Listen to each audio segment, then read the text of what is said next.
side and successfully retake on the defensive side Okay, often comes by way of flashing and dashing in. Now, the thing is, there's no more dash here because you've got Reyna instead of the Jet, which Mata has, I'm surprised to say, been very good on. So it'll be curious to add now what is essentially 3 flashes into the mix here for the side of MXS. Can they still get that deep pressure quickly, which has often been the success story of both their offensive executes and in particular on this defensive side, how they're able to contest spikes or find ways to retake, especially around that A site. So be really curious to see how they try to position Mata on the defensive side. Both MXS and TSM looking to go above even, both at 2 and 2 now, heading into week number 5. We're on the board with TSM on the attacking side. Early ping out there via that 0 point here, catching by the looks of things the entirety of this TSM team. Yeah, and the walk up here for MXS is free. They haven't thrown anything. They get the information off that knife, and they know they've gotten at least numbers advantages here. So it's not just the walk up through A. They're also holding the rotation through the middle of the map. So pressure on. Vic has to try to hold the ground as long as possible while the isolation poise is good timing. Let's go. Perfect. So now TSM is dressed in a 45 early. Yeah, see that Omen smoke there deep towards Snowman behind the Viper wall. So that's the standard setup for TSM. They give themselves a post plant, but mid is so wide open to a late. We're going really slow right now to clear. Odashimi here on the flank. Who finds Seven actually finds two. I mean, the round's basically done now. The fact that Odorous can flank like that and get away with it is mental. It's just a Proto left here in a 1 versus 4. And, you better start warming up with the fat lady because this one is done already. Strong pistol from MXS, all about that info gained off a 0 point. Yeah, oh no, absolutely. I mean, if they don't reveal as much as they do, is it cool if I lower the volume of the stream like this, so that way relative to the stream I'm good? Overall awareness, knowing the fact that, let's be kind of candid, Poise is going to learn. It's just what he does best. So good isolation onto the first, and then that little bit of creation of space where MXS don't fully hit on the flank. It puts extra pressure on that TSM post plant sitting over towards yellow, where all of a sudden we got to watch behind us, we got to watch in front of us, and maybe a little bit of extra blessings that they did also catch Sim trying to get aggressive through the B site. So really clean stuff for MXS. Opening pistol now leads into 3 Bulldogs, a Stinger, and a Guardian, but TSM going to force their way with some Stingers as well. This could get interesting. Might looking to play forward here, not answer any pressure towards Belt, but it's a much slower start here for TSM. Ambling forward. There will be an alarm bot to catch them. It's a very aggressive position from Mata, as not one he's looking to give up anytime soon. Oh, yeah, that alarm bot will instantly throw a mosh out as well. Nice. The mosh really fucked up the pathing right there and didn't go right into Mata. This is absolutely perfect starting for MXS. Not going to get find Stingers. The Dizzy is held on late. It's just, yeah, that is picture perfect anti-eco rounds for MXS, only dropping 1 in the process. Yeah, it moves them into a pretty compelling bonus here as well, Shift. So they're still holding onto 3 of those Bulldogs and a Guardian. Can start to save them up. And with Odashima's heroics, we're already well and truly on the way to that first lockdown being available. Mata, of course, farming people in these anti-ecos. So now, TSM. Oh my God. What do we work with here heading to the 3rd round? Not a whole lot. Did they force round 2? Yeah, they bought the Stingers. Oh, no, that is. Yeah, you're not wrong about Picture Perfect. That is devastating for TSM though, because that looked pretty uninspired given that they bought into that round. Yeah, and now all of a sudden this bonus. I should be live on YouTube right now, actually.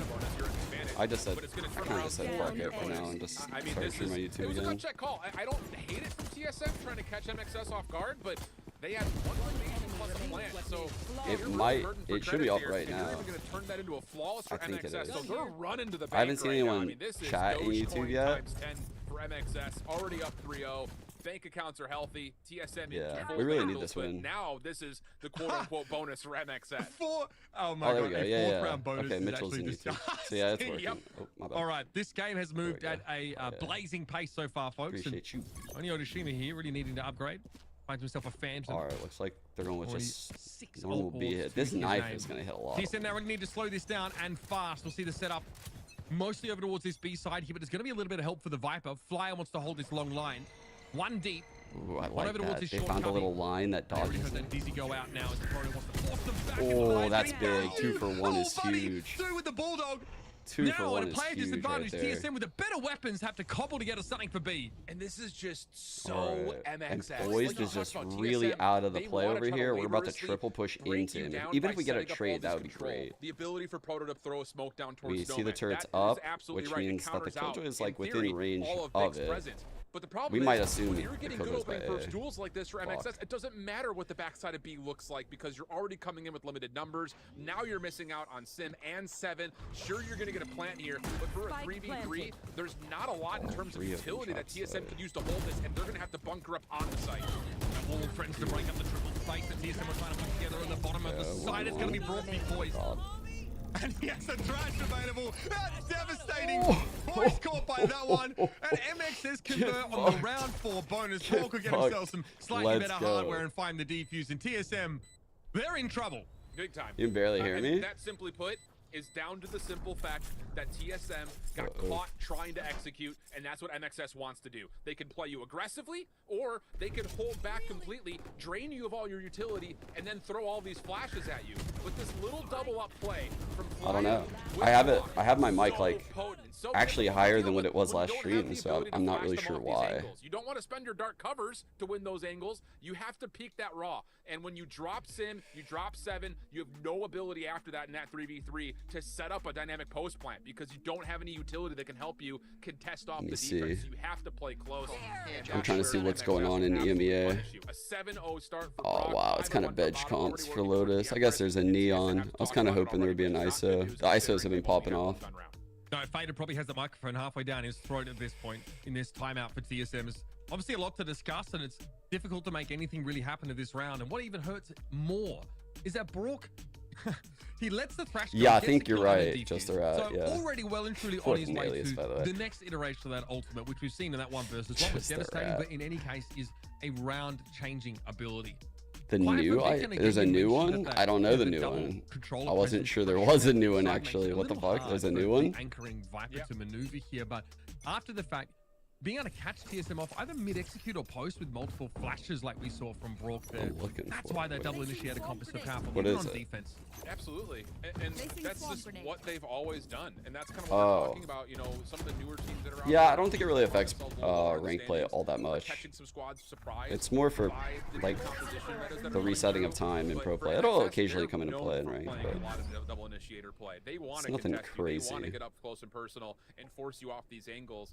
And now you're starting to see what that does against a more normal composition. It's just surprising that Mata swaps off the Jet to find a way to get the job done with the Reyna, but it just adds an extra bit of visual distraction. I don't know, it doesn't really shock me. I think the teams that have good enough structure and tactics should opt to flip the meta and play double duelist with an ISO. I think ISO is the most powerful agent in the game. Down to these light shields.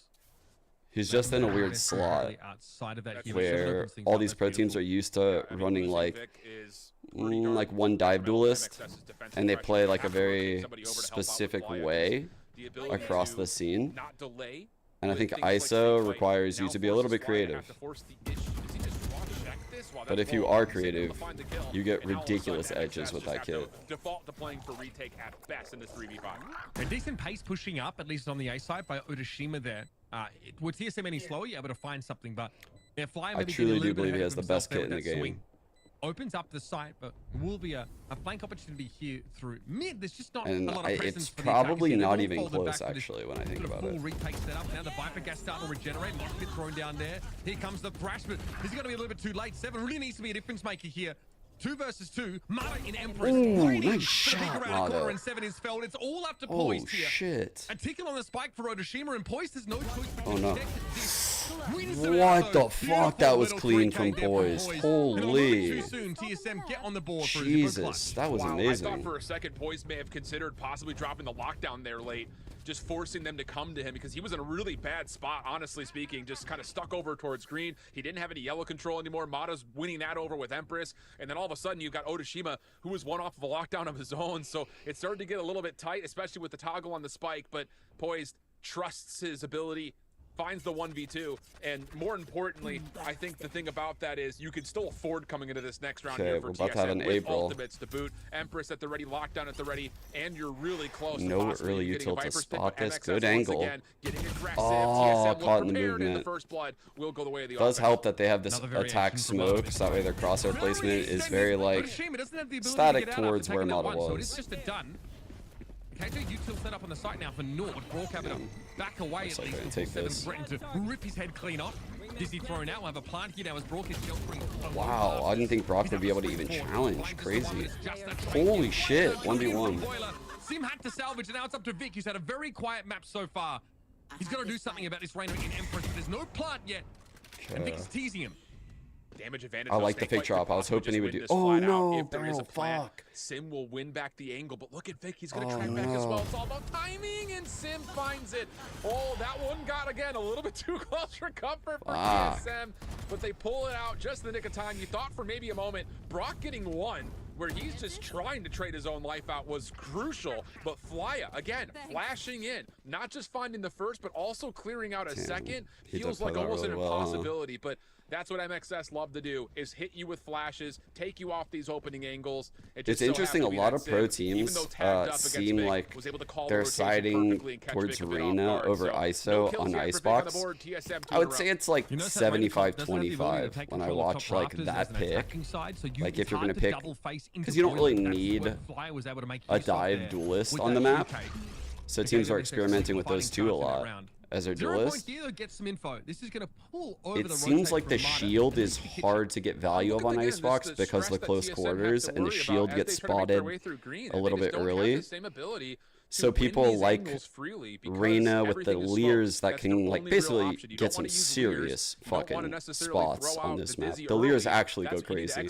So you're basically weighing like, is that Leer better than the Vulns going through the wall? A little bit of pressure through that's kind of a wash, to be honest. It depends how you design your comp. Like, see, that's a great Leer. Really a ton of information, and honestly, for MXS, it'll also like you can do a lot with both of those things, but truthfully, the shield just isn't that great on the map when I've seen it. Either way, here's the lockdown coming down for the defenders. Most of TSM ready to play from outside of the range of this, but the plan was interrupted. So now the spike is across the map, and they have to respect this. Notch Pit also to buy some more time here for Brock. Poise surely just hits this with a lockdown of his own, though, to get back onto site. That has to be the option, and absolutely the case. So now it's just down to, does MXS want to try to stand tall and deal with the first blood? Mata very well may. If he can get one and dismiss away, he may get some separation. Great fragment to delay the hit from TSM as well. Honestly, got the team, dude. Almost certain to be detained, but in a position to at least we can't. We're gonna flood without him now. This is scuffed. This is scuffed. Bro, come on. We can't flood without. And it's all up to Vic and Mata, who are pretty dispersed right now.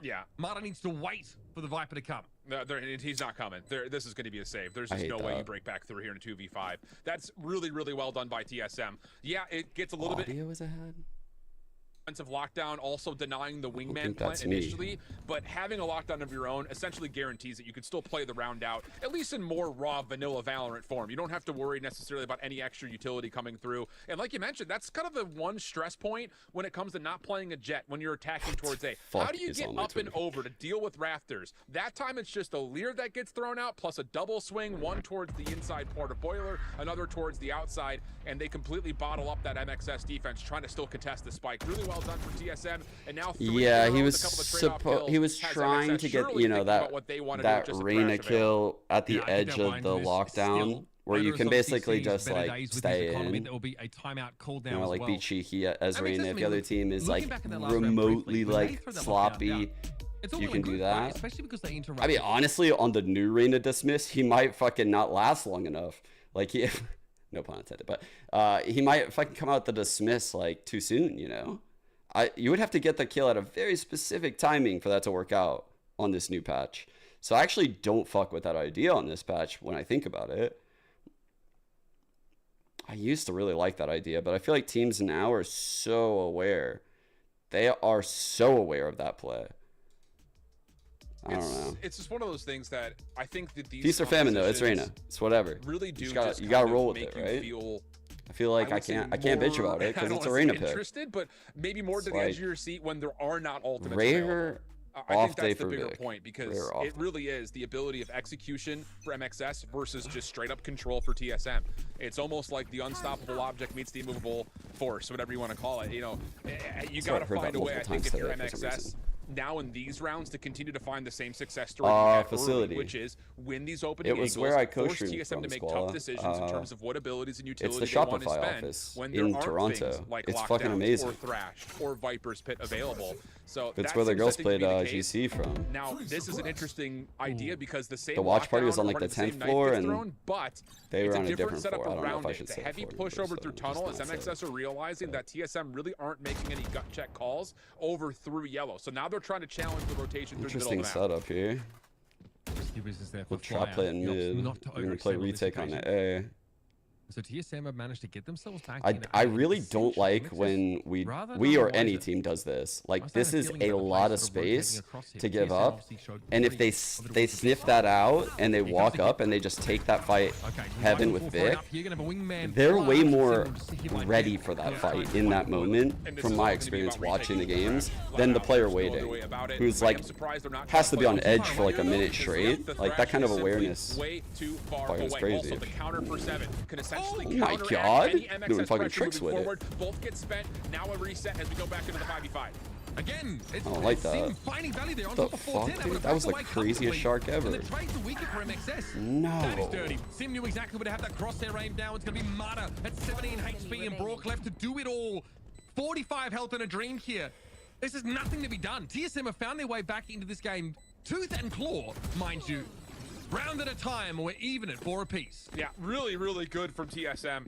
And I think the thing that I'm loving the most about this is they are absolutely reading the telegraphed ideas that MXS have. You go back to the lockdown almost round, like teared up. we know they're going to spend it, I was so like, we'll just spend one of our own. Crazy. No worries. We just get the same round that we would have gotten anyways. All this was put on for situation GC. here. The fact that they get the wingman what to a plant, fucking though, shark. that's the difference maker, because you know the Thrash is going to be spent, and when you don't get any contact through mid, you don't get any contact on your execute up in towards A, you know that MXS is going to be playing the Thrasher retake. But because the wingman gets the plant, now 7 earns one of his own, and you just go alt for alt, info for info. Really well done for TSM. This is where things will start to get interesting, though, because the post plant, if they could find one, will be reinforced by the Viper. But we actually do have a shark got MXS trying to challenge through mid, but this should surely lead to a quick hit over towards the B site and away. I mean, the site has been left completely untouched here, as it ended up being a trade. Poised has been very, very hard for MXS to get a read on so far this map.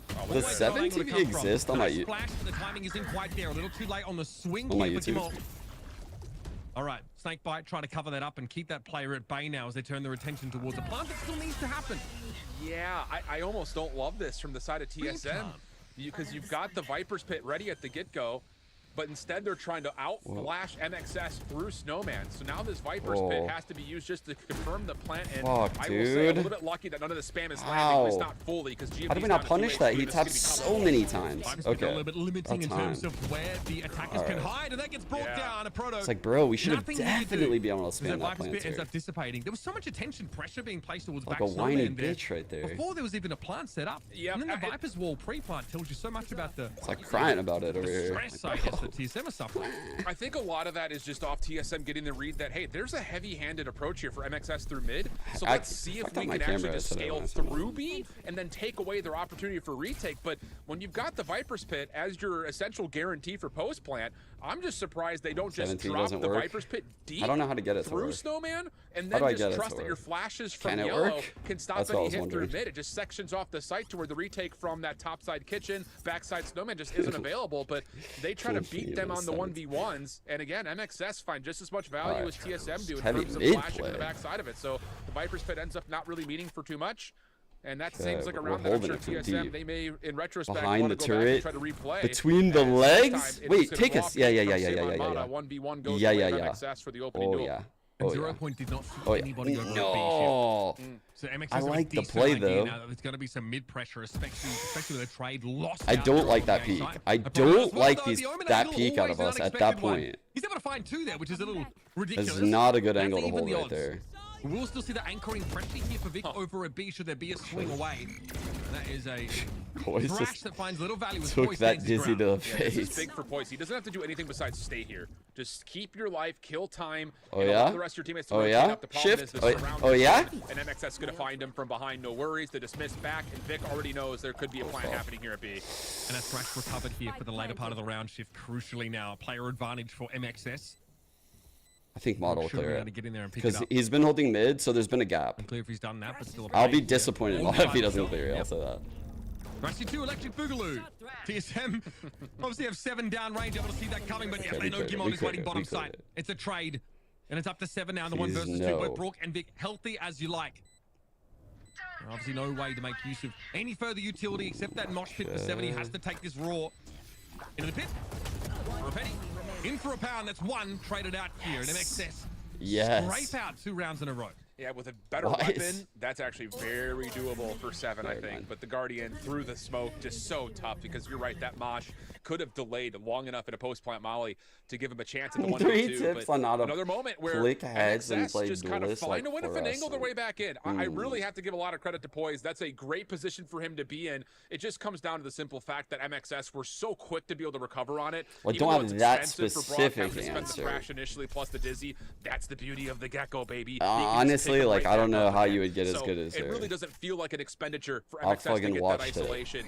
A decent idea, but if Poise could get one more, it would have been different. Crazy. And how about this, bitch? You want to talk about different? How about the Empress up and early? I would say the caboose aim guide like inside of Valorant is kind of nice, like in the range with the bots. Yeah, always a variation in these. That I like that technique for tracking. 2 Empresses, 1 crown. TSM. And basically like finding your sense by doing shit like that. Because you can know if you're like lagging or ahead of shots, so you can find like your sensitivity. I think that's like the first step. I love this call from Mata. He knows and then really finding what areas of your aim to work. Absolutely freaking flawless, able to find one. Dismiss. The hard part to your question is there's a lot of areas to aiming, right? There's a lot of. It's a very loaded question, and this isn't how I would have answered this question even like a year ago, but it's just something I've learned over the years. No way. Like you could work on your like vertical flicking, you know, like your horizontal flicking, diagonal tracking. Like there are so many different aspects of aiming.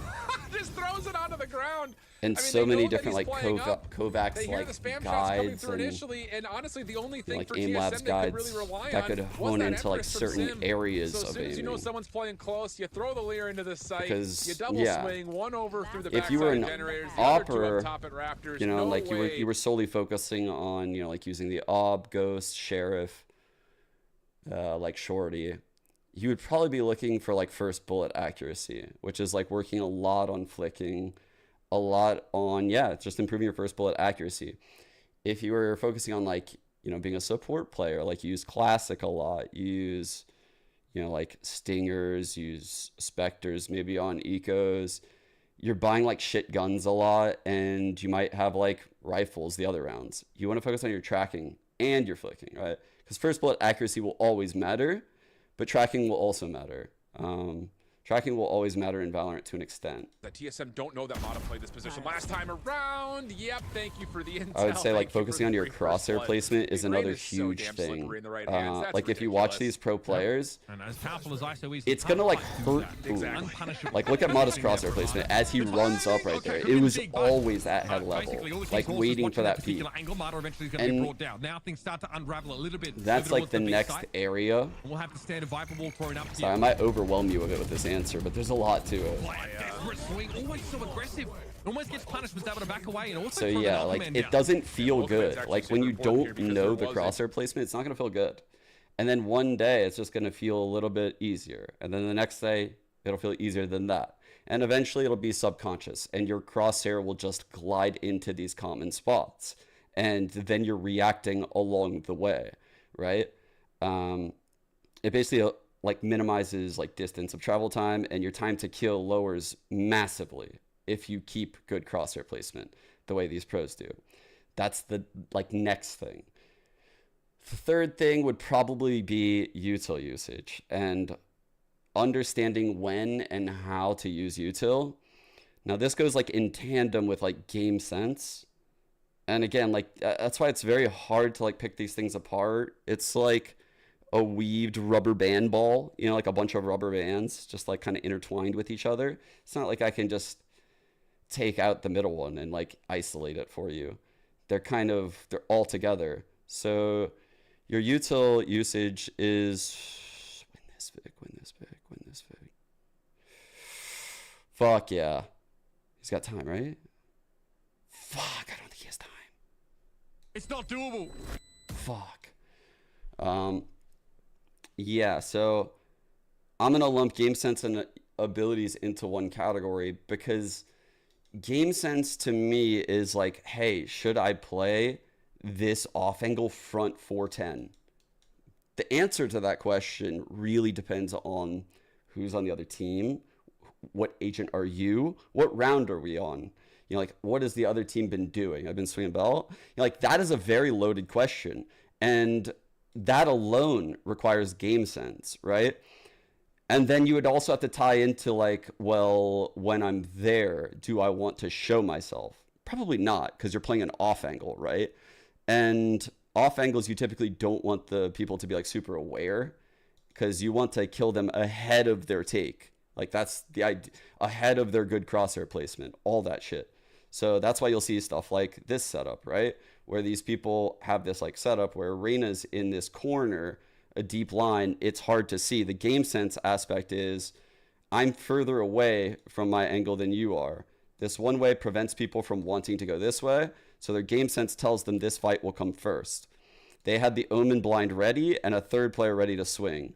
Once the smoke fades, they understand their edges have fallen and they leave the site. Like that is game sense. Now, these players might have been spoon-fed that info over like a lot of time of practice, but that's why they're doing what they're doing. And yeah, I don't know. I could yap about this forever, but I feel like I talk a lot in circles to some people because it really depends on your skill level and how you perceive what I'm saying. And I try to make it so as many people as possible can understand the concept. So I try to like really make it easy. But if you have any questions, briefly blinded up by Dizzy, but still able to capitalize this GMD. In 1 versus 2, the time is short.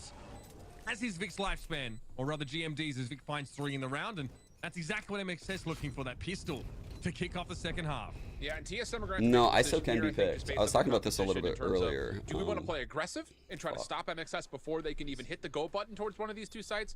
Or are we going to try to get a read on the setups and then full flood for their retakes? Because there's not going to be an opportunity for them to really stand on site too much. Outside of the ability for players like maybe Guamon to set something up to allow players to stay a little bit deeper. I didn't have much like room to move my mic. It was weird. It was like trapped. Push off these opening angles so convincingly. So they either need to flood with utility early or hold off, in my mind, to try to see if they could just play retake like they have in that first pistol. This time Sim trying to get aggressive. I'll answer your arena question again in 1 second. Comes up empty, and this should be a pretty free approach here for MXS. One more quick challenge though. TSM still holding these tight corners, but no, you're good. You probably got it all. Very punishing here if MXS decide to commit to this I could site. yap more about it if you tailor a couple questions for like the break.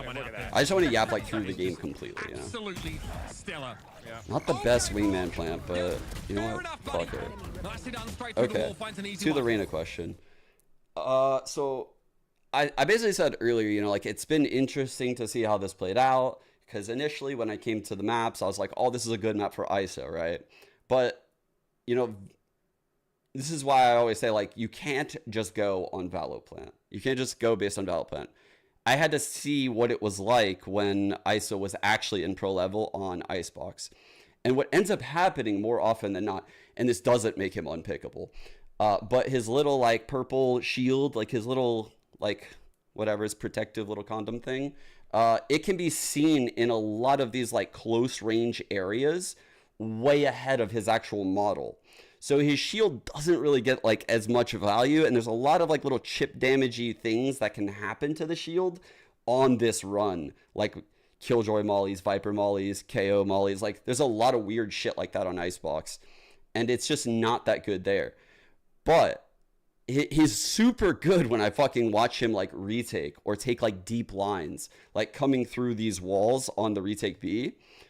There's a lot of other alternative use cases for him. So I would say right now pro teams are like 75-25 with Reyna ISO on this map, and I totally understand why.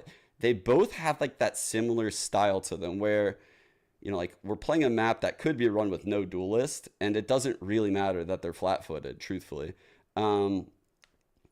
So they have like these favorable engagement abilities where Reyna, you have to get the kill and then you can dismiss out. That works out well in Icebox because of all the close quarters. Like Reyna getting a kill out here could get away to even yellow. Reyna getting here could get away to long. Like anywhere. Like Reyna can get away on any kill on Icebox. Like it's the perfect dismiss map. Ooh. Fuck, I don't like that anymore. Yeah, I don't like that anymore. Maybe we fight front side. No, you're going back. Oh God, you're going back. Oh fuck. And the Lears are very, very good, which I've talked about a lot too. Oh. Nice timing from Mata. Oh, the dismiss was good, but not good enough. And now it's up to Brock who tried to slow things down with the mosh pit. Sim swings on it. Don't insult me. Reyna's and swinging. So like, color me surprised. I've Mitch. said it a lot too. Let me pull up a Valo Who would have figured? Important round there, though. I think it all this kind of starts and ends with the fact that Odorous just doesn't be allowed to lurk towards B, because you know that whole rotation is all about trying to get the plant down. Reyna, her Lears are no meme. They're very good. Like high as she's entering on attack right here to clear out like all these close lines, as well as like the top site peaks. They're super fucking good. Over here in like B long, they're very good to like retake through the wall. These are very deep lines that the Lear gets a lot, like a fucking shit ton. So like really good Reynas can like kind of come up right here, drop, Lear through this to prevent any early aggression. If they want to, they would Lear here, or if they want, they could Lear high here. And these are all insane. Like they're incredible. And that was the one off belt. We just saw it right there, right? So again, like Mata just threw it. There's a lot of those on this map. So yeah. Good ultimates for no meme. No meme. Reyna's Lear good on this map. To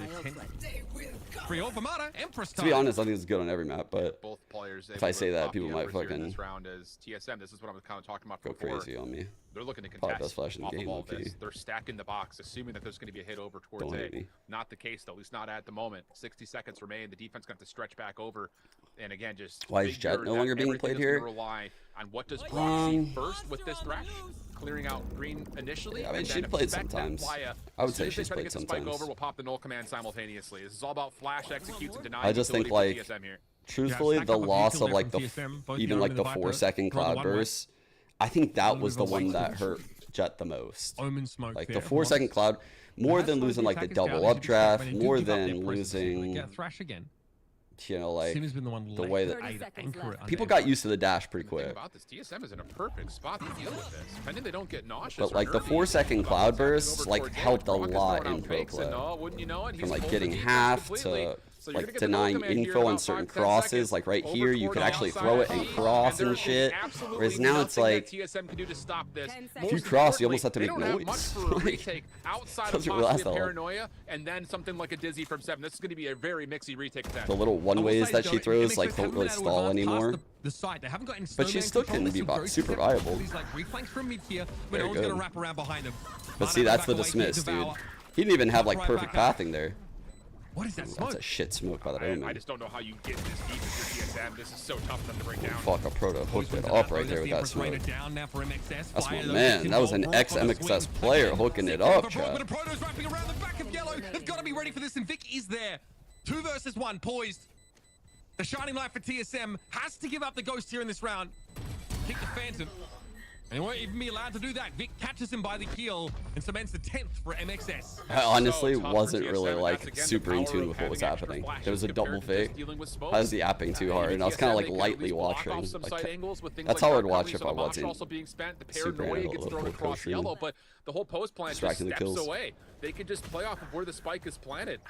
And when you've got the ability to repeat because of the extra flashes in the kit, it makes this so much easier. So yeah, it's just one of those situations that TSM just get baited out. I think if they hold their ground, they don't get faked. I think that round obviously looks very different, not only because TSM could battle back, but I think they actually probably win out on that exchange. Dude, and earlier, holy shit, dude. Now, holy, the info dismiss across. Utility and weaponry for TSM. They try to do something cheeky. It's very hard to challenge that against the triple flash. The hope is that 7 can put something together with a classic, maybe a little bit of help from the Model Wednesday. That is some extreme cope. That is a mega cope. You can always count on me for extreme cope, Mitch. Gonna be a struggle. my bag like I'm Gucci in not 06. for nothing, I guess. Tough here. I don't know if this was supposed to be a one-way. So it's supposed to be a one-way to slow down here the attack for MXS. Hopefully. Probably the former. They are. I'm not doubtful of it. It's just waiting on this. Man, again, with the I've been a little scared lately. But now that we're boot camping again, I hope we're showing some new signs. Ooh, kind of a bad lineup actually. Yeah, 7 dead. So dead. I think he was on like the low it was a hard HP loss to part. figure it was going to come through for TSM. But I mean, all that just hinges on the fact that Sim is trying to play a 1-for-1 or something of the nature, trying to get aggressive, catch a timing through A. It doesn't work out.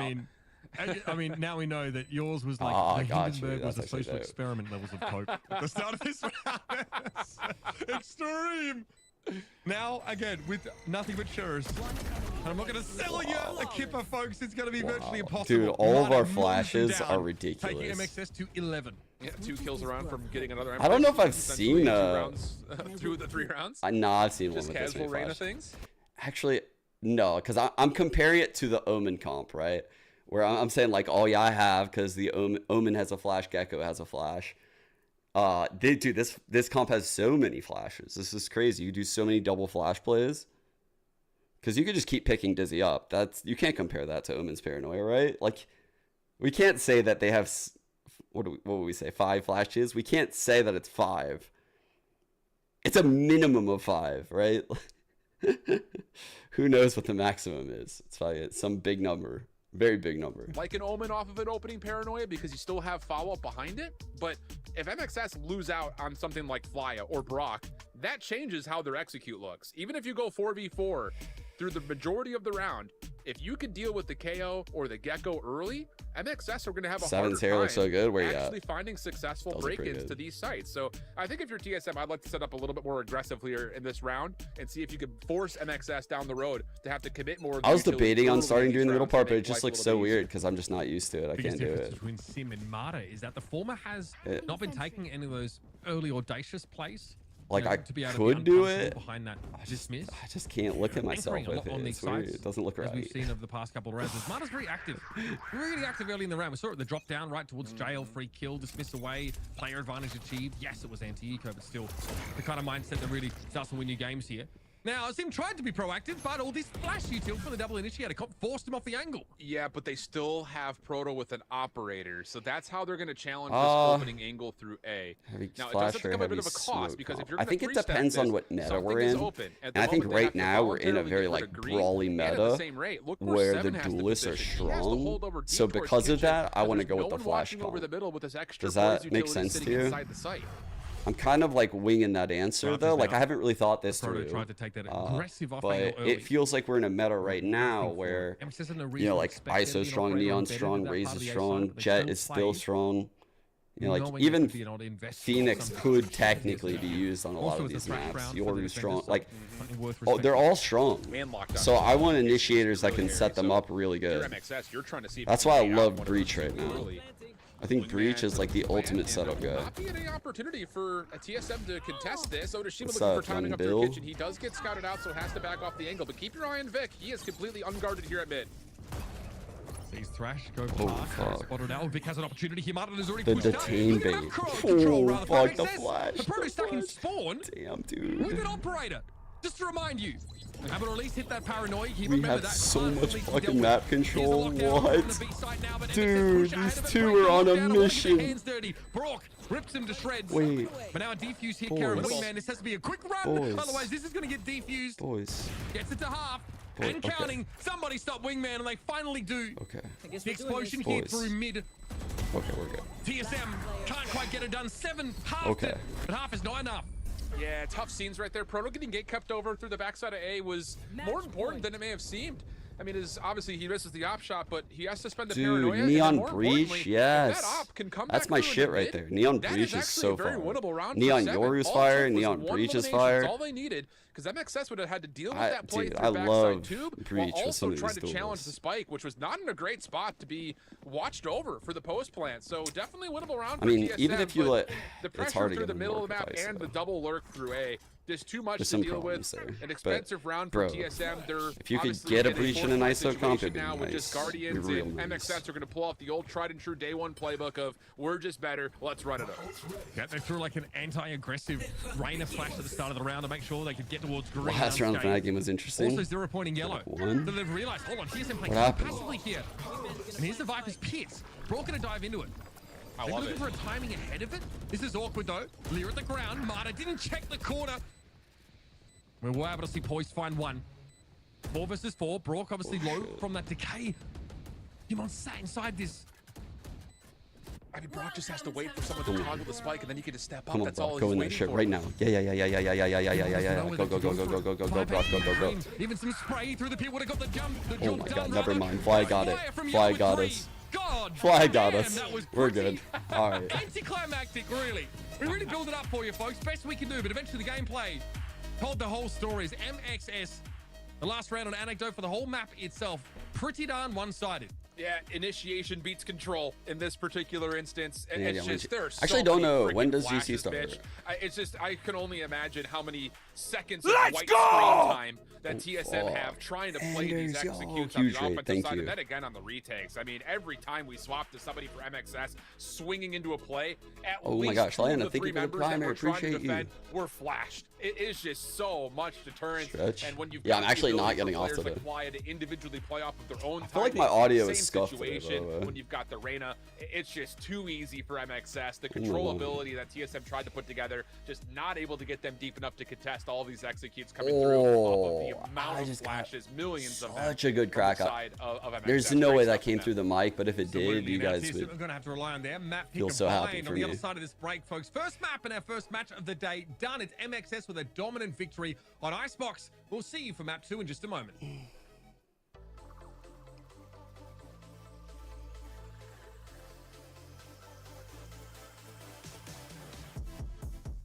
Go-to comfort Dude, food. I cracked my back. It felt so good.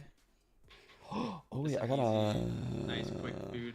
First I got a thing package that comes to my head is avocado One toast sec, bro. with some egg. That's I gotta go get thing something I to open always this have box. nowadays. Just like and, whenever I can make, let me get one more glass of water. I don't have One any sec. food or like, you know, I don't have any ideas. It's just that one. Yeah, volume like, it's good. really quick toast. How is the avocado, volume and for the stream? egg, Check. like, very, Is the very quick, me so versus I the like stream that. good here? I like some good old-fashioned chicken and rice. I need an answer for that. Right now we're My at favorite. 64. So Ooh, just let me know when I come back. There's a lot of comfort foods for me. I don't even know what to say. Maybe like chicken wings, like maybe like some good like barbecue or spicy wings. Always hits. I'll say my go-to comfort food is probably just like Chipotle. I really like Chipotle, you know, it's fresh and somewhat healthy, so yeah, I like Chipotle.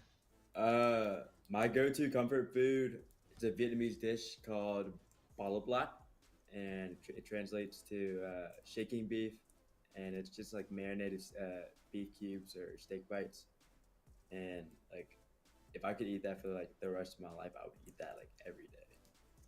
Man, I don't know. I like Korean food a lot. So honestly, like pork belly, kimchi, white rice, like every Wednesday, I call it pork belly Wednesday. At my local place, they do 50% off pork belly, and I do that. I do that every week.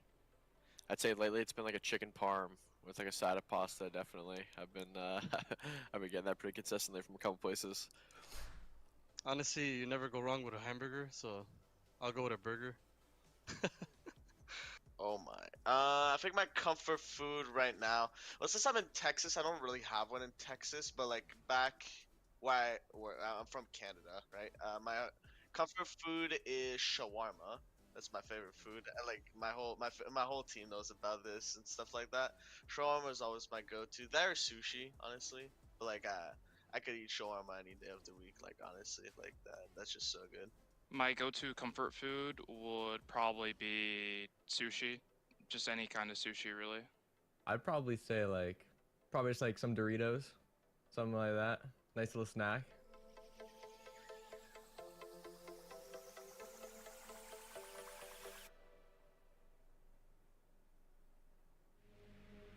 The game starts long before the game starts.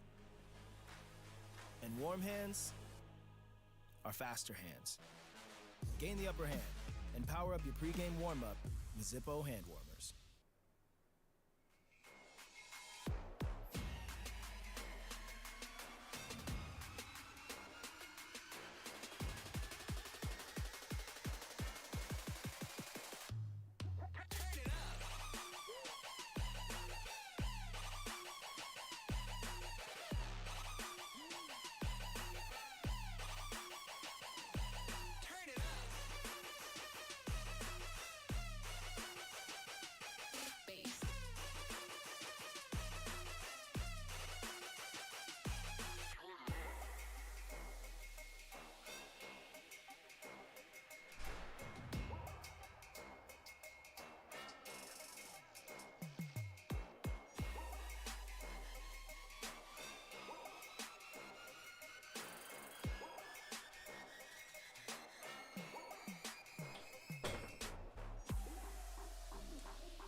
Hello.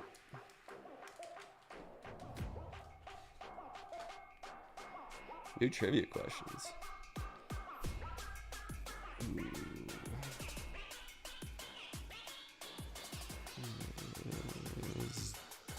And right? Wait, no, thinking one, right?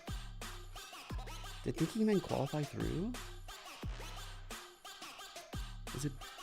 I mean, Blaine and Dobros are in, so yeah, okay. Thinking men didn't qualify? I didn't remember. Wait, is that right?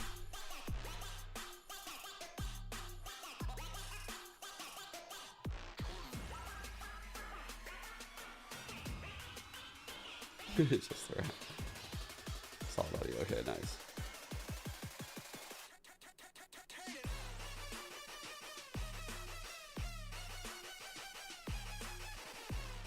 Check out the stats. Zero thoughts allowed.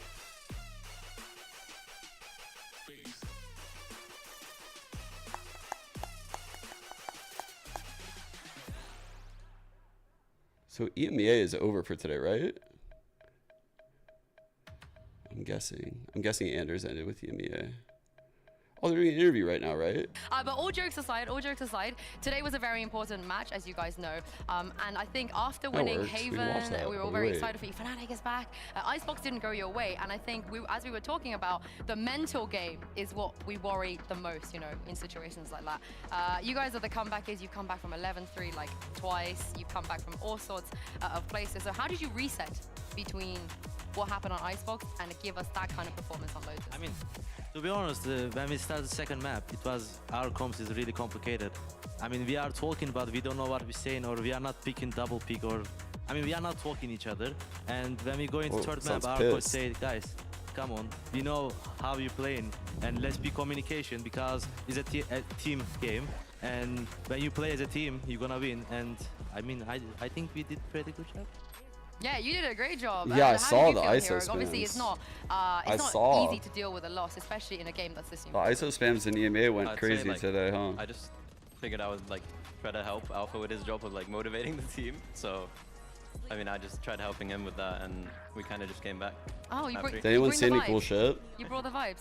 I kind of missed what kind of vibes is Hero watching it super close, so I'm not gonna lie. He's talking Turkish sometimes, he's making me motivated. So did anyone see like any combo plays with an ISO? I'm making team motivated.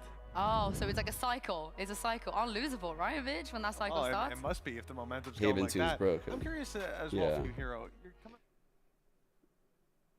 Heretics had someone split. I bet Fnatic did too. Even Vitality probably had some good shit. It seems a lot easier to play them on attack at like a pro level. Yeah, attack seems fucking so hard against, or your defense seems so hard when the other team has an ISO. Because that ISO determines when and where that shield gets popped. And like, you decide where, you know, the Odin is or the mollies are. And quite frankly, you know, like, the ISO doesn't have to go into all that shit. Like, honestly, his shield lasts, even the nerfed version, the 12-second version, that lasts longer than a lot of the stall util. And if you one-way smoke him, he can just throw his contingency and get past it. So, like, he has tools to get by everything. And that's so fucking busted, dude. This agent is so busted.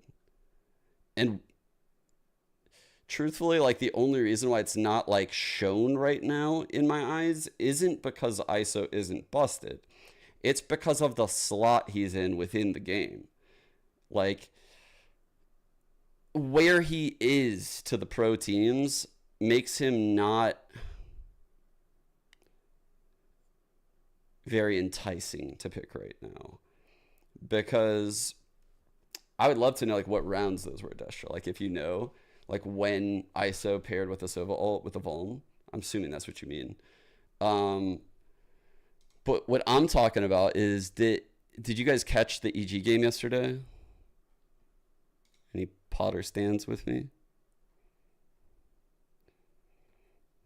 Or 2 days ago, sorry. Or 3 days ago. Jesus.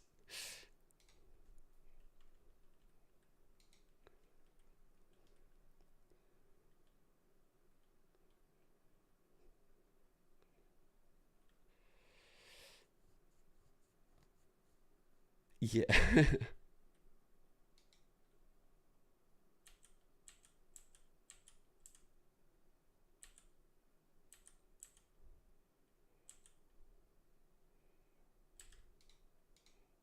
Wait. Jeez. Okay, it's not there. I'll find this round. Give me a sec here. It's coming. I'm gonna just pull it over. All right. He's missed all the marks. Let me see. So it must have been the prior round. Yeah. All right. So this round, this is just like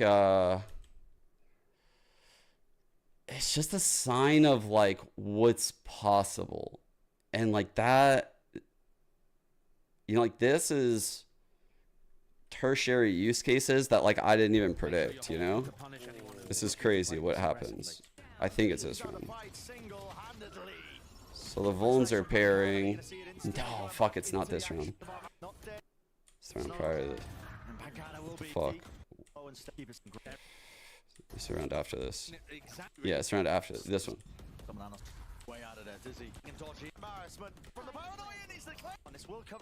So he pops his shield. He's jiggling. And you can see the Harbor is like making his way to the site.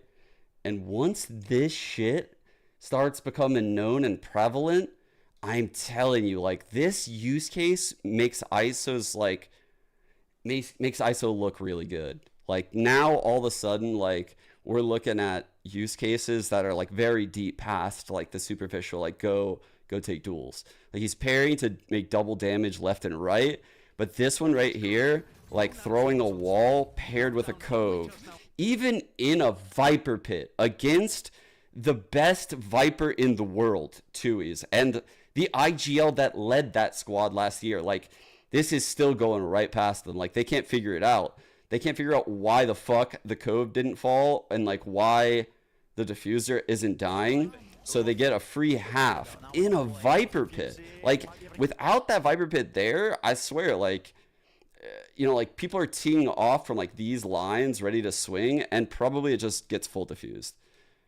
So pairing that contingency like this with other abilities, you start to realize like, oh, this is kind of wild. Like now we're talking like this guy, in addition to the best dueling mechanic in the game, the best probably ult in the game at the pro level in my eyes, you can farm ults really fucking quick. They snowball quick. You get like defuse additions. Like you think about that playing out also at A. Like it would also play out the same way here, right? That can play out that way in a lot of places. And when I started seeing stuff like that, I was like, oh, bro, this is actually worse than I thought. Because once that side gets into pro play, the agent will look even more powerful. I'm worried about giving him a shield at the start of the round. Like, I think that is inherently unfair to the game. When you're giving someone basically a free advantage in the opening duel they take, and the purpose of the agent is to snowball kills, then they're going to always be favored in duels. Like, that is, yeah, I don't know. Yeah, ISO wall, SaD wall, Arbor wall, like.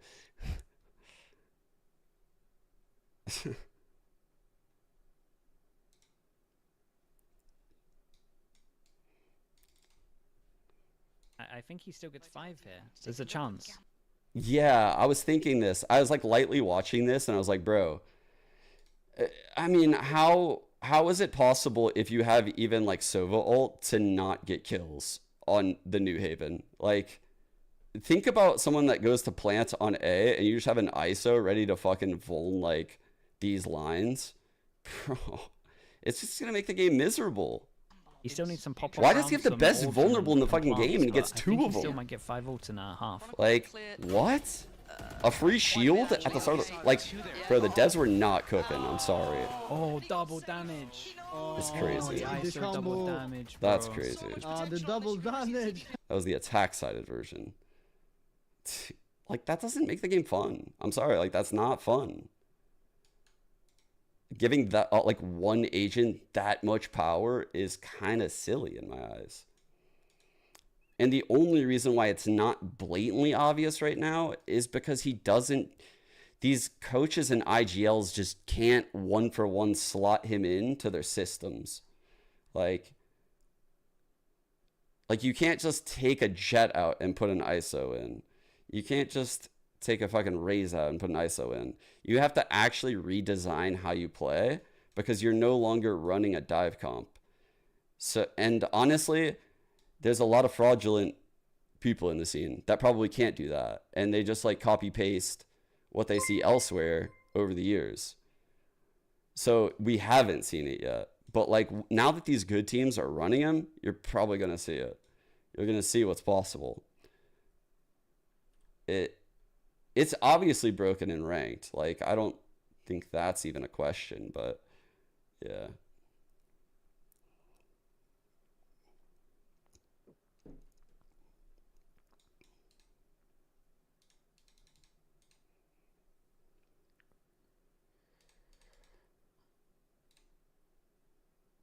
Yeah, I don't know.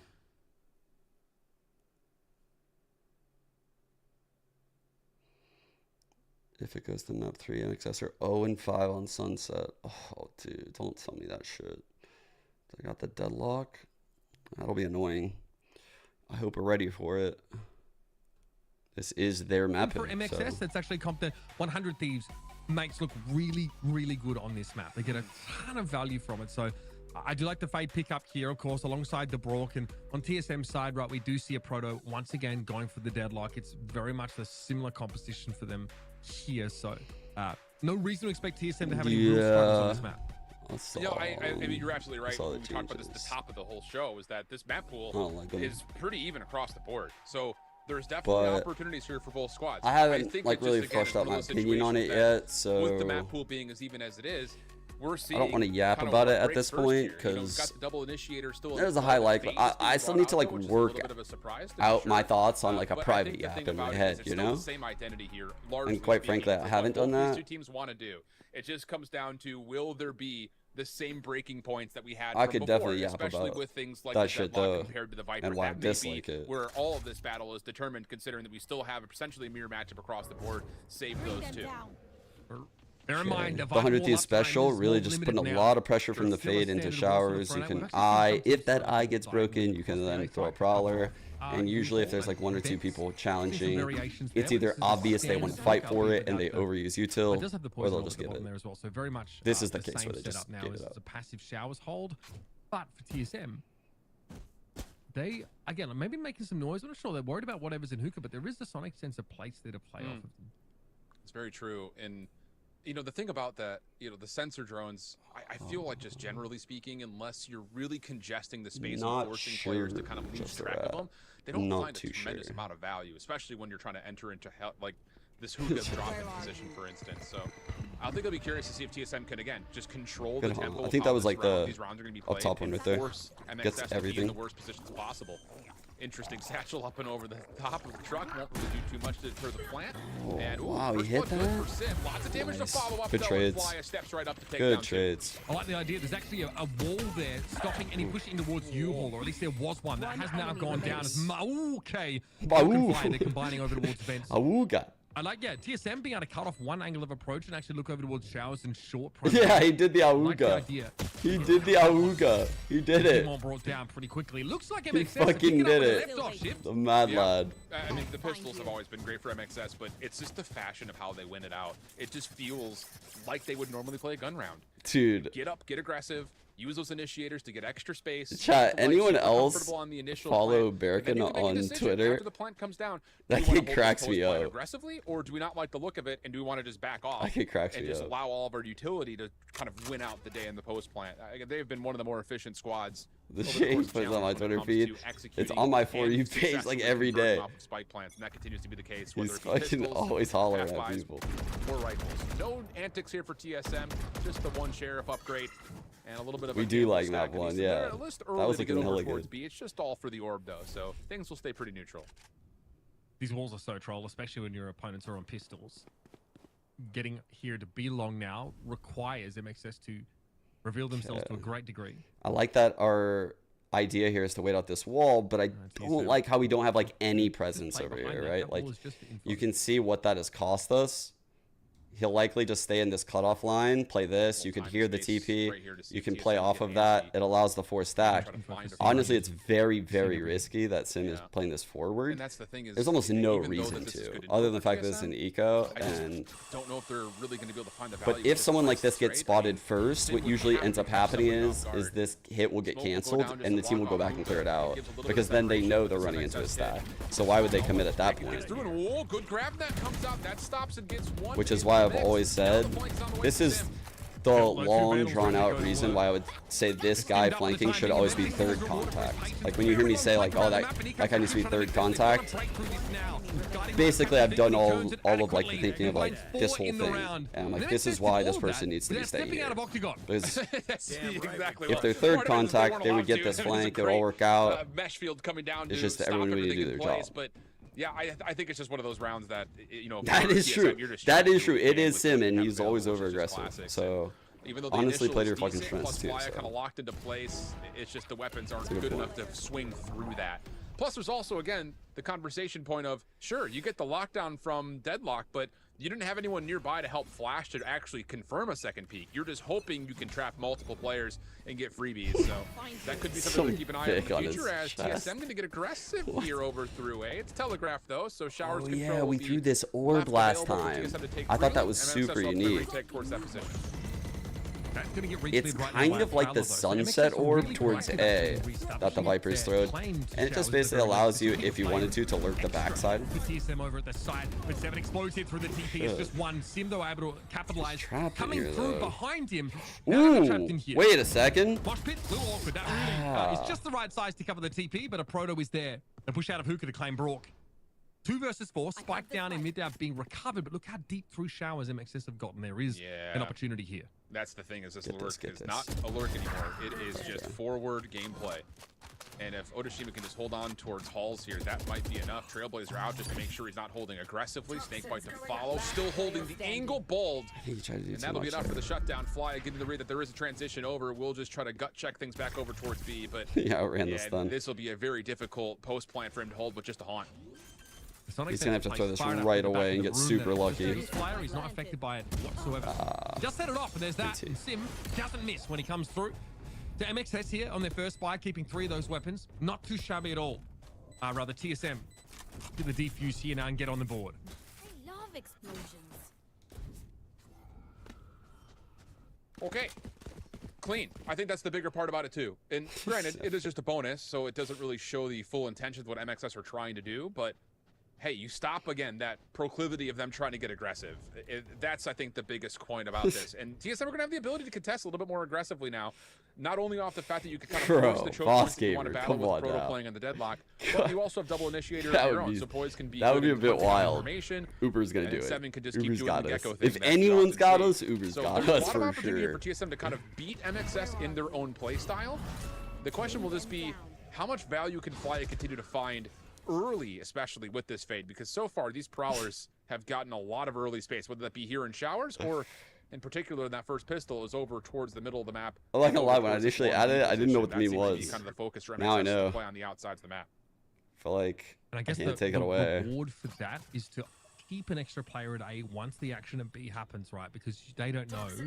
I mean, the defenders haven't re-cleared showers after the came through. There's been some pretty shit memes over the years, so though. That has a similar effect in that they'll have a little bit of early. This one honestly isn't as bad as some of the other ones. The warm is still up, so you know, TSM Don't feel the need to move. Otoshima has gotten egregiously deep here, and yep, Sim's going to win it out just as the wall comes down. I don't know. I we wish like for all five sometimes. I know. I don't like that of us.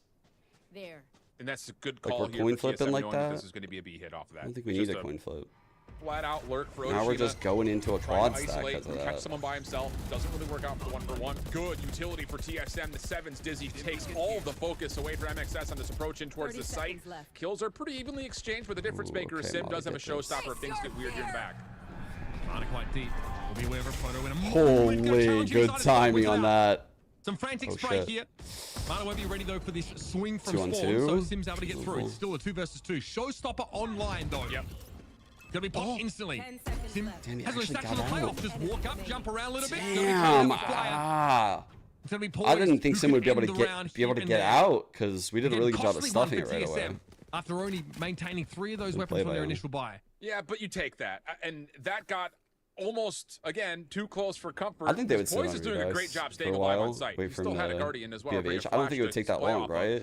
But Sim initially, I think, kind of misses the blast pack play. And fairly you start to close sweat a touch, like, whoa, this might not work out. But yeah, Poise. I think they would wait for him a lot, like how Heretics waited for Wu. The showstopper, of course, hits at long range, but just pure that is mostly important, I think, off the fact that Poise stays alive as long as he does inside the site. And now you've got an operator in play for Sim, with MXS going back to double stuns on like the push, right? Stinger, Bulldog, Sheriff. So they're trying to make it so if you try to push back side, they'll kill you on that push. Sim though going to deny the play through showers, and should be pretty aware that there could be a play over here towards U-Haul as well. Oh. Deadlock util signals the expectation of a fast. They didn't think we could be there. It's pretty high pace in fairness. Wall thrown up there, and Wingman wasn't going to be able to get through, but this is doable. Vic has all. We know they're in shower. Flyer moves in behind the space that he just made. Spike in hand of the Fade, a very safe plant here. Dude, you might be able now, to just sparing a thought for the flank, but it's a little early for that. Ultim Vic. Rash though looks to reestablish some control on the site here. Won't see much. They baited it. Those fuckers. Will force the Gecko away. Leaves Poise essentially stranded out here on the site though. He has backup from tower, but he's committed now. You've got a post-climb molly here from Vic as well. That's the old key for MXS. Can you keep Vic alive in this corner and eventually use it to try to deter? There's the retake attempt. 7 Brock go evenly. Poise trying to swing things back into the favor of TSM. Poise is pretty nasty. He's played so Let's go. Let's go again. Poised again. Oh, not there. Not below the belt. Feel for you. Rourke finds another one here. And it's a Zippo clutch for the attackers. That's so mixy, man. I mean, legitimately, I think if you're looking at that from MXS, you really didn't want to spend the orbital strike when you did, but it didn't feel like there was much of a choice. 7 pops the retake Thrash, and you say, oh, we got to hold on. Where is he? Can I possibly catch him while he's trying to operate it? It doesn't fully work out, but it does separate the defense enough to allow Brock to regain his Thrash and get the reset off. I think also, most importantly, Vic, who's kind of stuck over towards U-Haul, is allowed to stay alive for as long as he does, playing inside. Okay, we got the entire retake comes from the front of the site. This is definitely a SaD play. We're going to get a very gut check call here for the defense on pistols. A full stack. That'll help a lot. Okay. Dizzy double ping. Apparently, Mana with the Sim sprays it down. It's going to be similarly finding one. The rest of the caught inside a grab now at the time, but they pick themselves up and get to work. Okay, Vic. Pickaxe is shouldered, and a quick round here for MXS. Those last shots from Vic are really impressive, or just really lucky, depending on how you want to look at it. Because flat out, he's just spamming through smoke and ends up finding, I think, 3 in the round. Yeah, so he's already halfway back to earning another orbital strike. But TSM trying to do something cheeky, as you often expect, with just pistols in hand. Nearly works out for them, but the unfortunate part about that was MXS were also trying to play through mid, so it's just kind of a bashing of the heads between rifles and pistols. Ooh, they're going to put a lot of pressure shower this round. So you got the Molly probably coming in, Insta-Haunt, Insta-Prowler. Really putting a lot of pressure here. And holy fuck. Just walked out into this.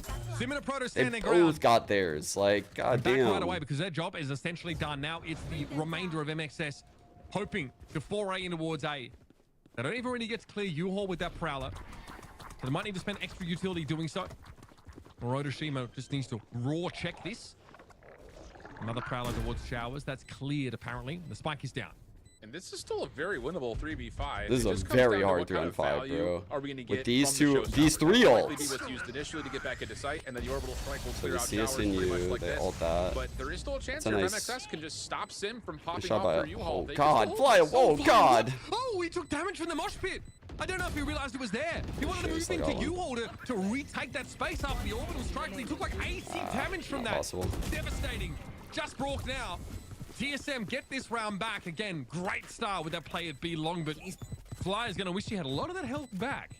Yeah, I mean, he still goes 1 for 1, which is essentially all he's looking for in the first place. But yeah, you're absolutely right. The Mosh finding tons of value. And then just after that, just a plethora of value from 7. Tossing the Dizzy up. The wall goes back up as well. Just completely separates things. So off in the initial first 2 kills, all of the isolation around the back, absolutely perfect. So he going more unhinged lately. Love it. I think you're right. I mean, Fly does obviously want to try to keep his life a little while longer, but him taking out Sim in that moment, I'm sure it's not going to feel terrible for him. But there's too many numbers to deal with, too many flashes to deal with. TSM bring us back to within 1 with still a lot of tools available here, with maybe an opportunity for them to get aggressive through this back showers position. They're not set up for a fast hit, but it might be a Satchel showstopper play to the side first. Grouped up here towards showers. Okay, something is afoot here. Fly tries to get him busy. Somehow the showstopper misses, but Mana's going to be there to find 2. I don't know how those showstoppers are being killed, but Flyer whatever.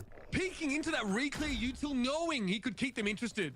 Sets it up for his raise. Great play. And now 2 players left for TSM, and they are, well, they've gone to Cancun for the weekend while the Flyers are taking over their home state. I drew attention to the haunt just to show you guys like how the paces change based on what happens, right? Like, so the strat is, you know, fade go shower, but when this haunt doesn't get broken, the fade then prowlers from this corner, which then gives so much space, and that allowed the challenge to happen on the showstopper because of this potential, right, with the raise.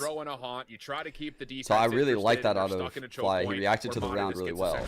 If this haunt is broken, then he likely would have started the Prowler from here, and it all wouldn't have been possible. But it's still a lot of tools on the table for them. They still have a lot of ultimates that kind of a fuck up by TSM TSM. trying to get us back to more level terms.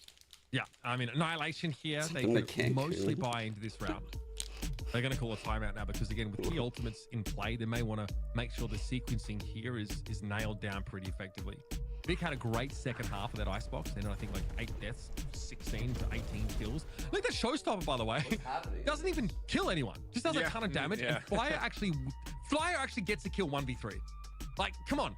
What is that? Is that a foot? That's a huge part of why Mata's having to walk up there, because Flyer not only keeps him interested with that util and also says, yeah, all 3 of you need to look at me or I'm going to get more than 1 kill. What is it? That's yeah, absolutely.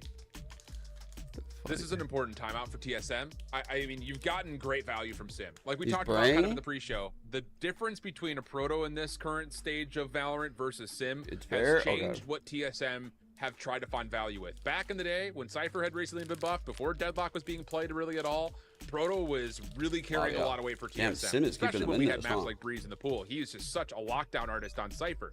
But now that you don't have the ability to play him as much, and you're giving away things like I'm a content creator for Shopify. You look towards your duelist to start doing a lot of the work. And so far, Sim is. He's been great in these first 2 maps. Just comes down to, can you start to find the value, especially as we get into post-plant situations, for the rest of this defense to find the same kind of success that he is, especially in the kill feed. Nightfall to work with here for MXS. Been very pleased to get to 5 so they know here. Again, no one broke the haunt on the other side of the Viper orb. So think about like what would it take for you to like challenge this orb at this point? It's kind of a lot, a huge risk, probably 2 people. Still able to make it work. And just knowing that after the initial sequence is a huge win. That's why much that TSM could do besides, you know, like you should probably break that. Hit these choke points. I mean, that's the whole. Either that, or you need like layered ideas here for like TPing through, which they might have. And they're going to try to gamble that this is going to be they might TP through on this. You're going to drop a late barrier mesh towards the octagon if you see anything, and then the double sensors inside of Hookah will be the alarm system here for Sim, who is just going to play contact pretty much the whole way through. So offensive smokes I'm not are a down. co-founder of step MXS. up a touch because why not? He can. And the barrier mesh gets placed, and that just allows them to take that isolated peak. That works out perfectly. Absolutely flawless start here for TSM. I think we missed our timing. The attackers into Hookah. Yeah, Sonic sensors and find anything. Anti-timing right now. A little bit better than one of those deployables. Thinking this guy. Here's a Nightfall though. Oh, he's pinged out there by the wall. Oh my god, what a kill with on. Made it actually really difficult for TSM to kind of a blunder there from Fort. Oh, fuck. Ridiculous too. Is just oh my god, our 3 kills right now are nuts. Also doing this thrash looks a lot less appetizing. I just don't even know if you can go for this unless Sim finds a pick here. Legitimately. Skills were I mean, sick. you still have so many post plant tools here for Vic. Already the molly's getting thrown. Really molly. They do know where he's at, so that may be enough for them to start isolating U-Hauls and maybe throw out a Thrash here if you're 7 towards mid, but still, you got to get deep through mid. I just don't know how you do that with just these 2 players. Time is short. Yeah, now Vic's going to be able to descend on Sim, with a back turn. He says, nope, we're out of here, bro. I'm going to catch him anyway. Sim just pops up into the crosshair. Devastating. Another gun lost. And look at the money. They probably all talk about how they got owned right now. This could be backsliding pretty horrifically for them. Yeah, man, I got fucking wrecked. Yeah, dude, me too. You should have seen.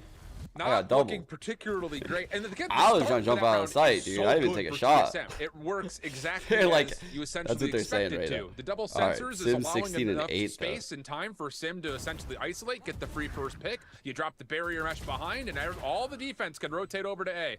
But it's the absolutely ludicrous double that you get to top heaven that completely just throws it on its back. That is just a simple play for Mata that really should not have turned into anything you would have thought based on TSM's quick rotation over. Am I standing up? It works out, and now you're just down to 2 Vandals, a couple of the Sheriffs. So when I can, sometimes when I coach are looking down the smoking gun of a 3-7 half to this point. Unless they can find some sort of isolation. Mata's snuck in deep. He's by himself at the moment, but surely you check this if you're TSM. Free, buddy! No way! Check it! Mata with 2 again! Oh, buddy. Okay, still, even numbers. Kimon able to we heard the net, dude. We should know 2 here. But he's very, very low. And here comes Thrashy B. Proto connected with that one. Kimon was looking to hold the angle, but Vic knows better. He checks it, comes through the stim, and hello, Sunshine. Vic, 1 off of all. He'll get it right here on this plant. No chance to make this Thrash at all. Wingman. Spot is he went past the clap? Util in his hand. He literally got clapped by him. 2v1, 7 has a lot to do. He's got everything though. Dizzy, Mosh, Wingman, he's got a ton of tools. Maybe an opportunity to still isolate. This could be a really good Mosh. If it holds in the corner, it's going to give him a chance to isolate. Man, how did we not get that through the box right there? Plus still the post-plant molly. Yeah, MXS could just back off and play time. Mosh needed to bounce there, I think, more over towards the plant side itself. Thrash is fine in a 1v1. 1v2, though, he's going to get jumped on by the other player. And MXS get it done yet again. Once more, TSM. Find no opportunity to make use of those ultimates. And Wingman is an idiot. Don't expect anyone to have pushed up behind the Viper Wall. That's the shit I in like. a nutshell. He's always where you never expect him to be. That early proactivity puts him in spots that that nobody is checking. Yeah, we don't like him. I think the thing too on top of this is that in this house we do not like set up Wingman. differently for TSM if they have better weapons, but they're trying to overwhelm stack this angle through mid. So we don't love him. You don't check your corner. We don't like you're him. So invested on taking the long range battle through the wall at mid. That Mata ends up essentially countering things out, and then of course the commitment of we don't even want to look at stay it. on the ground was what wins the round there from MXS. In this shot, the stim beacon gets put through a couple of smokes. TSM are trying to recover. Doesn't work out, but interesting. How about this? Quick hit through hookah, but look at the full wrap from TSM. They are not fully going to be seen by the showstopper poise. Trying to go. Why though? Why did the C's not hit him though? What happened there? Perfect. I'm gonna rewatch Definitely that. a chance here for TSM to still hold. Just counter showstopper. 7 health that he gets it done. That's massive. 2 kills off the showstopper. They owned us. To hold his ground with 5 HP. What a retake. What a flood. Great job living level 1 players. TSM win the most unlikely round in like the last 6 I think I've seen. And hey, they'll get him where they can take him. They're using the deadlock wall reactively on time. I think that's a good idea. Or at very least, if you start the game like early walling, and you notice that the other team waits this shit out, if you do it when like their hit is coming, and you have a pretty good lineup, like say you feel a B hit coming, so you ask your Brim to drop a smoke here, you then wall something like, you know, like fucking huge, right? Like whatever it would cover. Like, you give them the option to come out slightly, because that way they can't see where to break, and they're fucked. Like, they're cooked right there. You know, like, so that's how a lot of these teams are using deadlock. But likely there'll be a Sky Flash in play. Where are you? Instead, it's an easy one. It's free. Freer than this God-fearing country shift. Yeah, the deadlock sensor on the hookah drop, or like on the pathings to the site, are insanely good. The double face doesn't work it's out. Very, like, uncommon to be Numbers are quiet. still really You know, solid coming out of hookah right there on it. in terms of how you can hard as hold fuck to off break on it. this hookah play, and at the barrier match, It's kind of like having one like here, right? It's very uncommon to be like walking here because you're like jumping off the box and shit. When does Poised peak? There's the graph net. Poised should surely peek through the smoke for it. Yeah, really well done. 1 for 1's not bad, but the spike will be planted. 3 versus 2. Chance to Mata still hold has this if all. Mata can connect with the pushing op. elbow. He's actually swapped it out. Never mind. Yeah. I probably hit on a decent spot. Already pushed forward. This is a dirty angle to play. I think Mata kept pushing that. He's dead. Mata doesn't really want to take his chances no, anyway. No. He's too up. Once again to hand. Why? Why are we so? Why? Operator was not going to move from this position, but Mata can't do a whole lot. It's really a matter of biding at time. Yeah, Operator looks for a window.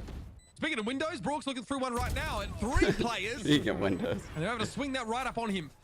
Operator with yet another one, and TSM put 2 rounds together in a row. Not too shabby after how disastrous this half was looking for them. Ooh, we can go into hookah. The ability to bounce back for TSM. What do you put it on? Like a pixel of like this piece of wood on the box? We saw it a little bit of nice box. It got out of hand, of course, as we got deeper into the second half for the same reasons that it was kind of working against them in the first. But you can see the swing here. I mean, they're playing solid retake. I mean, after winning the bonus in the third plus the gun round in the fourth, it's a little bit, it's closer than it looks, a pretty right? clean circle, I mean, I think that's the bigger part about it. Look at that. MXS are finding value on their damn, I free-handed that. But TSM have found really good ways to get proto value. The question's going to be how much of that value can they find here, playing up against MXS, who are likely to want to play aggressive, challenge these spike plants, and not allow proto to put together the fortification of the post plant. That's the key. I hope the deadlock isn't there. Because if the deadlock is by shower and seizes us, those are the 2 keys for TSM in this offense. I don't think it's going to play out too good for us. I want to see how it plays out when he's not on Reyna and not on Icebox. They're just in like this super passive setup right now, kind of baiting into the raise. Pretty sure this guy's first one's pace to start this round, though. Meanwhile, we're in this crazy trap play. Fade holding the jump out. Viper jiggling. MXS are all set up here, roasting marshmallows. And this is just going to be down to, does TSM get any information before they commit, or are they just going to have to gut check call something? The hell? And if they end up playing this towards A, they're going to have the advantages here. I'm not sponsored. In terms of the numerical superiority, but the thing about this is, if they tried and true. Watch how fast this teleport play Initiator util going through shower. Short pop. Pretty quick play here for TSM. Probably wall cutting over. This will be the shower's retake now. MXS take their time, and okay, they've been bamboozled.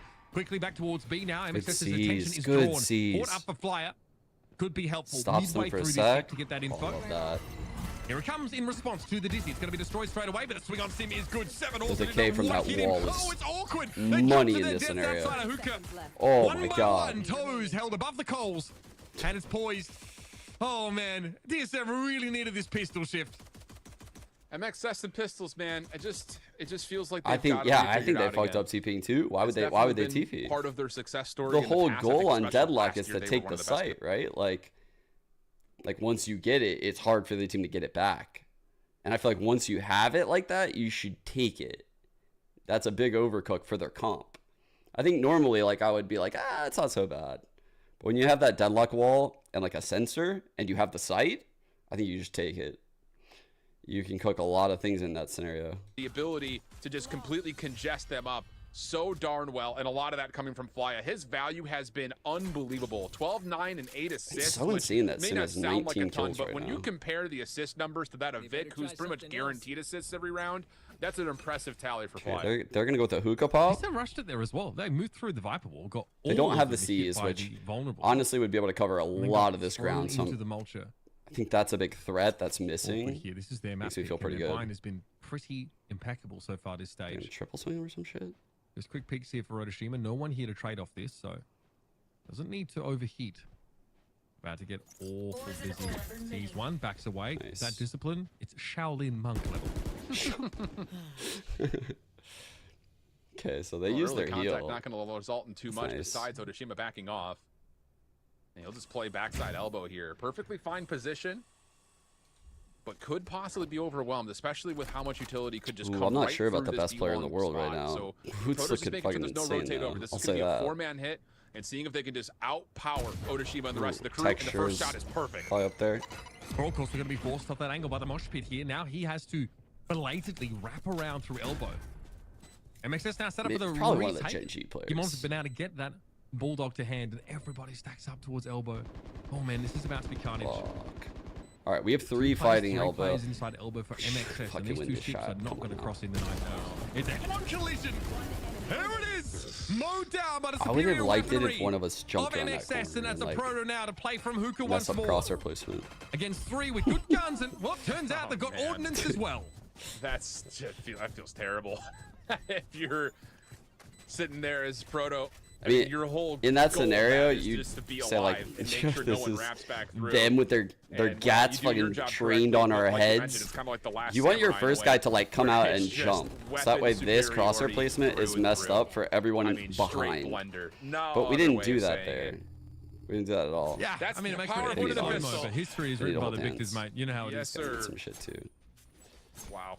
But it's just so tough because it feels like TSM are doing they the right didn't want things to do that because it was an eco. I hate to make it They sound didn't so want simple, to because they felt like they had the gun advantage, but it's still dangerous. Like I still think they should have done it. Don't feel like there should be possible. That's been the difference. It's questionable though if they shouldn't. TSM are going to be frantic as there is complete isolation towards points. Does well to get one, plus the isolated defender over towards B falls. So TSM. Did they make any plays off this? They might be scared to push elbow. Bear in mind, for the most part, they are. They ping it. They're like, okay, I think the guy is holding it down at B. Probably just waiting for us to push. To fund this round. They're incorrect. We got no one B. They're No giving us too much credit. 3v4. They will be extremely short on time, but they have Haunt Prowler. Guys, I'm not in the server. I'm IRL. If I came out of spawn 7-4, I wouldn't be able to get out. But these models, they're getting out. Look, see? For this full flank. Fly is going to see one. That's going to be enough for Brock. That wall definitely for shot. The wall is definitely for shot. That wall is crazy, dude.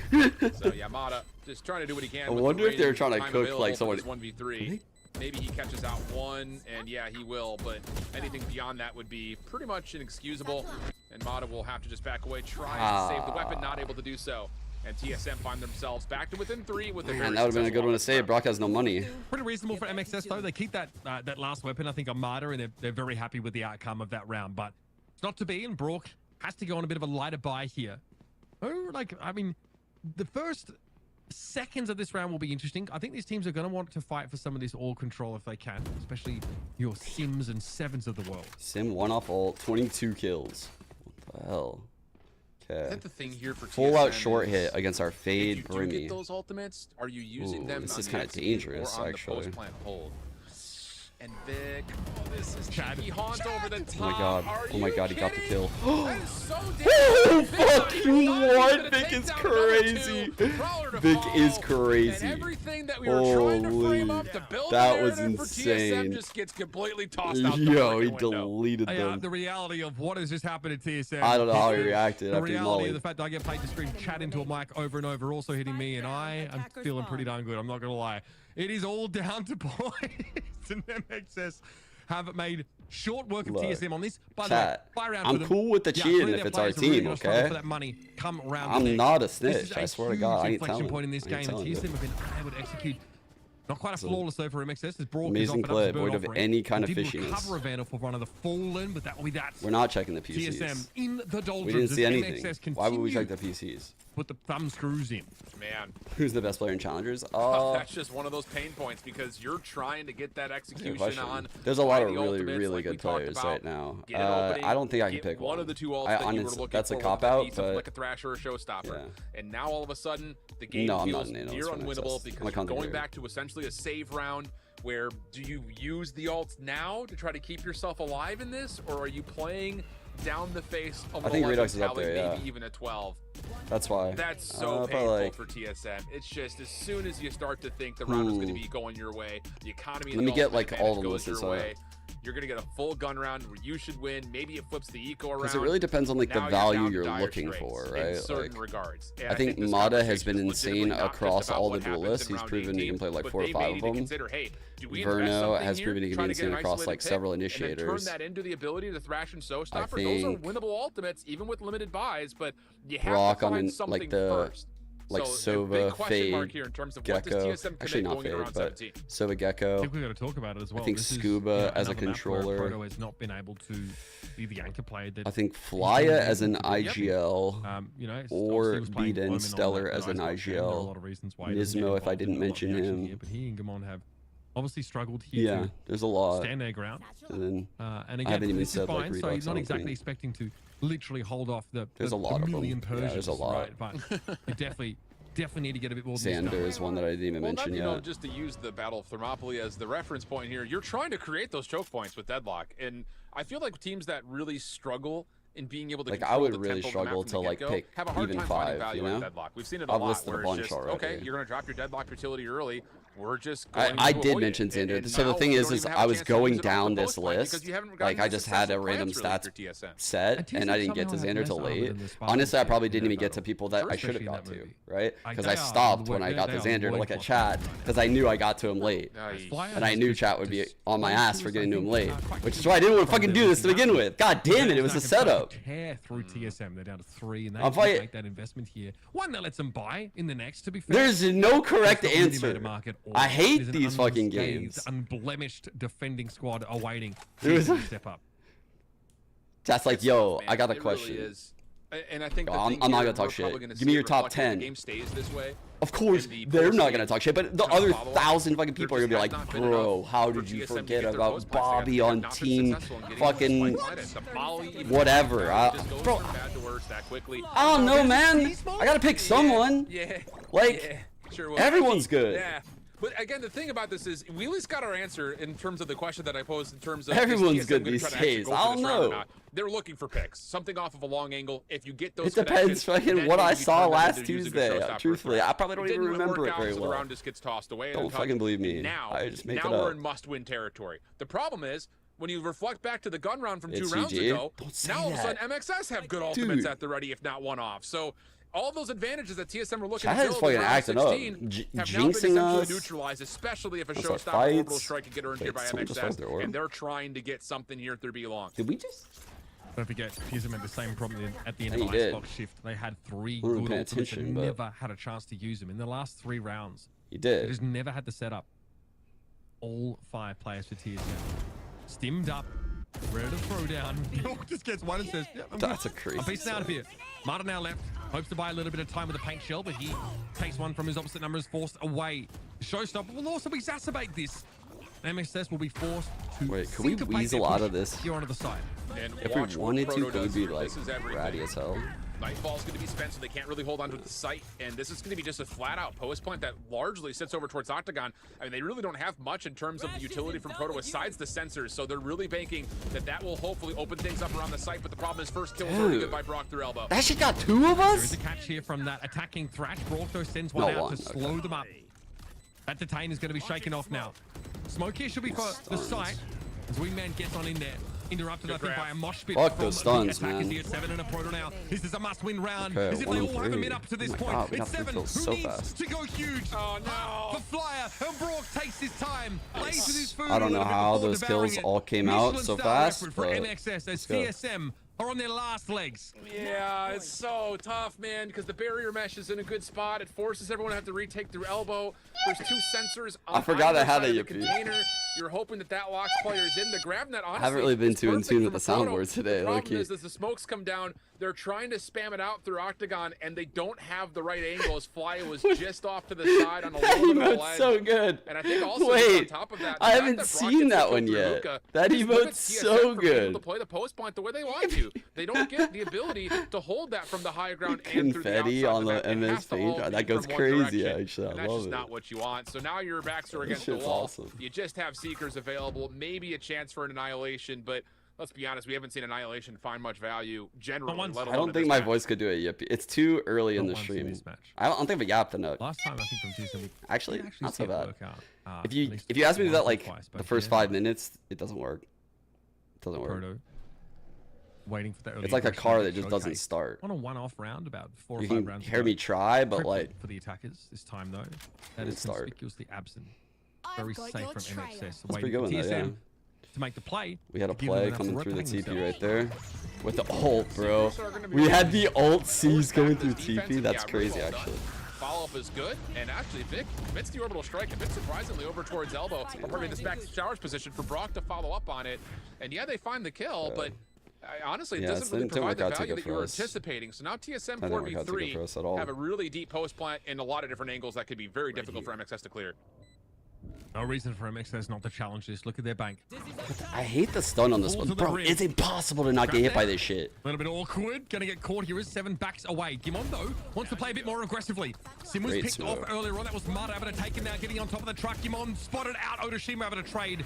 2 guns remaining on TSM. Decent economic damage here done by MXS. But it won't be a round or a map that they take away. Yeah. Truffle for YouTube. That's what I don't know what truffle is. TSM. I hate to say it, but it feels like I'm not gonna lie, any kind of like thing that you don't have in YouTube is what we need. The ability to isn't from like push off MXS, get them deeper into me the site, not wanting to treat you guys good over there. It's it comes from a place of I don't fucking know what's happening. That isn't just in one direction or another. It's honestly all over the map. Force this I don't know MXS what's happening in to be YouTube tested. right now. And you know, it makes life a little bit more difficult when a Proto still stays alive and can drop things like the sensors, the grav nets, all of the reactionary Y'all are teaching me some shit right now. To make that defense really stick. He's done so much crazy shit. What we needed to see what the fuck are you guys talking about? And to be fair, it's not like how does he have time for this stuff? Been limited in terms of value on the deadlock, but across the board, I mean, Sim is kind of dragging TSM around right now. 24 and 18, the kills have been great. It's just the follow-up off of the utility has been denied, mostly off the fact that Flya has been absolutely insane with finding haunts. I'm over here drowning, trying to wake up. This guy is making so much free information. Truffle for YouTube, making players through smokes in particular. That's been the most. What's the word I'm looking for? Right, Marta's not just generating free first kills for you, then chess boxing. You can get them off of that making orgs. He's making. We saw it in the first half, right? The constant prowler presence towards showers. Making streamer awards with Cutie Cinderella. Now, of course, this guy literally is just doing crazy shit all the time. All the time. I don't know how he does it. Looks like an A hit set up for TSM. Honestly, I have so much respect. A little staggered. It's crazy. Guiding light that will tell TSM of presence in that part of the map. Yeah, Juan is also thrown over the top though, so it's mutual. Everything will stay pretty much even through the middle of the map. Right. The big thing here is, can you get deep clearance for TSM on this TSM this year has been very disappointing. Like these players should be able to put up some wins, and honestly, they really haven't lived up to it. If you catch good info, I was very optimistic about their roster. You can find success. Up comes Sim. I don't know what happened. Next man up mentality here for TSM. He's gonna have to go little satchel up, break up the play. Perfect line ahead of this one way. Oh my god, they traded us out. 2 versus 2. That was 2v2, 5 HP on Sim. This could be the end. Loved to have moved in the U-Haul here, but the paint shells were well placed by Sim to dissuade that. Boys vomited on. As a father, I know all about that. You shake it off, buddy. Could be Otoshima rotating back over towards the A side here. We are still pre-plant though. TSM have to make the move. And this is a problem here for TSM because you know that this heaven position is likely to be the rotate is for Brock. He just needs to confirm the info. Yep, both players are here. So now you just wait for Otoshima to come around the back, and you can see Sim doesn't know what to look at right now. Stressful moments for TSM this 2v2. They're piecing it together. They're ready to take the fight back site because they think statistically that's the best play. Okay, it doesn't matter. They're not ready for the flank. It's going to be Sim now. 86 points of health to work with, but Otoshima ends it here and now. Not just a map win, but a series take for MXS at 2-0. What a decisive way to shake off this 2-2 malaise. Man, that's going to be really frustrating. Things are looking up, for TSM to look back like on. Flies, Cam. I think that, again, bars. You know, Hashtag they didn't bars. play poorly whatsoever. This just felt like the MXS that we expected to see after what had happened through the midseason. Haven't had a chance to see it too much. The loss of Turtle Troop is, you know, excusable, I would say. The one versus SaD, definitely not excusable, I think, in a lot of people's minds. But the recovery, their ability to get back to what they know, the double initiator comps has worked out. Maybe have a payout of and channel again, points. Look at you, fiending your channel points. I think the post-plant reflection like some is going to be kind of degenerate. 1-for-1 to how successful TSM were in not just finding post-plant success in their own, but their ability to stop TSM from even planting in the first place. It's just one of those situations that I think TSM came together. Does it look like they give a fuck? Why? Wait, why? Oh, when they won. Okay. I thought you meant in the game. I thought you meant in the game. I was like, wait. It's just the Prowlers. Did it look like that to you? Value, I hope it didn't so look like value. that. To me, it looked like we gave a good effort today. Just felt like but I see what you mean when they won. They just think very highly of themselves and what they're capable of. Players KO play on Icebox. I mean, I respect it. The amount of info it really gave them on defense, those 0 points, always spotting out the triple stack, headed over towards the B side. And now here, I think the Fade play is being incredible. You can see why that Gecko Fade comp is so sought after by so many teams. The double. Wait, that's not 007. That's great stuff. That's not 007. As well. He continues to develop and tough post plant stats here for TSM. They were always a little bit volatile here, but I think the most damning part is that first kill ratio. And TSM again unable, Dan, to sort of convert on having so many more of these first kills in these rounds, which is shocking to me because I just feel like why we're not there were so many freebies off this, Fade util that I thought MXS would have more first kills, honestly. That's the thing, right? Where because the whole game from map 1 to this, I think especially the second map, I would definitely you see consider like helping them out and being there for them and stuff like that. But the game and the way that they were going for these executes. I don't know. I wouldn't do it in such a way that like hinders a lot of the other things I like doing. It was something that was happening constantly, and this is the more Shopify that we know and talk about, right? The one that knows how to control the pace, knows how to control the game, and gives zero opportunities for TSM, especially because on the other side you have so many amazing players like Sim that often find the value. So it's just something they're really good at denying that and making sure. Damn, Odors went 0-7 on Bind. And even then, I mean, you still won. Sim and all That's the actually kills fucking that crazy that 2 people went 0-7 on first bloods. But it was still just that team effort from more Sim's Shopify. first bloods here. That was greater. He evened it out. Map number 2. I mean, in the second half, it was a little bit more of the same, right? Only 2 rounds that TSM was able to get shift. So, I mean, this is the more Shopify that we want to see. Yeah, and it's the one that we. It's like opposite stories between the maps. But them playing with this level of aggression, their ability to hit the trigger and know what utility is going to be thrown where, it just feels right. So yeah, they have questions and stuff. I think the thing too is, answer them. You know what? At a they map like operate in their Icebox, own you add more flashes to the mix. I would feel like I'm overstepping big time if I did that. That much more certain. Here on this map, it's good information gathering with the Prowlers.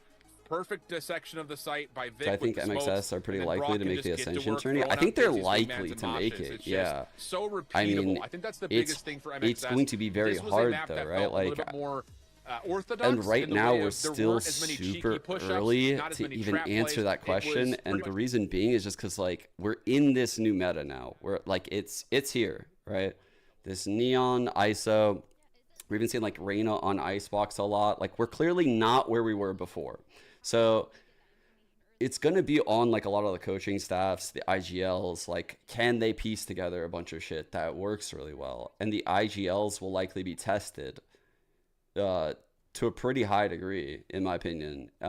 So at the start of the year, it wasn't looking like it would play out this way, right? But because of this huge update, what it means at the pro level is right now there's a lot of uncertainty about what duelist to pick, what comp to lock. Should I run double controller? Should I run double initiator? Do I need a sentinel? I don't know. Am I running a deadlock? If I'm running a deadlock, am I running double senti like sentinels on like Lotus? What are the good ideas? What are the bad ideas I've seen around the scene? There's gonna be a lot of people that pick bad ideas right now. There's gonna be a lot of people, and those people that pick those bad ideas can't or don't do a good job formulating a good, innovative game plan, right? Because that's very different than locking ISO and ranked. It's like, can you synergize this guy at the pro level? Or if you're playing Neon, like, can you fix the spacing issue that happens a lot with Neons? Like, a lot of these inexperienced teams can't solve these issues. Yeah. So that's why the question is very hard to answer right now. I can tell you, like, right now, Oxygen has a good like coaching staff and IGL. They're one of the teams to look out for. Dark Zero has a great IGL in Stellar. He really knows how to like create game plans, and I think they have some smart, experienced players. Same thing goes for M80. They're going to be able to create a lot of game plans and innovate at an exceptional level. I think we do the same thing, and I think pretty much anyone outside of this, I give a puncher's chance because they have very skilled players. But oftentimes the game plans that I see on like peak days. Like I'm not talking like middle of the schedule, pointless game. Like I'm talking like, hey, we're in the playoffs, or hey, this is the first day of the season and it's time to flex what you've been working on. I feel like we do really well in those scenarios. So that's where I think we stand a great chance. I love how we innovate. I love the comps we run. And I think we're the best cringe comp team in all of Challengers, if I'm being honest. And that is a very good thing to be. Like, being the good cringe comp team is insane. You lose one, and what happened last match? No one can prep for you. SaD that you were able to fix today to win in such a clean fashion. I think we were. I'm not too sure, to be honest. I think today and now that we're on boot camp, we've been finding our groove again, and we've been playing together a lot more. I think in the SaD and other matches that we lost, we were playing very individual, and I think we've kind of fixed it. We talked about it, and I think moving forward, you'll be seeing this type of Moist Shopify. Oh yeah. Yeah, this is what we were talking about, the more Shopify that we know and love because of how good you guys are at closing and making the game your own. I want to ask about the slight changes that we saw. It wasn't anything crazy, but it was the Reyna we got the chance to see on Icebox, and then the Fade that you guys added into the bind composition. Can you tell us the reasoning behind these? I think it's just player comfortability. I think Adam or Mata just enjoys playing Reyna, and in scrims we've played against different comps. We've experimented with different stuff, and I think we just like different things in general, and we just want to switch it up. So I think that's the reason behind it. And you mentioned meta a little bit, so I want to ask, everybody's talking about this new meta where people are saying, yeah, the duelist has to play the Neon, has to play the ISO. What is the mentality that Moist Shopify has on, you know, adding the Neon or the ISO or whatever else, especially knowing that meta is such a good Raze and Jet? Wait, you didn't know Mata was... Like I said, the other question, I think it's just comfortability. I think what Adam wants, he can play, and I think he's such a talented player where it doesn't really matter what agent he plays. I think just comfortability and us helping him get the entries that he wants and do the plays that he wants to do. And I want to ask you now for my last question, because you're 3-2 right now, so you've been getting a couple wins. Mostly those wins you're trying to end positive with that 4-2. No what are way. the expectations for what is going to be that last match, and also what is going to be what we can see next for Moist Shopify as we approach the end of the year? I think we want to win, of course, against M80. We've been waiting for this match all year long, pretty much. I think we want to get that win just so we get confidence into playoffs. I think we're going to do our best, and we're going to come in swinging. I think from now on out, like from here on out, I think we're going to play to our best, and we're not going to lose. All right. The expectations are high for Moist Shopify. Vic, congratulations once again on SaD this is coming win. right up. I'm gonna let Usually you go, there's like and a 10-issue that match that we have, so that second match is gonna be SaD throw against to a break QoR. here. So make sure you stay tuned. We'll be right back. We'll probably have a timer for like 5-10 minutes, and then there'll be a desk for like 5-10 minutes. So probably like 20.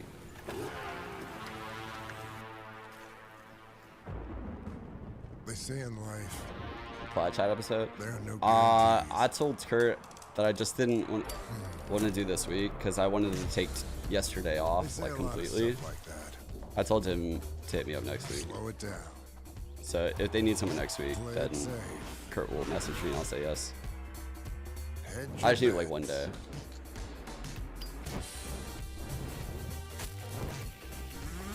It was a good day though. You gonna listen to that? But yeah, I definitely need some time to recover from that fucking game, bro. Guarantee you'll pull this off. Dude, No guarantee. did you guys see? Hold up. Wait a sec. See this fucking shit? I was like, bro, maybe I went a bit too far. I was like, did I go too far? Did I go too far? Internationally is that these explosive Hold rounds up, wait, that come out, what is we're this? only getting a few smattered in here and there. Fury is able to find the opening, get some rounds. Wait, Riot's gonna have us listen in to Furious Timeout. One sec. Why am I like this? Why am I like this? Anyone? Why do I do these things? I will take 100% responsibility for the loss. These actions were 2 BM at the time. Apparently, It was too much for the voice to overcome. It was too much. When I saw that shit, I was like, bro, I'm gonna get fucking lit up by Brazil right now. I'm gonna get lit up. Little did we know there was a little bit of a mishap. Turns out we were listening to 100 Thieves comps all along. That is actually like the crazy thing about the whole scenario is we didn't know. I asked chat to translate. No one could translate pig. We didn't know whose voice it was. Turns out it was 100 Thieves the whole time. Crazy. It's actually crazy.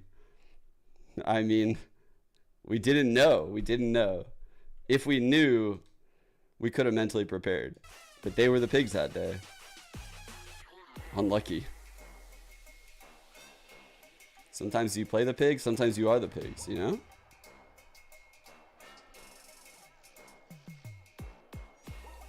I can't believe the fucking red throw on that shit though.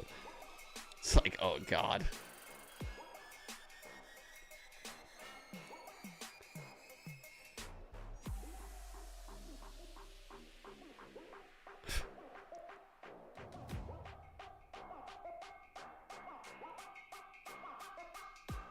Drake, no, surely. Wait, no, surely he didn't vote. Surely he didn't. By the way, it's actually criminal that Euphoria didn't win this poll, but that's besides the point.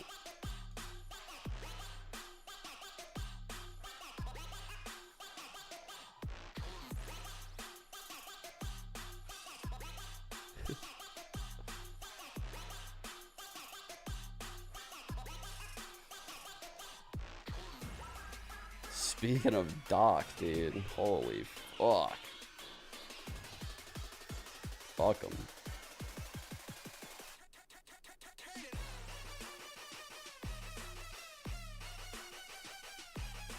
It's actually crazy.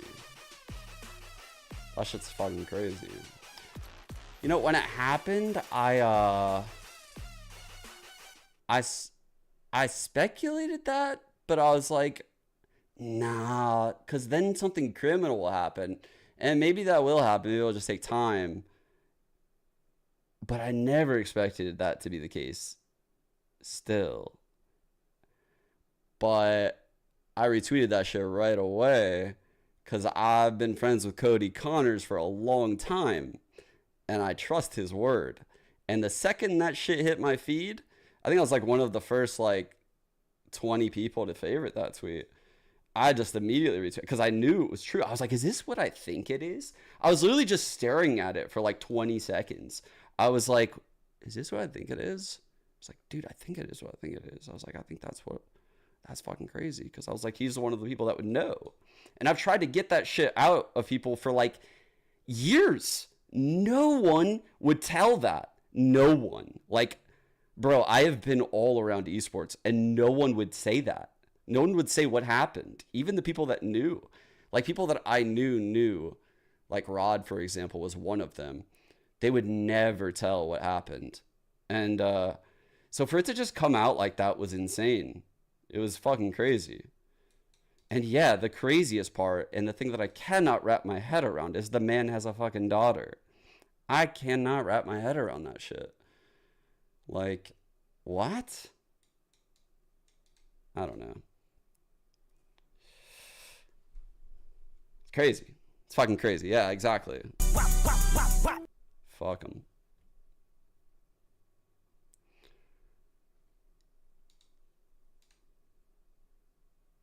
Some are.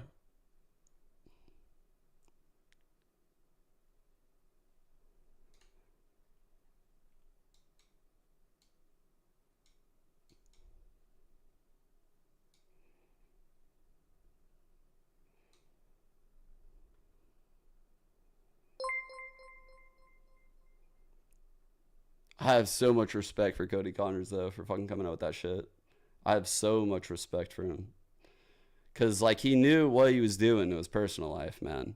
I sent him a message, like, immediately. But, yeah, you can see, like, I was like, yo, K.Arc, respect. This is literally right when he tweeted it. He's like, also, fuck him. I was like, yeah, fuck him. And then, yeah. It's like, dude, it's crazy.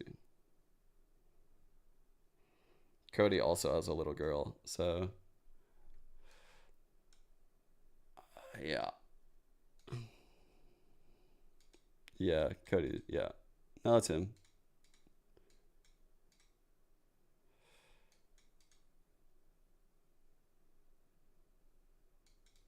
You're right. They shouldn't need a daughter. I know that.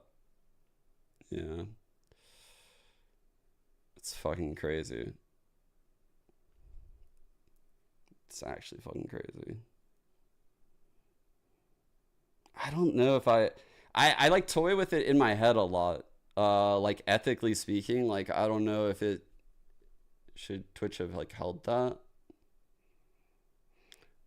for one person. I don't know. I really don't know. I don't like typically talking about this kind of shit on stream, but yeah, it's been like, I don't know what the right play is right there. Like morally, like I'm unsure. Should Twitch have come out 7 years ago and said this shit to prevent it? Or do they respect the individual, you know?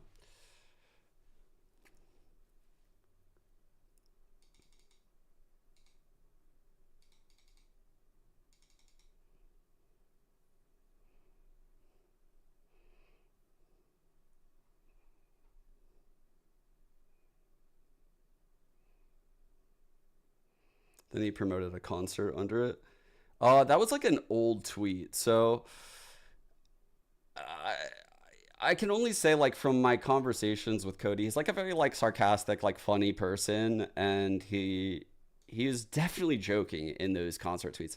Is it an appropriate thing to joke about? Absolutely not. Absolutely not. Do I think that was a good idea? Absolutely fucking not. Does that take away from the validity of the statement? No, that's not true either. So I think the world where Cody Connor's being stupid with those tweets and his tweet being 100% factual, I think that's the world we're living in. So yeah.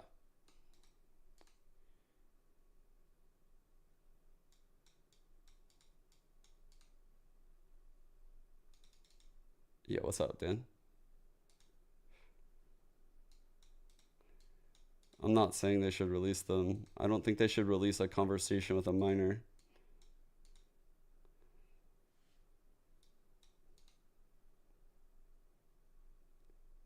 I definitely don't. Like, that's why it's such a hard thing to deal with, right? Yeah. It's very disappointing. I was never really someone that was close to the guy. But there was moments where he was like in the CS scene, I think. Like, bro, I think like we memed once at a boot camp and pretended he was like our coach or something because he couldn't do him like really close. SaD, I'm once again your host, Drya, joined by Uber, and I hold yeah, shift. like, and guys, for the second match, we've been talking about it a little bit in the green room. It's I mean, I don't know what's gonna happen. Both of the teams have really struggled. I'm just a fucking terrible judge of character. Like, honestly, like, I can't see this shit. So Uber, I mean, it could be a good indication. I don't know. Yeah, I don't know. I think MXS looked vastly better today than they did last week. I also think that the Haven comp from SaD was like really nice. Like, they were cooking with that one, and I don't think MXS knew what to do about it. I think coming into a series like this, you know, QoR have pretty defined strengths, and those are few and far between. But like, right now, I also had a dinner with like Phantom Lord and Dingledurfer, and like, bro, like, I don't know. There's been a lot of shitty people that have been like under my nose. Like, honestly, I just don't. I don't suspect them of any. I am so fucking oblivious. Just as Zeldris has graduated high school and actually has time to play the game, these guys are struggling. I don't know, man. I don't know what's going on. I just don't think that way of people, I guess. I don't know. As much as their record reflects a pretty, obviously, poor start, 0-4, I think they've been hit with it's crazy, like, how jaded I've become over these years because of stuff like this. Like, people that I've met that go on to, like, do stuff like this, or people that I've talked to, I'm like, bro, that's crazy as fuck. Then after that, you play M80. You play a TSM team very closely, and Really now crazy, you get a little yeah. bit more freedom because you're going up against a SaD esports team, and then they finish their stage playing up against dude, I feel like is in their own right solid. I don't even know if they not to the same caliber. Is that of an 10 NA, years ago, or is that instance. after So the whole they just Twitch kinda thing got a really happened? rough draw And maybe here. it was And like outside of someone the that fact knew. They've You know? lost 2 very tight 3-map series to some pretty solid opponents. They, I think, are still trying to kind of find their identity in this stage, and I think that's the biggest part about it. It was Again, before? kind of Oh, fuck. a lot of teams in their position have been cooking up some new comps, new strategies on the new maps in particular. Oh, I see. It was They're going to be Photoshop. tested here Okay. in terms of being able to see if they can actually put together something that is uniquely didn't know them here in that. the late stages of this half. And this is the thing for QoR. They're a team that have are one of the only teams that we have in challengers that are now going with these compositions with Yoru, with the Reyna, with the ISO, like nothing too crazy, but they're adapting in their own way. This is something that the team as well has been open about like how they feel. I like am some glad teams just though. cook a little I was too like much in talking challengers, and they're privately a going with lot the with standard Jennifer and about it, and attempting I to get those wins, but this over was it just like maybe hasn't. like over the weekend. I was just talking privately because like honestly, like I don't want to get involved in this, but it was a little disappointing that like all of his inner circle didn't say anything right away. Like when that Cody Connors tweet went out, it was a little disappointing because I know, as someone that's been in this scene for a long time, I know who Cody Connors is, and I know a lot of people do that have been here for a long time. Like not the casuals, not the fans, but the people that were here. And they know they can trust Cody Connors. So it's just a little disappointing, I guess, to see that. I mean, I know you shouldn't trust everything you read, and I'm not saying that, but this is a very unique scenario in the gaming landscape because of where it came from. So yeah, that was a little weird to me. But they ended up, a lot of his friends and close buddies ended up coming out and kind of speaking against him and the actions, and that's good. But yeah, I don't know. I thought that was odd, but maybe I'm just like fucking too on edge about I feel like I'm too on edge about the whole thing because obviously I have daughters, so like I don't know. I'm reading into it too much. Looking for T-Dog to turn up. Maybe add a couple more cans to that Dr. Pepper tower and just pop up. Just a couple more. I mean, a few more. Does it really make a difference when you have a tower that big? I don't think so. I think a couple more could really help out this team. But honestly, it's How much money is gonna be from that tweet? Oh, I think he's fucked, dude. They were I struggling hope he's for a couple fucked. matches. We started Dude, saying, he yeah, admitted they had it. no chance, and then they won a crazy upset. I can't remember exactly who it was against, and then obviously T-Dog. Like I mentioned it in my Discord, but like he used this like Twitter tactic I see sometimes where like this works. It's like a fucking thing that people do on socials. It would never work. Actually, it might work in real life. It probably would work in real life in like a debate where you like kind of admit fault, but the way you do it, you like you like hide it a little. Like you kind of fucking, you say it very early, like you did in that statement. And then all of a sudden, like we're talking about other shit that's tangentially related. And he's like yelling and screaming. And all of a sudden there's like F-bombs left and right. And at the end of it, for a second, you're sitting there and you're like, oh man, like I feel bad for this guy. And then you realize you're like, wait a second, this motherfucker just, no, I don't feel bad for him. Like, it's crazy though. It's the way that thing read to me was like so odd. They may feel a bit overcooked, but I think the thing that's been really curious about this squad is where they're finding the success from. And a lot of it in that last matchup came from Ferbsa. He was unbelievable, absolutely stole the show, and has become one of our stat leaders on like the there was literally people that read that shit and were like, oh dude, I knew you were good, Doc. And I'm like, man, what? He said he did it. He just dropped a bunch of F-bombs at the end to make it seem like 31, like in regulation. We talked at the start of the game on Sunset, I don't even know, like some imaginary fight was happening. Right? Normally, like the Cypher's maybe a bit more passive and just tries to, give as much info as anyway, possible. I'm done talking about this that shit. probably shouldn't have happened, and it took. There's Ferbsa nothing I can doing add to that it. for them to go 13-11. So like that's just what was asked. It was Ferbsa on 31, Dip on 24, and then like the next closest was 12. So like both those two new additions to this SaD team have been incredible, and I didn't think this team could improve by taking Bob out of the lineup, but they had a slow start. To be fair, you could see this this YFP Fuzzy Aimers Blinn loss streak there. That's not good. but they've really been able to bounce back against MXS. But I want to be clear, that MXS win, you know, compared to the rest of their record for the last couple of months, is an outlier. There's no other way of looking at it. And that's the thing. This is, I mean, does this, by the way, look like a person that would just fucking make shit up on the internet for some fucking social points, by the way? This is shortly after he tweeted, by the way. It's like, what triggered him is that there's people still fucking praising this guy, and he has a daughter, and he knew and is eating him up. So yeah, like he was trolling years fucking back about his concerts and shit, and people conflate the fact that, like, you know, like that joke makes his credibility go down. Like, no, he thinks very differently now, clearly. Like, and people change over time. And this is something that I think a lot of people on the internet just fail to grasp in these like weird debates. Like, yeah, dude, like people change. This shit was like 5-10 years ago. I would hope people evolve and change as people, you know? It'd be sad if they didn't, if they're the same people, which is low key. Like, honestly, Dr. Disrespect, he hasn't evolved because he's that character. He's a character, right? Like, so how can your he's like permanently stuck in the character. I don't know how he does it, to be well. Apparently. As strong as we needed it to be, especially in the mid round. But when you get value out of a player like Dip now in the roster, it did feel like versus MXS they were making a lot. Yeah, it's more definitely a fucked up joke. 100% fucked up joke.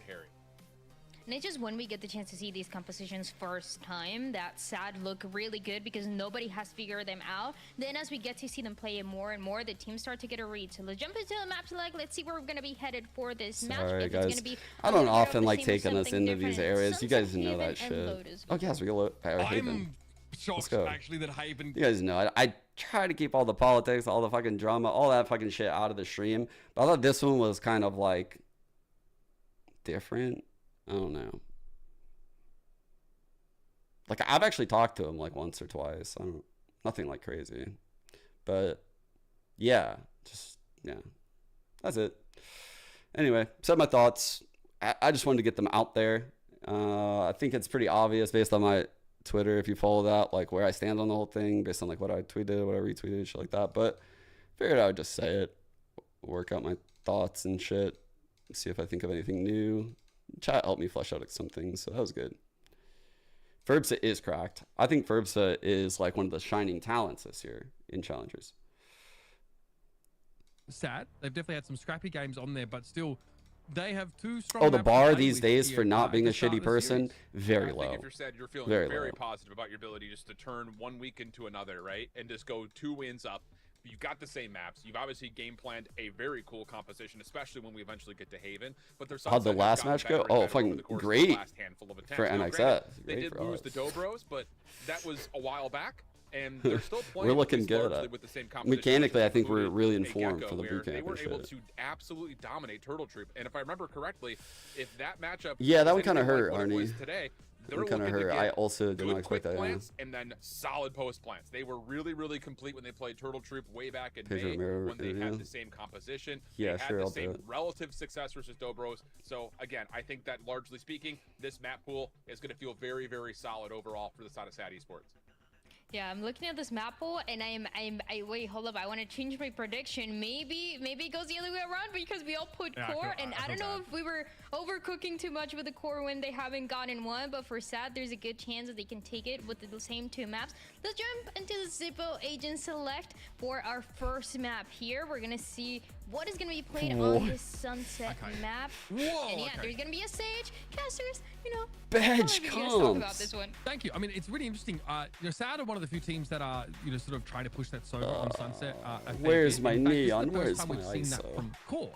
Normally, they're playing the Gecko Breach composition, so they actually bring the Sova in and the Sage to round it out, which is bizarre. So he'll be double controller, of course, with just the Sova YouTube and the Sage in the mix here for core. Break. Do they Am I crazy? I think they did this in stage 1 on this map, right? Yep. Way back. Bro, she was posted 20 minutes ago. It's a 13-minute interview. I would just say. And you're telling me this is fucking there with like a spray down post plant. the T.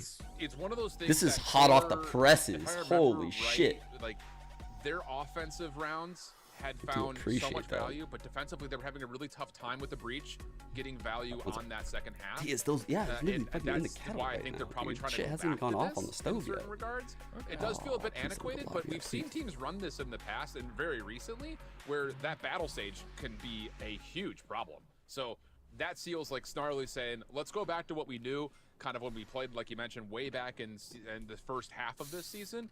But I think the question mark here is going to be a doubt. I want to see Pistol before I bear it. Who's going to be back under their comfort pick? We're missing cams. It's over. MXS. So I think that's going to be the big question here of, is this kind of antiquated composition going to actually I think that's a waste. to deal with the problem? As people are shooting the wall to throw the mod over, it's like are looking for their first win here in 300 credits. Actually, it's 400 now. Against the most 400? unlikely of opposition in MXS. So, how do the fortunes of these two teams trend from here on out? Because of course, promotion relegation looms, and QoR currently is in risk of having to compete SaD will in make that you tournament. sad. I don't know. Here comes Ferbs already making his I think elbow. Ferbs solo Sage. Snarly's wall already. Ferbs kind of changed that a little bit. Of early warning for QoR, and even more gained there by Snarly just with that passive piece. Good paint shell still holds things off. It's going to allow the defense to rotate in through connection. Okay, this flood is going to get kind of crazy. This blind on nerve cutting through. Here we go. So we're looking towards a possible post-plant scenario. Attempt already finding a couple of trades, keeping us at 3v2 as they turn the tides. SaD with the kills, trying to look for the plant. They're so low. In the back of that corner. Oh, fuck. So low. One more. Finds Perk on the run. Is that find Darkest as well? Scan, 1 HP. One more than he needs, 30 to be seconds fair. left. But there is no plant. Sure. And the odds of Scan winning this round rest on a instant headshot on Ziff. Very doable, very volatile little situation here, but Ziff is the one that just breathes on him, and he falls to pieces. Yeah, good stuff here from QoR. I mean, again, I think Zeldris' paint shells are very well timed. It stops SaD from Dude, being on I realized, by the way, I mean, had these like you stickers. kind of mentioned, it's just the ability to stay alive through elbow, T-Dog, that little fadeaway. They kills sent them with the controller that one day. I opened that on stream. That turns things around because I was like, oh hell yeah! Was looking Put pretty some new ones on my clean, mic. especially off the fact that not only did they get through elbow pretty cleanly, they also found a couple of kills transitioning through that middle map over towards that inside connector. So decent opportunity for SaD to get the spike down, but they purposely left the gap here. I'm guessing for a retake. Too strong, and now you've got an early so that way, like, you can kind of filter out the fights. Here at B, which this is going to be a jump scare for him if he holds this angle. Think of all the omen swings you see there on the retakes. Like, ooh, good patience from T. That was very good target selection. Way to stand his ground, and of course, the I thought he was screwed. SaD suffer. The Aloe was dropped here. Ferbs was able to recover it, and that is a stunning paranoia. That is going to take control of the back of side down, give QoR staging ground, and just retake the paint shells, bite hard, and it's Darkest with the spike to hand. Now has to run on away. Yeah, and here's the thing, we saw this a lot, I think in particular in Game Changers, when we were watching this map, is when you have a breach in the mix, your hits are going to be very telegraphed. It's going to be very obvious what's happening as soon as that first fault line starts to come through. Or if you're using the fault line early for a trap play, I like this you're going to be in this moment of just complete calm for about 30 to 40 seconds before the next cap starts to come through. What are we doing? Everything. You're going to execute off We're of fucking some throwing. So I think if you're SaD, you got to try to mask your approaches here. 2 shots though for nerve, so yeah. Well, not going to do much with Outlaw there. Yeah, great fault line, by the way. Playing off one's own fault line is not an easy thing to do. Okay, I will be back 1 sec. Takes the Outlaw away from open this box. And still, it's going to be QoR, obviously, with the player advantage there, and a great hold on that B site to take control. Again, that paranoia out of Boba shift for me stands out. Enabling them to retake that backside B before the plant goes down was beautiful. Yeah, absolutely. And I think, you know, obviously it starts with the 2 Outlaw shots. Those are impressive in their own right. But yeah, it's one of those things that for QoR, you know, keep an eye on what Snarly does timing-wise with his abilities. So far, we've seen early barrier orbs thrown over towards A, early follow-ups off the paranoia with things like the slow orb. So it feels like Snarly is kind of using his teammates as his call to throw some of this utility down and try to trap up some of these SaD hits. So I don't think I'd be curious to see if that continues, as we're going to get a fault line across one side, Paranoia on the other. Quick play here for SaD. Okay, Khan gets ahead of the one-way here and is ready to take the fight. That is stellar. Great spray transfer here, and SaD get off on the front foot on their buy. QoR's going to walk out into this, but able to win somehow. This is absurd. Now we can back away with a Hunter's Fury to spend. What?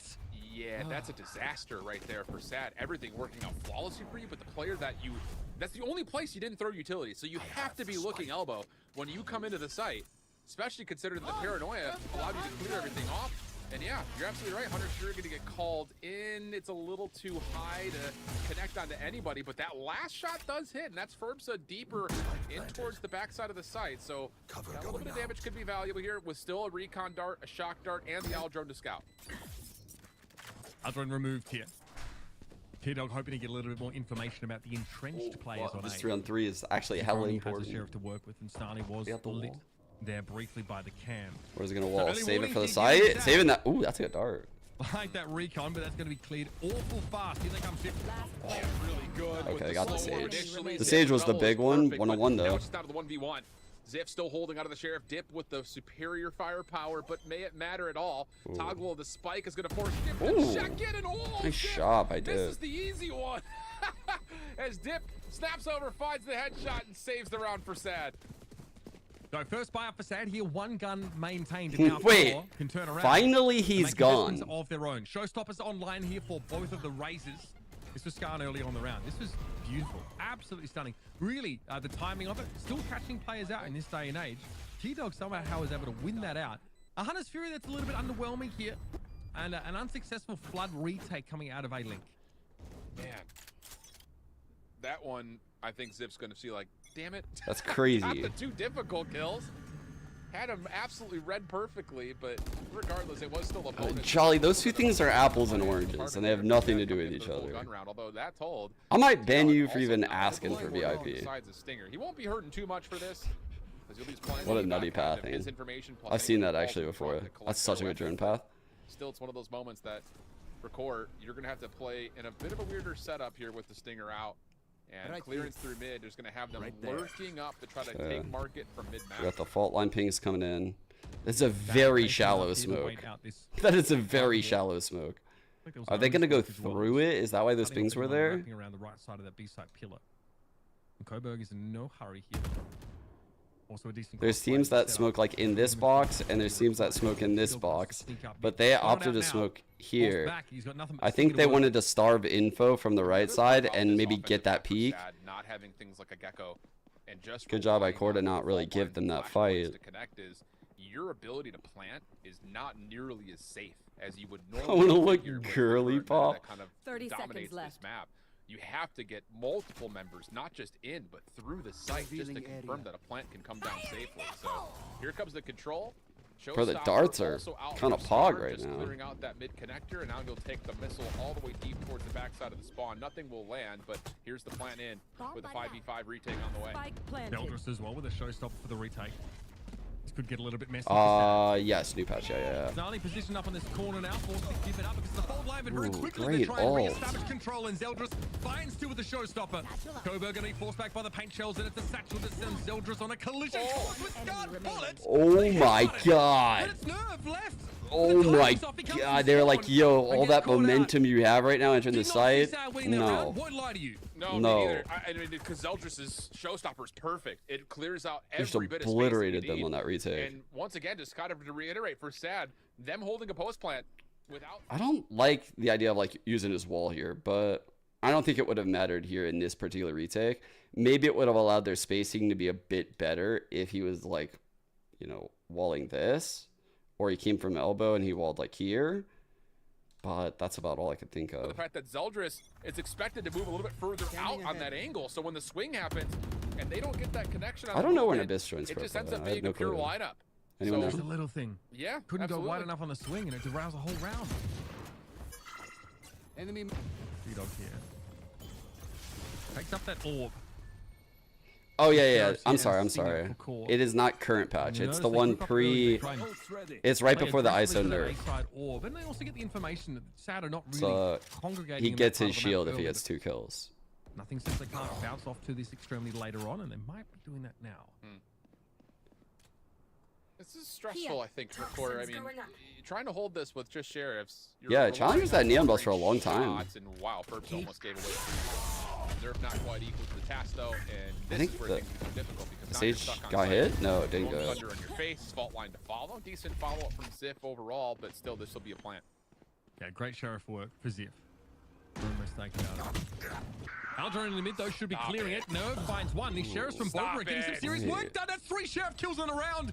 And QoR don't seem to be done yet. Okay, good dog. Why are we not playing tradable positions against sheriffs? Hello? Fuck, is this thing on? What are we Darkus doing? is like, yo, what are you guys doing, man? Like, what are you guys doing? Darkus is probably so mad playing Breach and all that shit just happened. And I don't fucking blame him. What are they doing? QoR at it again, folks. An unlikely round winner, thrifty indeed, as they brought 4 sheriffs and a stinger, and they walk out of the round with Real Breach ults throw me off too. Low key, they can. I'm in the worst spot when it comes to Breach ults, like mentally. Ew, brother. Like, brother, ew. Oh my god. What is that, brother? They're fucking me up. Like, honestly, right just simply that might have been one of the worst ideas I've ever had. Just because I was lazy, I made that myself. My raid sound. The last thing you want to do is I was like, oh, that's a sound. And be I'll the put first that. ones to check them as well, by the way. Those were all individual swings from SaD first into the waiting arms of QoR sheriffs. Oh, and now all of a sudden the Eco's completely turned itself on its head. Where's it Sure, going? the scoreboard looks tight, Holy but fuck, dude, what? Really controlling this. Bro, that Viper could get kills in that pit with that dart. What? So little into this round. That was nuts. The satchel there to get himself out of harm's way from that fault line. SaD are making a bit of noise here. Not quite enough to wake the dead, but definitely enough to raise an alarm, and there's a gap in that cyber cage. Oh, find out! Oh, big mistake! Yeah. Satchel thrown in. Zelda's had to fake many, and we did not see that. I don't perceive it. Nerve gonna be spotted out here for the oh my god! No way. Oh, Jesus Christ, dude! Get out of here! What the fuck? Right. What just happened? Together, you know he's there. You're getting the pings. You see the dark cover coming through. Nerve's like, I got you. I got you too, dog. Just stack it and hit Thank it together. you. Thank you for not doing first person observer. Thank you. I mean, the first one, fine, but shock dart. I mean, aftershock, perfectly placed, but we're just coming in one by one. You got real active right there. Forget about it. It's only 6 rounds through. That was not what we consider to be a winnable round anyways because of the weapons. This one, though, we need to start seeing something from SaD, and they've been slowed. They've been revealed. Oh my god, he's so back. We can't excuse it. We can't Yo. It's happening. It's happening. Not a lick of damage. Nothing. As soon as they get a bit of wind in their sails, they start doing stuff like that. Zelda's double satchel down into tiles. Great. Oh my god, QoR destroyed them. And a ping. SaD all got lit. For like 10 straight kills, no one's on a damage point to QoR. Yeah, true. Oh man, it goes from 0 to 100 that quickly with this, isn't it? I mean, this core team. Yeah. Just, they really do feel like they are. Well, they are very like volatile, I guess, in some sense, but also once they build some momentum, they will really start to flex on you. I think the thing is, you know, even in the matches that they've lost, so annoying if you're dead. Echoing back to what they had done in the first half of the season, is, you know, they're still putting together great ideas. It's just a couple of mishaps that have that shit was over before it started. Teams, and we really saw that, I think, in the first 4 weeks here because they've played a lot of really good teams. I mean, I'll be honest, I think that that group, that other group that they have to play. That's true. There hasn't been many Vipers lately. I mean, you've got a really good Dark Zero team. M80's disgusting. Even though they're 2-2. TSM obviously shows. I don't really like the Viper. I don't love the Viper on Sunset. Like, I would say that this scoreline has more to do. I mean, QoR looks good with it, right? Like, they have a game plan. It's their map pick. But SaD don't look very good. Like, the way they threw that eco, the way they were so unaware of that push, the way they, you know, like, didn't properly use util and space properly going through that smoke. Like, they're making some big mistakes here. You want to find yourself maybe just outside of that sort of bracket of players. But, you know, now going forward, it's Dobro, SaD, Esports, and Winthrop they get to play against. Yep. Yeah. Yep. They just look sad. The best you can do is what? 2 and 4. Really yeah. No, I'm not saying the Omen's essential still. You know, it's just like the Viper in addition to the Omen. Like, I would rather have the Breach with the Omen personally in this meta. feels doable. Although this is a good opening here. SaD just kind of stacking the box through mid. This Hunter's Fury could line up a couple. Skarn in trouble. That's annoying. He has no satchels. He has none. But this showstopper likely not to land. Tito, where are we going, bro? No way. He rose it. Oh, he rose it. Holy fuck, he got tipped. Nice composure there from T-Dog. Wild swing from Darkest though. Yo. It ends up being a trade and even a Vandal handed over to Kobo.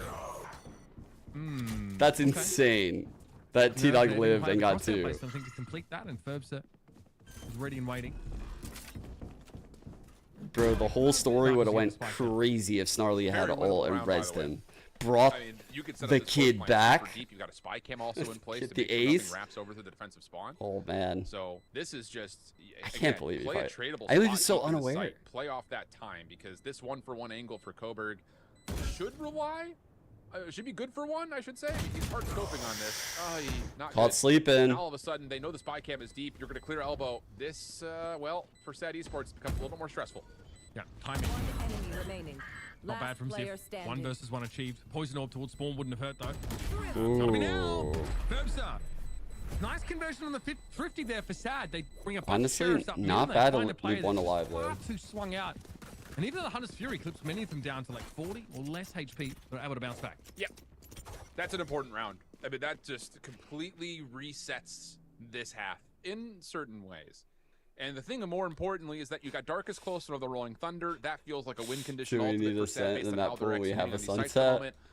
I think the thing is, I mean, can we get a more we're looking over the smoke mid right now, by the way. They're going to smoke top mid. We're looking right over that shit. Let's see if it works. Fights before the spike even has an attempt to get down. So can you stay alive in the first 45 and then put yourself in a spot to get a plant, hold solidly? This time, a different element has made its way onto the battlefield. Operator, little boost from Snarly, completely catches SaD off guard. Now you got to find a way to do that in a 4v4 with a decent trade over towards it. Now though the angle is not great for Snarly, he drops off the wall. That does come down eventually. You can try and hold from I can't believe I'm gonna say this out loud. It feels like the I miss Fracture. It's a little bit safer to play as opposed to having to be on the B side itself, but we've got 2 players watching intently and only Oh, I hate that map so much. Here's the TP from Coburg. That's the back of sight. You stick these. Love it. Yep. And this completely eliminates the presence of the operator. It was fun to watch. You got deep sight presence. Res will be good. I didn't really enjoy playing it back ranked, into a though. 5v4, but the post-plant setup is all about what can Skarn find from this position. Showstopper up and out, but Zeldris, not the greatest movement again, is completely stuck. One more attempt to get in. It still doesn't. No, I think his movement was really good. He was very patient with it. It's been ugly. Not comfortable at all. Skarn finds a second, and Snarly now is forced to swing this angle with an operator. Still. Big round for Econ. Buying time though, keeping people interested. Now the team from Market's going to come. It needs to be a double. Didn't wait for the dart. But the timing's not there for Ziff. At least able to find one. Down to 60 HP. Is there going to be another Ziff clutch here in a post plant on this very site? Skarn says, no way. Well played. Figure it out yourself, buddy. I'm not facing this at all. Well played by Skarn.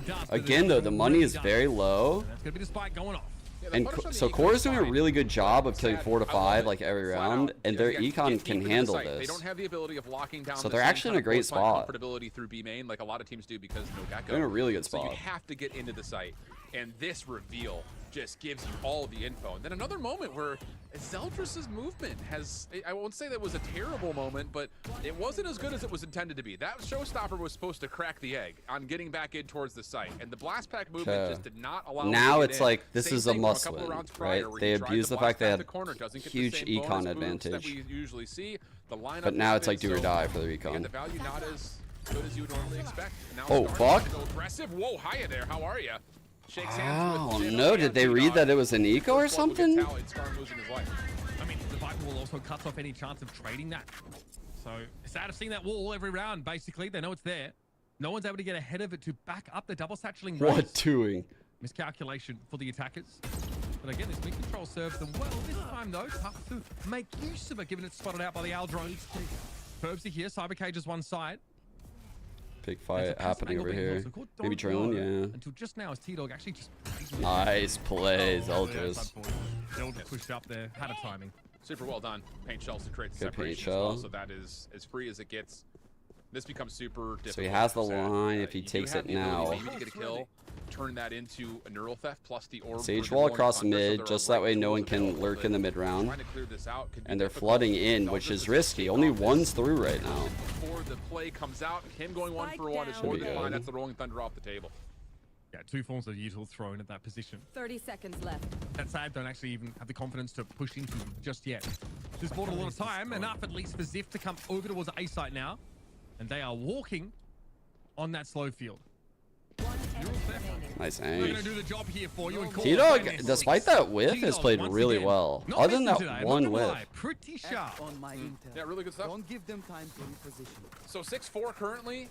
Money becoming a bit of an issue now for SaD late into this half, which again I think is worth talking about because you've got a couple of great alts available, but do you just use this maybe as a chance to confirm round 5? You know, in round number 12, You're we'll on look at your ignored. fifth. I think it's definitely a possibility. And honestly speaking, if you walk away 7-5 in this half, considering how Like, he's like 2-bullet to a lot of people outside of that whiff. If you're SaD. QoR's looked really solid though. Again, pulling a new composition. Coburg, Snarly may not have the most kills. Normally but his Coburg utility's is finding some way up great there on the value, kind of scoreboard. helping out his teammates. And on top of that, I mean, you've got good participation for Zeldris on openers. Ziff has done well locking down sites, and then T-Dog's I do feel like Coburg would have been on like Cypher maybe. So, I don't know. I mean, really, everything kind of feels like it's going well for Sound like QoR. I just Cypher a think bit. that, you know, you look back on this one, you say we maybe don't lose that Thrifty. We should be up a little bit bigger than we are. But overall, I think they're controlling the map way better than SaD is at the moment. It's a weird map. Both teams on Sova. You're kind of cooking there, Jolly. You could the do flashless setup, which is pretty weird considering that we actually see those double initiator comps, usually the ones that feature like that. He's got the 0-9 name, dude. He could rock it SaD actually. obviously just have the flashpoints to work with, so neither He team could is rock really, it. He's got you know, it. hitting at that pace. Got both which the is what made letters that Skarn double necessary. satchel all the more strange last He's round. got Sometimes both you the need letters to throw necessary. out one of those looks every now and then. All right. It's not always gonna One-way work. smoke. They're controlling these two. Ooh, good dart lineup. Gives you some T-Dog's got the tech, man. assumption that SaD may try to play up through market. He's got the tech that makes Sova look real good. And that would put a little bit of pressure on this defensive setup at B. I mean, the wall's already down here for the Viper, and it would maybe force some utility out of Snarly. It doesn't seem like a very strong comp they though. try to push through here. Like Zeldris a solo has made some footstep Sova. sounds. Could be just a swing out here for SaD. Oh, he knows. Last time this happened. Oh, Yeah, okay, about okay. the same result, Good honestly. At thing least there's T-Dog was there. Trade potential here. As long as they don't retrieve the Again, gun. as usual, Ferbster. Cybercage's thrown out here, so that's going to hold T-Dog in position for a bit.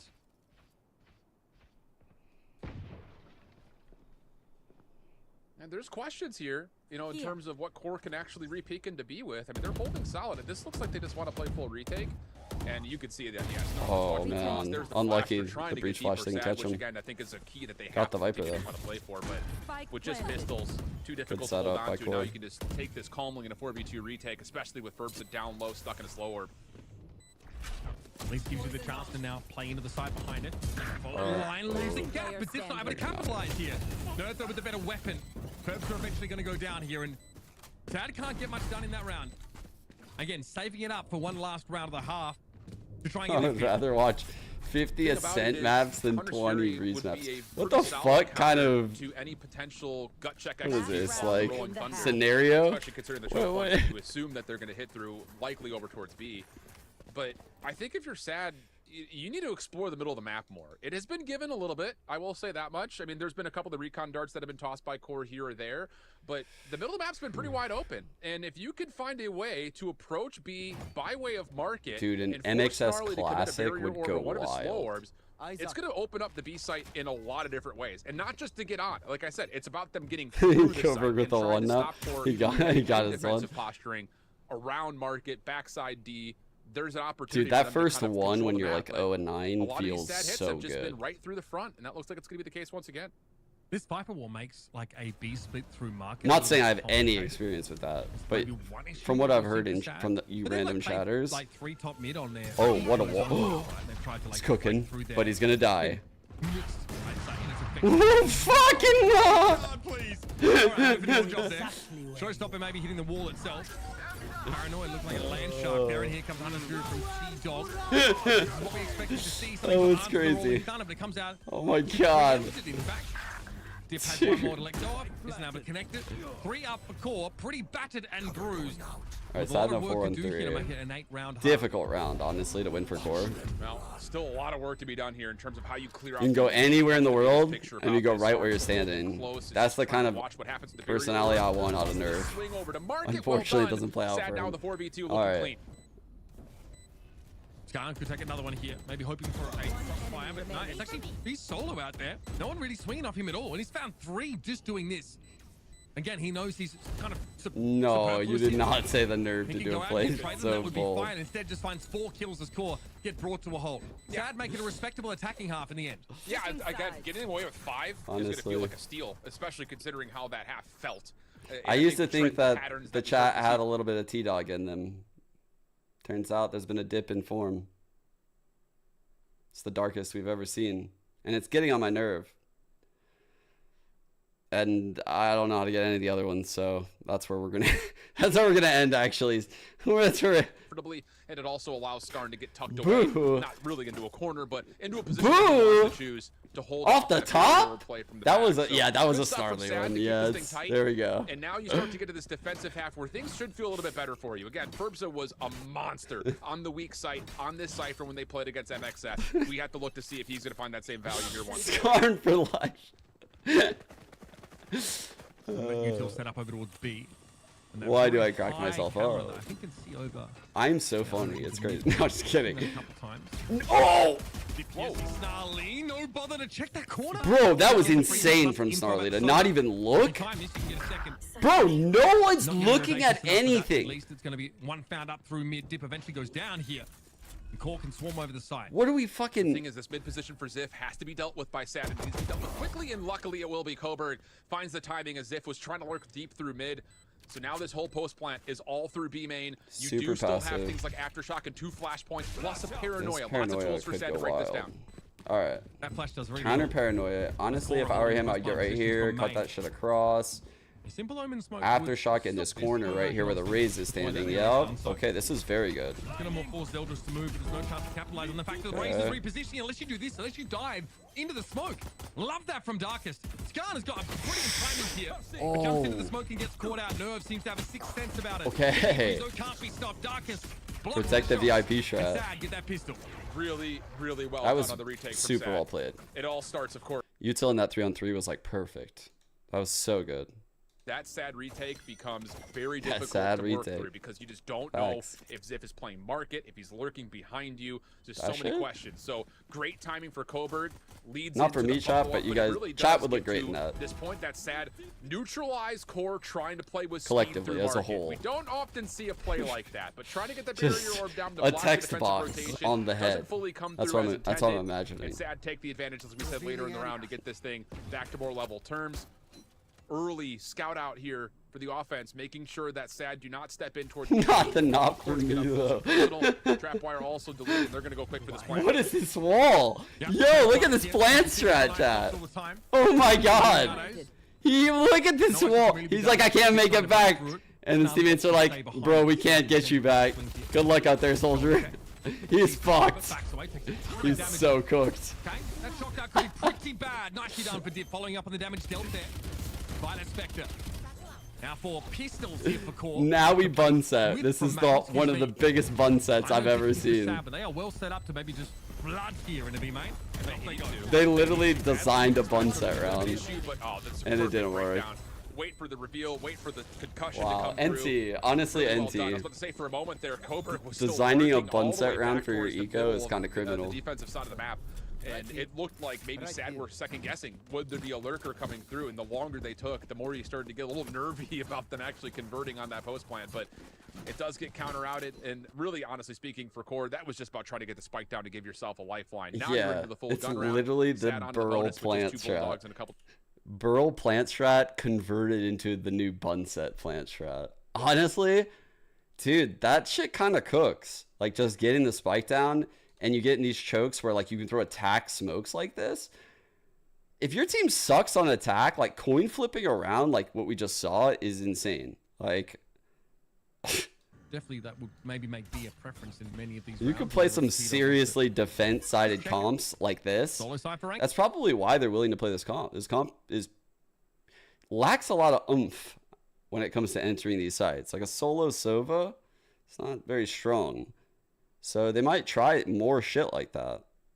And I think that's the kind of bigger micro decision making that we've seen from Ferbza in the past, is that his team's utility is also. Yeah, they definitely expected more Cosmic. I agree with that. So figures that he will continue to play around yeah. both those two agents, the Omen and the Breach. As Skarna's going to try to play through these smokes. His one will fall, but he still steps up. Big trade. It's not bad news overall, but it does force the defense to have to pick up the pieces. Here. Bulldog traded for Vandal though, by the looks of things. Although no ability to make. I want to say that was Nerves Okay, attack. market we go. Again, Cypher sees this with the cam up there. Wall to make it pretty A little hard. bit of a deceiving wall. People can jump that and look over it. Slow walk thrown towards Boba once more. Ferbza definitely needs a bit of help here. Dip coming through market. Dip coming market. Mike's loose, but you trade it up here and core have the chance to get this down. Okay. Yeah, and they get the off timing from Dip. Last one left is Darkest inside the cover. That will fade, and Nerf will pick it up nicely. Yeah, good discipline for Core, not forcing anything. Trying to see if they can pull the defense over, knowing that they've got the weapon advantage. See if you can catch them into some weird angles. Dude, that works out nicely. Spam strats and really ranked. Even bother with the plant. It's just all about showing force. Why do you like that? And knowing that SaD is going to try to contest you, because there's not a lot of opportunity off of. Surely they patched it. You can't like classic spam the trips anymore, right? Like through the wall right here and shit. Surely it's patched. Pro advantage in terms of the scoreboard overall, but this is where things will really start to buckle, as SaD will have a chance to set up their defense the way they really want to. Okay, it's patched. And they're going to get aggressive off the barrier drops. We went hard B split, now over towards A. Core really throwing some variations in here, and the flash was almost perfect, but Nerves able to win it out against Skarn anyway. No razors on the map. Still, Coburg gets into elbow once more. No breach, of course, for Core to sort of aftershock plot corner twist. that Coburg's sitting I in. know that it still works. This No was a great way to test, and actually anyone pass who them out answered there at all. yes, In fact, it's Core. you failed the test. I think they've done enough You're here. banned. Yeah, Ban this him. offense is Take him still out. a lead B, just based off the fact that you have barrier orb to give you the safe post plant setup, block off that angle through market. The deep cam though. It There's is a deep cam in B. very deep cam. I mean, again, this is what we saw from Ferbza when he was playing MXS. You give him a chance to give himself the perfect setup, he's going to punish you for it. So all he's got to do is so just keep fortunate checking to that you make guys sure don't that he's listen. safe. And once again, Darkest can run over through mid, throw out a fault line. What? If he needs to help out. So the ability for SaD to adjust for this is pretty darn good. Maybe to be now for Core. Thought about it. I'm going to be aware, of course, of the Cypher cam in a moment. T-Dog was pretty aware of this trip last All time. that Ferbza was doing is The playing wall for should some also protect. 30 seconds left. Charlie looks up. Yep, All as right, you would here we expect go. them to. Found my wire. Bun set time, chat. Tripwire also out of here. They found my wire. Bun set time is definitely coming. Wait, we're Onto the side. On the wall. He's on the wall. we're walling the enemies up. He gets one for free. We're walling the On the enemies back of up. the side. I love that from SaD. They were ready. Wow. I don't know if that was Ferbza intentionally putting himself in that corner, figuring there was going to be a barrier orb, but I have a feeling it was. And if that's the case, this guy deserves a raise. That is absolutely perfectly well done. And I think, again, the thing about it is that Yeah, I'm definitely surprised by becomes it. difficult for Core. I mean, it's more surprising for. Actually, no, I take it back. Like the Gecko isn't. This comp's okay. Like the Breach combined with the Sova, this comp is very weak in my opinion. Like having double controller solo Sova is very weak. It's very hard to like take some of these lines, which is what you're seeing. Like Skarn is willing to basically come in front of this like little section that is being created because they don't have any flashes to like take this ground. And if they use their Omen blind, then how the fuck are they going to enter the next chokes? You know, like there's 3 more before the site. So They lost their Cypher on B. that's why I thought we'd see a lot of plant Do they get strats. punished for this? No, not again. It's happening again. Not like that, because the isolated pick deep through A is going to lead Of course to they a win this very one, though. quick rewrap plus a weapon collection. And I'll all of have a sudden, Sage res too for Snarly, next round. with the plant, is also going to have a res. Wow. So this just becomes extra Crazy. complicated all of a sudden for SaD. And How's this honestly, the one becomes they pretty much get? unwinnable. Yeah, they've got 2 Vandals to face down. Like you mentioned, the res is there if Snarly can make good use of it, but it looks like they're actually going to be taking contact here on the site. And there's no way you're getting away with this flank if Darkest goes for it. Look where T-Dog is playing from. Rat. Opening this box.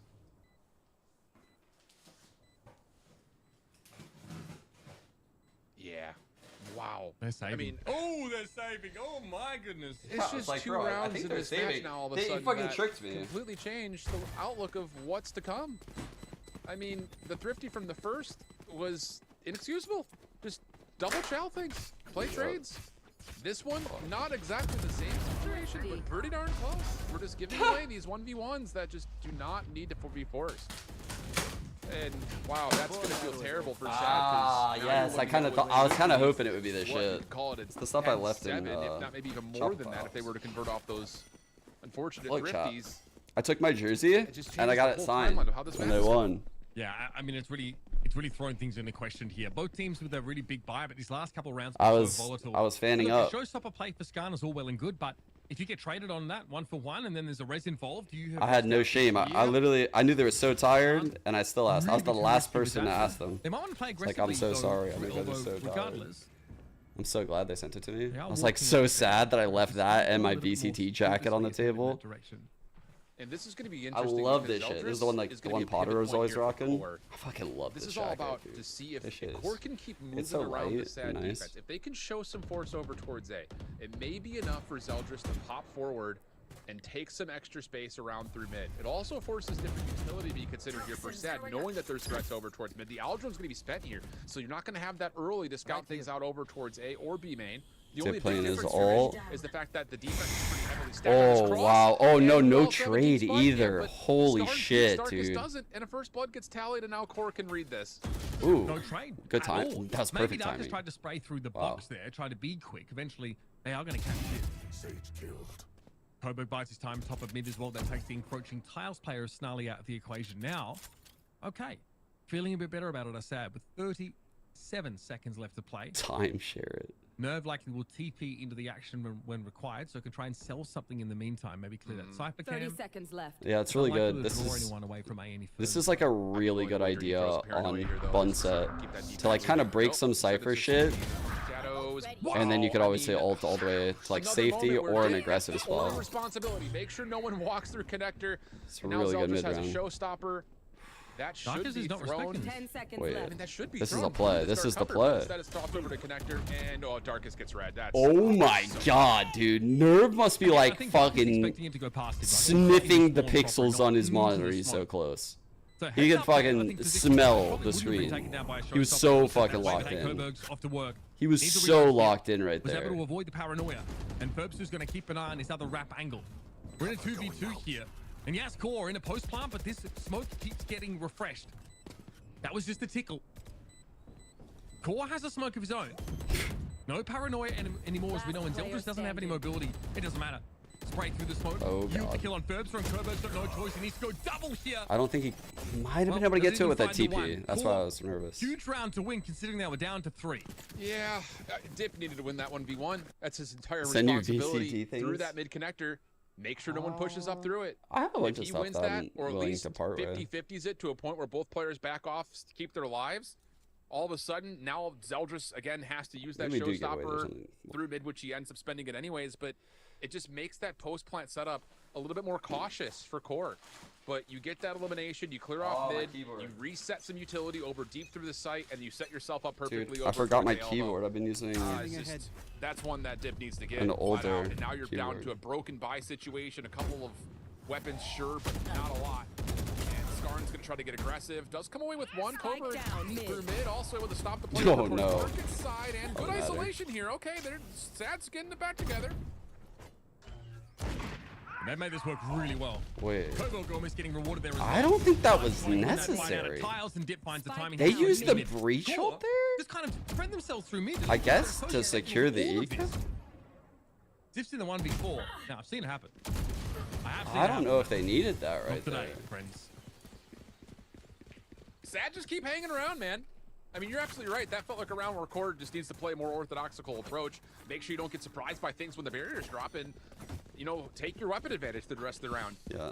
But instead, SaD gets some good timing. They find the pick over through plugged the in this keyboard. I guess it was an older one I used. It had like this oh my god, my cam went way over the side. And all of a sudden, it had like this weird like surprisingly just sprinkling of colors. Like, QoR have had the better of this map by the feel of it. It's just SaD keeps. It's like, oh, I don't even know how I did that before, but I like honestly, it. they are punishing Core for a couple I never of fuck with the very odd RGB. mistakes. This should be 11-8. It should be 11-8 right now. They had a Stinger and a Vandal and pistols. Yeah. Very messy, very scrappy game here. Splattered Both colors, teams yeah. finding some very unlikely thrifties. That's why it's so tight. They're like cool colors too. So all this Cypher util here is here dedicated to A. None of it's going to actually be tested here. Maybe T-Dog trips that, but it's very unlikely. Nah, you should expect this for sure. Oh, this could make them fuck up. This could make them fuck up and hit a trip. Oh man, their trips are gone. Or their shocks, I mean. They're behind a wall though, so that's good. And now we just Oh my god. Bro, they're so down to play Bunset. Look, they pitted in the halls, bro. This is not enough of a post plant just to hold inside the Viper's pit. They're trying to use the res, and they turn that into an L3v2 the other way. This is so cringe. I mean, you're damned if They you do, and if you slowed don't, the you've got to swing to sort of punish the potential to res to out even in the go open. get them. But you maybe don't expect two players to come out and get in your face. Now, 3 Vandals to play with for core. This is pretty good. Holy fuck. Post plant. Oh my god. Snarly versus Dip. He's 1 HP after being in the pit. The Snarly's going to wait. Ooh, what a clutch by Dip. Oh my god, 10-10. What a save from Dip. It looked like SaD Oh, just that was a about big clutch. crumbled. All it took was a red. I was scared because he was like so committed to the defuse at that point. He was like 80% through that he would just risk it and just stick it. But he was smart. He got off right there because he knew he had that extra time. Well played, dude. Very well played by Dib. Gets on quickly, 1 HP through the decay, and then gets the footstep sound, pulls up the Good perfect shot, centering, and turns that into the win. So clutch, and now the eco has flipped. SaD hold the advantage late into this map. Yeah, got to be an awkward 50 here for core now. Really only the one hero rifle to play around. Done better with pistols than some gun rounds, though. That's just the truth of it. Oh my god, the satchel was so good at getting that space. Currently there to catch the body as it falls, but Zip finds Dip in the middle, and here we go once more. Player advantage in the thrifty for core. Verbs is going to be able to rotate through mid. TV2, but Verbs should be able to ult a body here. The problem is this commitment is not going to feel great.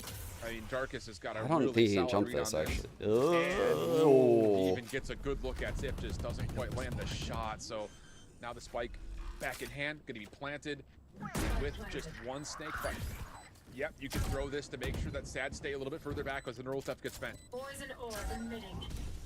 Neural might not be that helpful. Blooding on the second. Zip and Nerve doubled up here. Nice TP by Nerve backs away into main. Way off the second ping. So and we'll have to do a blind in a moment if Zip doesn't see any contact here. damn, good job. Holy fuck. They Three put for that Zip real now, well. and it is a 6 HP Wrapping Zip that has to behind. clutch it again. We're at half. Oh, well Gets off of it, played. and Zip's on the wraparound. God damn, this is such a good game. There's so many clutches. Him on this part of the map, becoming regular. This is actually a hella good map. I mean, Zip has been just an absolute destruction force. Sheriff in hand, he's just as deadly as anyone else in the map. The Zip But destruction more importantly, force. his ability to follow up on 1v multiple situations is absolutely uncanny. And I'm not even talking like he's the last one left 3 multiple. I'm more mean he's in a spot by himself where he has to throw off at least 2, I think it's time, 3 defenders coming his direction, and still manages to do that with great success. We check As out. Core end up winning this We do map, a check-in with T-Dog's grandma. Just a live check-in. Let's see what she's up to. At least some of her longevity to a Lone Star State favorite. Now you're drinking Dr. Pepper right now. That's exactly right. That stuff is good. It's got sugar in it, and two doctors have told me that if I drink it, I will die, but they died first. Based. Actually based. Purchase, but it just depends on what they have available in terms of their ultimates. Actually, if not, he should be pretty so close. fucking giga, Chad. Body language there. That's T-Dog, dude. Indicates fatigue already on this first That's T-Dog. They died. Definitely fucking a little bit by his actually just so fucking cold that she just says, and they died first. In general, a difficult battle. Okay. Generally prefers to be on that jet. Okay. Bro, it sounds so evil. Ooh, we're going through. Walking into the map with a map win. Ooh, this is gonna work. This is gonna work. This is gonna work. This is gonna work. Oh my god. Do they hit the trips though? Oh, and Dark's making caught here, racking back. Where's the trade? Okay, good to get one, but there's no chance he stays alive beyond that. Quick hit Trips over towards gone. T-Dog clearing extra space over towards elbow side. It does hit Burbza. So now all of a sudden it's just down to, can you actually hold on to this position? Because the retake through mid is on the way for SaD, and they've already taken down one. Yeah, you definitely got nothing on the flank. Core, and not just the game one. That's over wrapping around is going to be a problem. Yeah. Did you get the Sage Wall they almost need there, this kill, and they won't get it. For the time being, Sif just one enemy walks remaining. in the Coburg there. Spike down. Double set up there for SaD. They didn't have the layers. Axwell 11-11 here. Oh shit. T-Dog able to get a freebie now. Two bullets in the chamber, mind you, and not enough time to reload. Almost certainly dead as you get. That's huge from SaD. Again, it's a gut check, aggressive call from Core. Right on in towards A-Main. Facts have been spit in the chat. 100% of the people who drink water end up dying. Aware. Well, if you know, you know. Like, away allows SaD the opportunity from market, from the A side of the map, B side of the map, pardon me, just to run quickly. And them finding that isolated player over through mid changes how SaD can retake. And more importantly, it just makes Core I agree. a little bit more. Darkest getting one was massive, right? Because that like kind of slowed down the hit enough. It just made it so that way I feel like Core weren't willing to go clear elbow. Whereas if Core got the kill on Darkest, I guarantee you they would have been willing to go into elbow and like just trade out the kill. Because even if they went like 1 for 2, they would have probably been like okay with that. Just getting the space. This is where it starts to become crunch So yeah, time, you're probably man. right. That was a Without huge there kill. being much, I think, trend building and pattern building here, you have to decide, like, what do we want to call? Because our default hasn't really worked out all that well. These A hits have been battered back pretty decently by SaD. And I think this is about, you know, finding something a little bit more normal here. Not try to do anything too crazy. Just get the post plant that you want and allow Snarly's utility to be an X factor. 50-50. Yeah, I mean, it gives them that safe plan on B. I don't remember which 50-50 you're referring to. So shit. I'm not sure which one you're talking about. I don't remember. There's no one to play off of it here, so it looks like he might take that more aggressive position, post it up in elbow early, and then fall back. There's the one way. He missed the dart behind him. Recon there. Interesting. Recon there. On this side of the map, looks like he appeared right on top of him, so not sure what he's scouting out there. Not sure what he's scouting out there. Well, the problem here, and I misread it, Core does not have enough to be able to do anything besides Oh, here's the bottom mid guy. Okay, manual, let me see which, then. to be fair, they've won a couple of just straight sheriff rounds, so technically speaking, you don't feel bad about their odds. Paranoid. Yeah, I don't like that holding that in. Okay, yeah, Darkest, okay. the only I'm with defender you here now. I'm will with back you now. off. Yeah, I agree. Smoke tries to congest over towards that A connector, and that will allow Darkest to stay a little bit longer. Yeah, stay I'm not a little fan bit of deeper. that. But the whole intention here for Core was to grab an orb and get out of here. So they're going to re-wrap back over through mid. And this may be a market hit here, Mitch, with that smoke being placed deep through mid. Our spawn is... The mid re-smoke definitely tells you. Our drone here, like we'll see Coburg. Straight away here. This wall's so odd, man. Break that wall, but he had util in his hands. Like, they can definitely fight over it. Now to A, some of the pressure starts to mount. They have drawn players They over did. hardcore. Yeah, And they were not 4 committed. left side of the map. Dip can probably get back here. No dart, though. It would be a risky play for a Dip to do that, so... That gives you the intention that this is going to be a play over towards A. This is a very out in the open plant, though. This should be a elbow post plant. Not for a lot Core, of shit here for this post. post. If Skarn gets a read, this showstopper could just flat out take out the entirety of Core. Yeah, and you also had like that. A good slow timing would go wild. Yeah, it went right here. That was a great timing on this slow. Able to find Nerve down to 28 HP, but it's the kill that's That was a big one. Coburg here can basically walk up now with that smoking elbow. Getting the defuse, a different story, to be fair. It's going to be well smoked now as T-Dog comes for the trade. Wow, man, these floods are wild from SaD. They're so good. And take these 2-for-1s.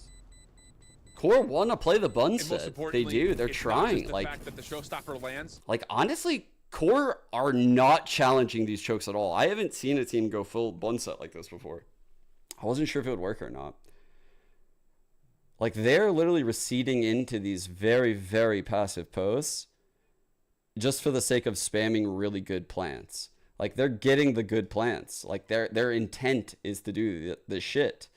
They even have the wall. Like, they've designed these strats to play bun set. That's fucking ridiculous, actually, that they did this. I've never seen a team do this yet.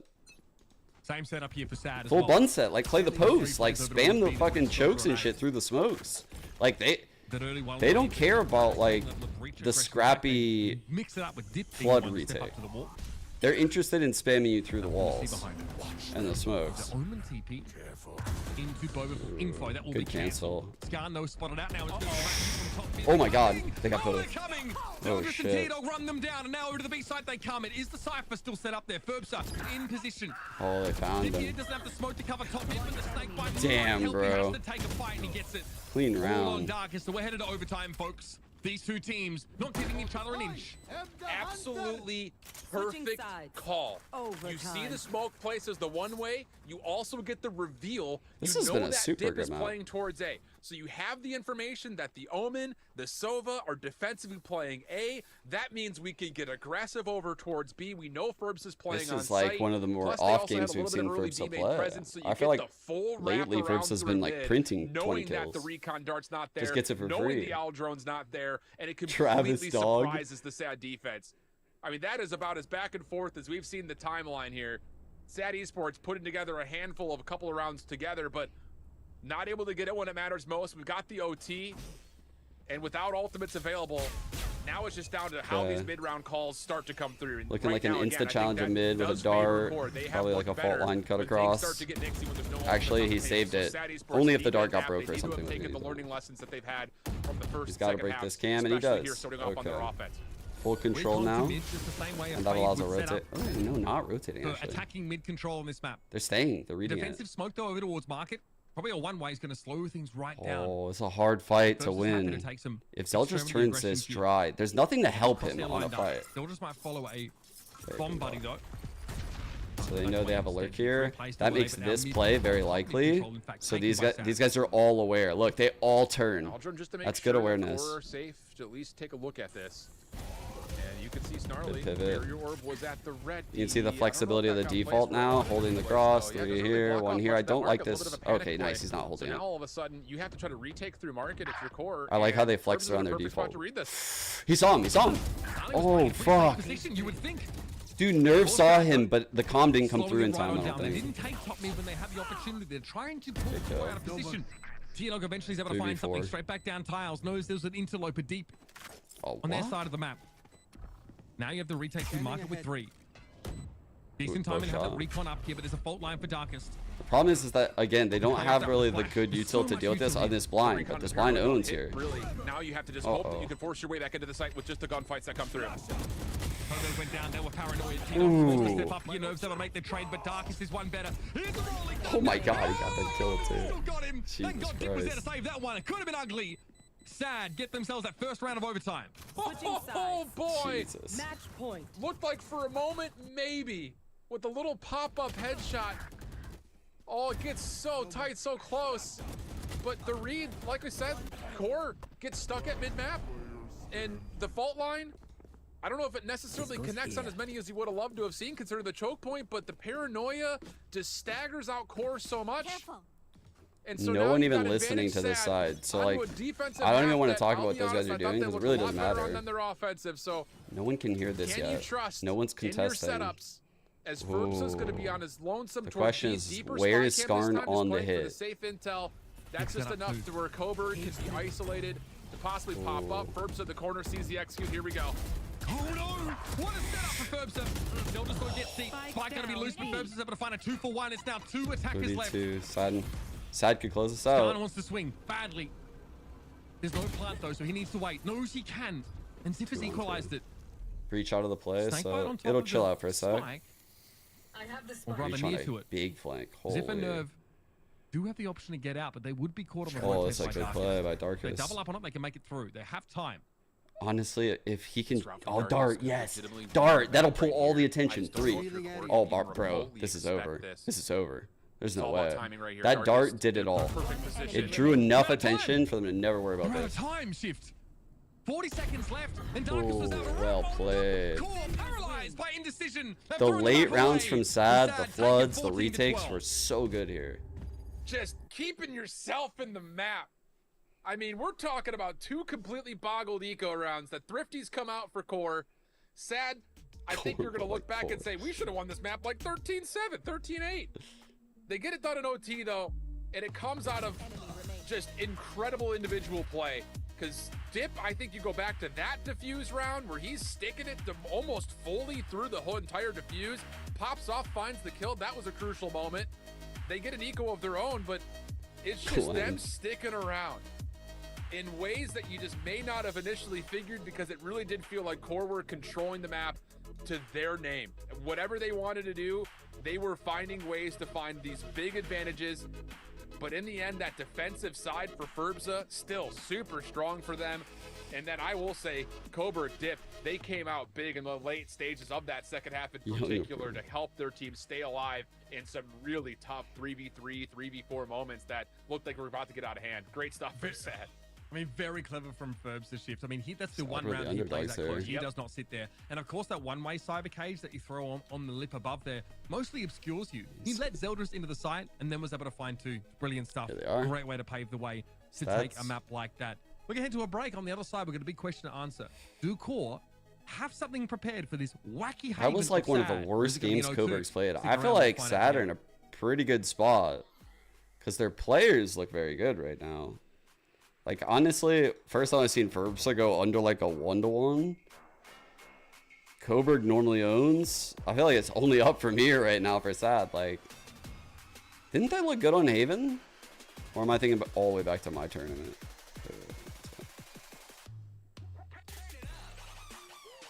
Yeah, I was pretty scared we were going to lose this. I don't think that this comp synergized very well, but I thought they had a lot of really good ideas.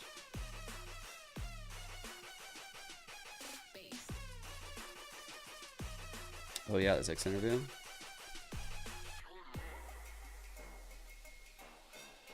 Dude, I kind of want to pull up my stream, watch it on my phone. I want to watch it with you guys, but I also want to go get a drink and a snack. I think I might cry. Okay. I am in the watch party. I'm officially in. The fuck is a 6-second delay? I'm in. I gotta listen to this interview while I walk around the house though, so this is very important stuff for me. You don't get it. Okay. Details that we just were completely wrong on, things that we do in practice all the time that we just in the moment just completely did not do.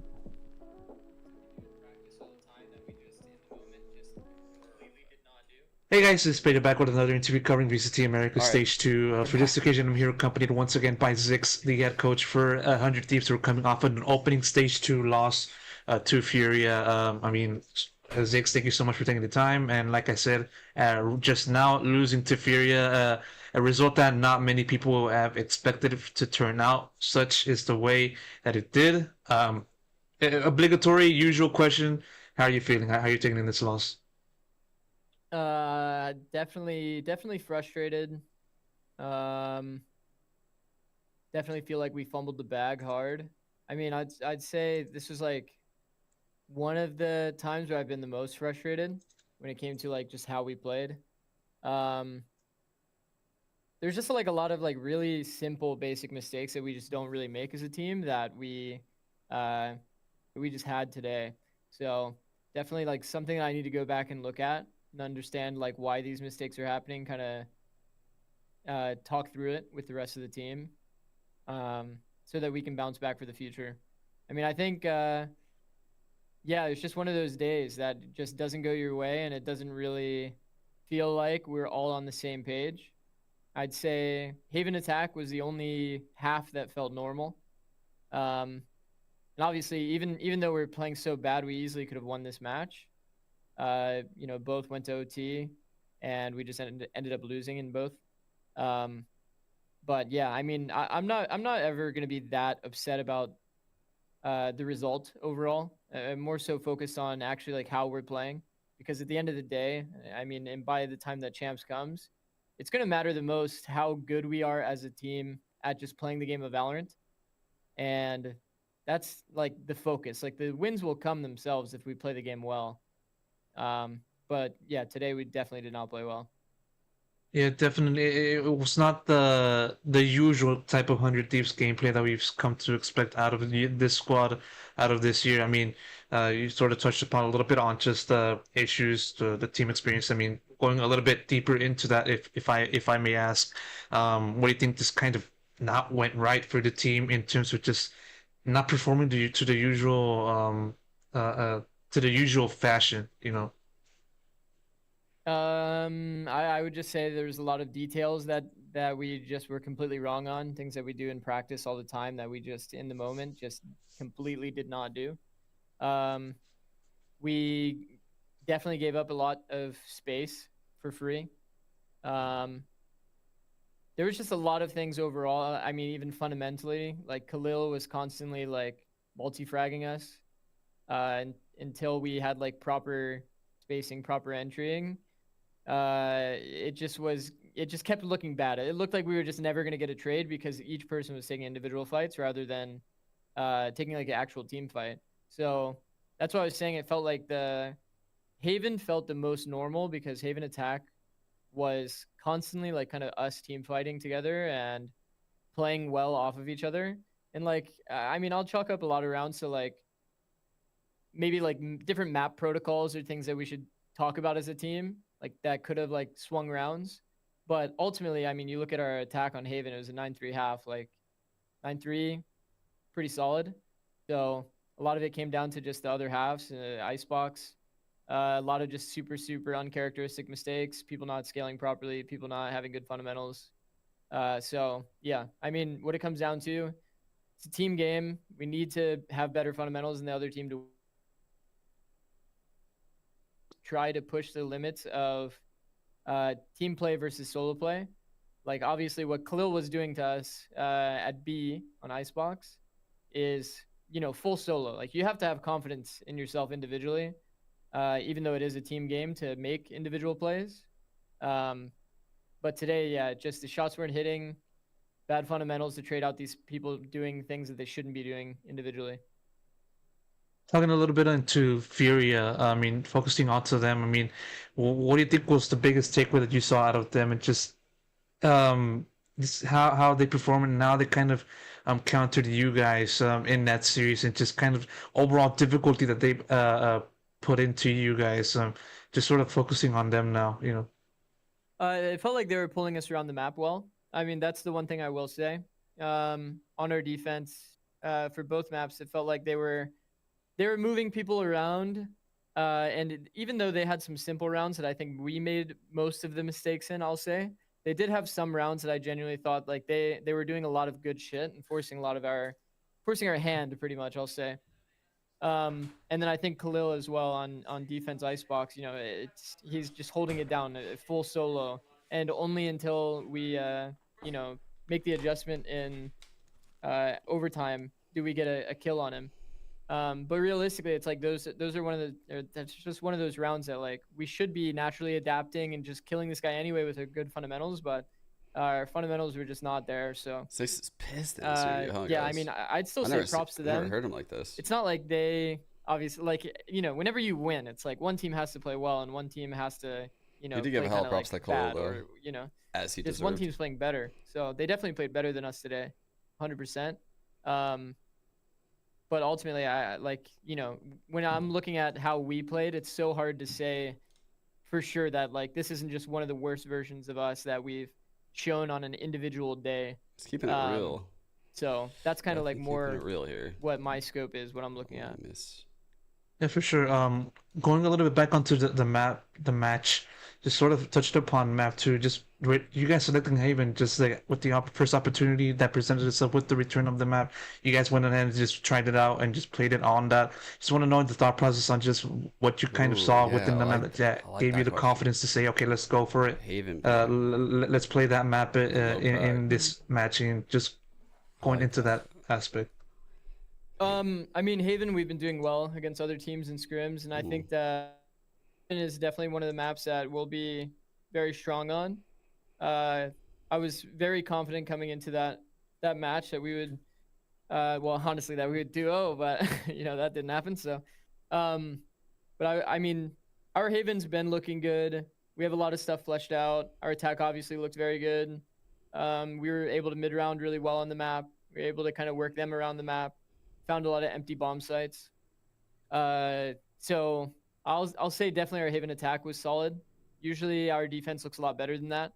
But yeah, ultimately today, I just think our defense was a bit too bad. I don't like their comp on Haven, guys. Comms weren't where they needed to be. I don't like that KO. Just a lot of basic details, just completely off.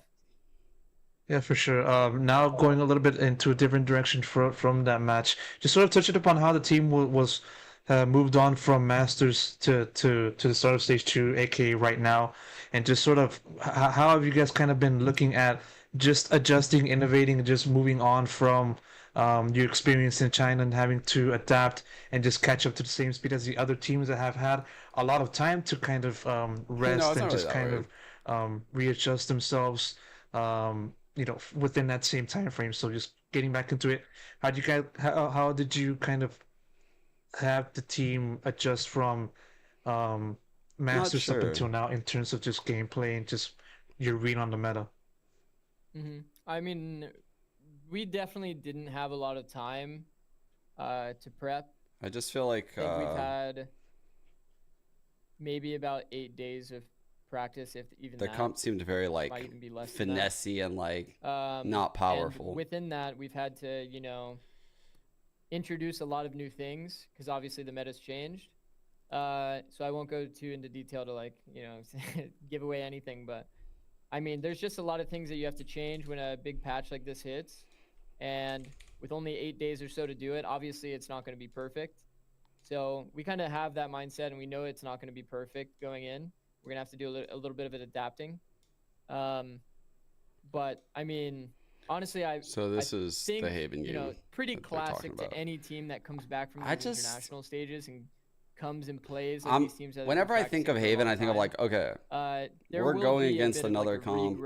Period. And we're going to be brawling for like A main probably like 3 quite or 4 a bit. days or something like I'm going to pause this right now. We're going to be brawling for like A main quite a bit in this game. And if we give it to them like every round, then we could run into some serious problems. So then I look at like the comps that they're playing against, and I'm like, okay, I can totally see why this comp gave them a lot of trouble, because the Neon can get A main every round. The Breach can get A main every round. The Gecko can throw a Dizzy up over the wall.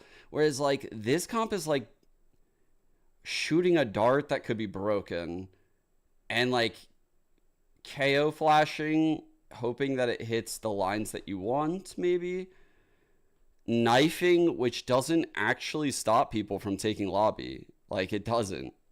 They're still going to fight you. So, I don't know. It's fine. Like, I think Peter can play the KO really good. It's just, I don't think it's an optimal comp, like, long-term for Haven. That's my problem with it. Like, I don't think of KO as a very good, like, Haven agent. Like, he might be able to suppress a lot of people with his knives, because like the chokes outside of like mid and A are very tight, and some of the knives just like bleed through huge areas of the map. But it honestly doesn't really stop the hits, because it's a 3-site map, and honestly the other team is still going to get like a fucking 4-on-2, and you're still going to be run down. Like, it doesn't matter that they don't have some abilities. Like, you're going to get fucking run down because it's a 3-site map. What's the reason for fighting A so hard? So they need more bodies holding? Yeah, it's just the pivotal area of the map. Like, if you get the lines early, it's very difficult to get it back. And you only have like a handful of ways to do that safely. And wow, they're actually running a similar comp. To be honest, I think I like it more with the Cypher, low-key. But like, think about if you were to come back to A, like later in the round. Think about going back into that, and the other team has like a jet op or any op, like any op on any line. You probably want a drone or a dog, because if you don't have those things, then you're either going to overuse util for something that might not even be happening, or 2, you're just going to die and they're going to get away with a free kill. So like the key things in those scenarios, if you're going to give up A main, are like the drone, a cam, a dog, like shit like that. But there's only so many of those things that you have. And once you push back the first line, like how do you push back the next line? Again, I just don't think the comp is powerful enough. That's like what it boils down to. Whereas like going back into A with like a breach Sova, so if my drone spots that guy, I could just target stun him and kill him. Like that's why people leave right away. Normally they leave right away normally because the breach is there. Owns because like they didn't you get have a to chance fucking really, fear I mean, the they played breach. 10 rounds worth of defense against Moist X Shopify, and it went evenly. Yeah. I know they can play. I know they can play breach. I'm just talking about why they have the reasons for the comp. Like obviously they think it's good. Ferbs and Skarn are going to look for early they can disagree. That's cool. It's okay to disagree. Or what your outside sites rely on is being able to win these opening angles and then hold them. So the ISO volns through here, but knows when he pops shield, they're gonna probably respect that, so he immediately repositions. It's an incorrect read though. They went into it. Come bustling down that A-long. Getting onto the side early is pretty darn big, and Zeldris wastes no time in getting tucked into hell. Can threaten now that short position. Grab that thrown down, Zeldris deftly sidesteps it, and Ferbs can't do a darn thing about the bullet trained right between his eyes. Oh, but Darkest done well. Off the reload nearly gives him a chance at a they're third. Low. But with oh my god. Not going quite their way, it leaves Cobra by themselves. Barrier mesh is down. Wait, hold on a second. This is still winnable. And wow, the snap to T-Dog impressive. Good idea on where Nerf was. Just could not quite line up the headshot. And QoR will sneak away after the first 2 kills go their way with the pistol. All things considered, not too bad from SaD there. Not a very nuanced round. The defenders just essentially blood out of short there over towards A and try to pressure the site down. That's fine. They lost out pretty heavily on that A long there to the ghost pressure at long range, so we won't quite get to see what the comp is really designed to do just yet. Yeah, I saw that. Does a double tap and a sheriff bought up here. Still pretty dangerous. Absolutely. I mean, the double tap in particular, like you said, just the ability. I didn't watch the whole game. Were they using contingency to farm this orb? Because you could do that every round. I was thinking about it. I'm like, bro, you could send contingency up here and just get the orb. And this is another peculiar part. We've talked about deadlock quite a bit in the last handful of months now. And in particular, the barrier mesh being dropped early. I heard a caster say something about it, and I was like, oh yeah. Warm body on the map. That is true. You could do that. Gets destroyed. QoR working on the plant. And SaD are going to have to default trying to play off the long Raptor C, which there is a trap wire in their way. Oh my god, he had the trip. I think he speaks for himself there. If they're trying to play the angle as well. The Ares is hitting hard. Darkest though, okay, with classic of all things finds Snarly. And then Zeldris gets involved. When the scope weapon is there for the taking, he will snap it right on up. Ziff will be lit by this, but Ziff won't have really a chance to get a fair fight here. 2 bullets left in the chamber, 24 points of health, and QoR convert. And you got Zeldris warming up the scope. Dip the goat. Keep that in the back of your mind, because you assume that if he can find a way to afford an operator, he will purchase it and purchase it quickly. So clean 2-0, strong bonus here for QoR. Not only with the Vandal, the Ares is going to pack up a punch. Jesus but Christ. You also have the Hunter's Fury already earned up by T-Dog. So there's a lot here for QoR. Bold strategy, Cotton. I agree. Again, if they keep putting stress on this setup, do agree. Be curious. All right, he's gonna vuln right off rip again. Decide to put Darkest somewhere else because again, if that barrier match gets placed early and this gets instantly deleted, didn't catch if dip shock or not. Might not have had anything. That's a big kill. That is ignored. Zeldris gets onto the side, but there was a sonic sensor on it itself. Holy fuck. As well, and a wall. Okay, dude, that's the wall. Chat, that's actually the wall I was talking about earlier when I was talking about this.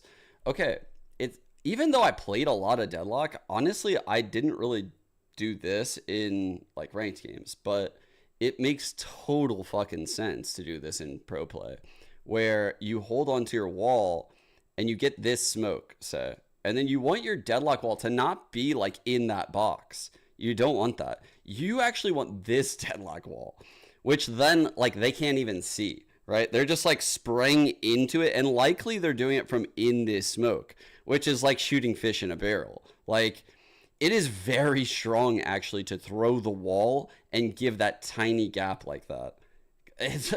It's so They cringe. go for the B side instead. Pop flash around the corner attempted, but a double face will be there. Skarn had to convert on that, but T-Dog finds a third, giving QoR a chance in this round, albeit a slim one. Ferb's on his way over. A long way from the action. T-Dog. 1v1. Growling, There's no two ways dude. about it. He just wants to stall a plant. He's not going to be allowed to, though. Eventually hard to take the fight, but he wins it. Okay, a little extra. Okay, I see. Right. A little early, but we'll all bark, no bite. Before the next round. That's fine. That's fair. Yeah. Can't take it with you. Might as well spend this, it. this fight's got package restrictions, I suppose. Oh, that's too funny. But it is a little early, I'll tell you that. Like, that's just so Zelda's cringe. just like, Zelda's blundered into a lot of that anti-fast hit util that Deadlock does have, right? You can ignore the ball, you can ignore the Sonic switches to some degree, but if the Gravnet gets dropped on the site, you are going to have to respect that.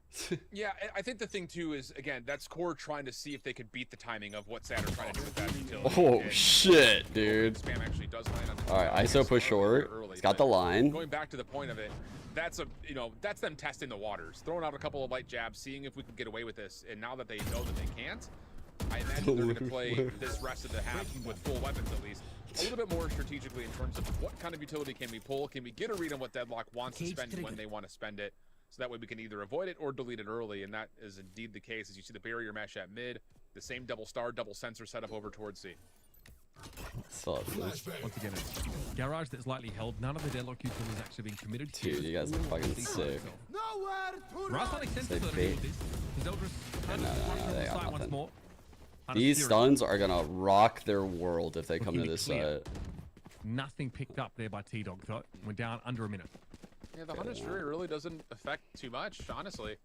I mean, Good Vuln line would be like down here. These footsteps very well maybe heard he by needs Ferbsa, 2 kills to get the shield back on this patch. Here comes the gut check call. You still have dip with 2 shock darts and a recon to help out Ferbsa a touch. No double tap for Ferbsa. 30 seconds left. Target down. Still All right, there's one. One more kill. We'll have it. They run. All right, here's the B from Nerve now. QoR down to 4. Nerve Big wins it out. shot. Good trades over Skarn. Tailwind available. Look at that. Bro, there's been some ass Deadlock ults. I have seen some fucking straight ass Deadlock ults in my time. Yikes. I tell you, QoR do not want to have to keep re-wrapping back to B on this offensive side. That is not what you want. And it was like a concession. Yeah, and that's the thing. It's like that's the power of what Deadlock can bring to the table, regardless of their utility being thrown early. It does dissuade you from these gut check calls in towards either C or A. That round in particular, Ferbsa holding over towards the back of the boxes inside the cubby. Doesn't need the double tap. He can just throw an undercut out. He can even use the contingency to keep himself dude, we have seen some there. fucking terrible Deadlock ults in challenges. Those angles are why did they make it look so hard? They make the Deadlock ult look so hard, but they make the agent look so busted.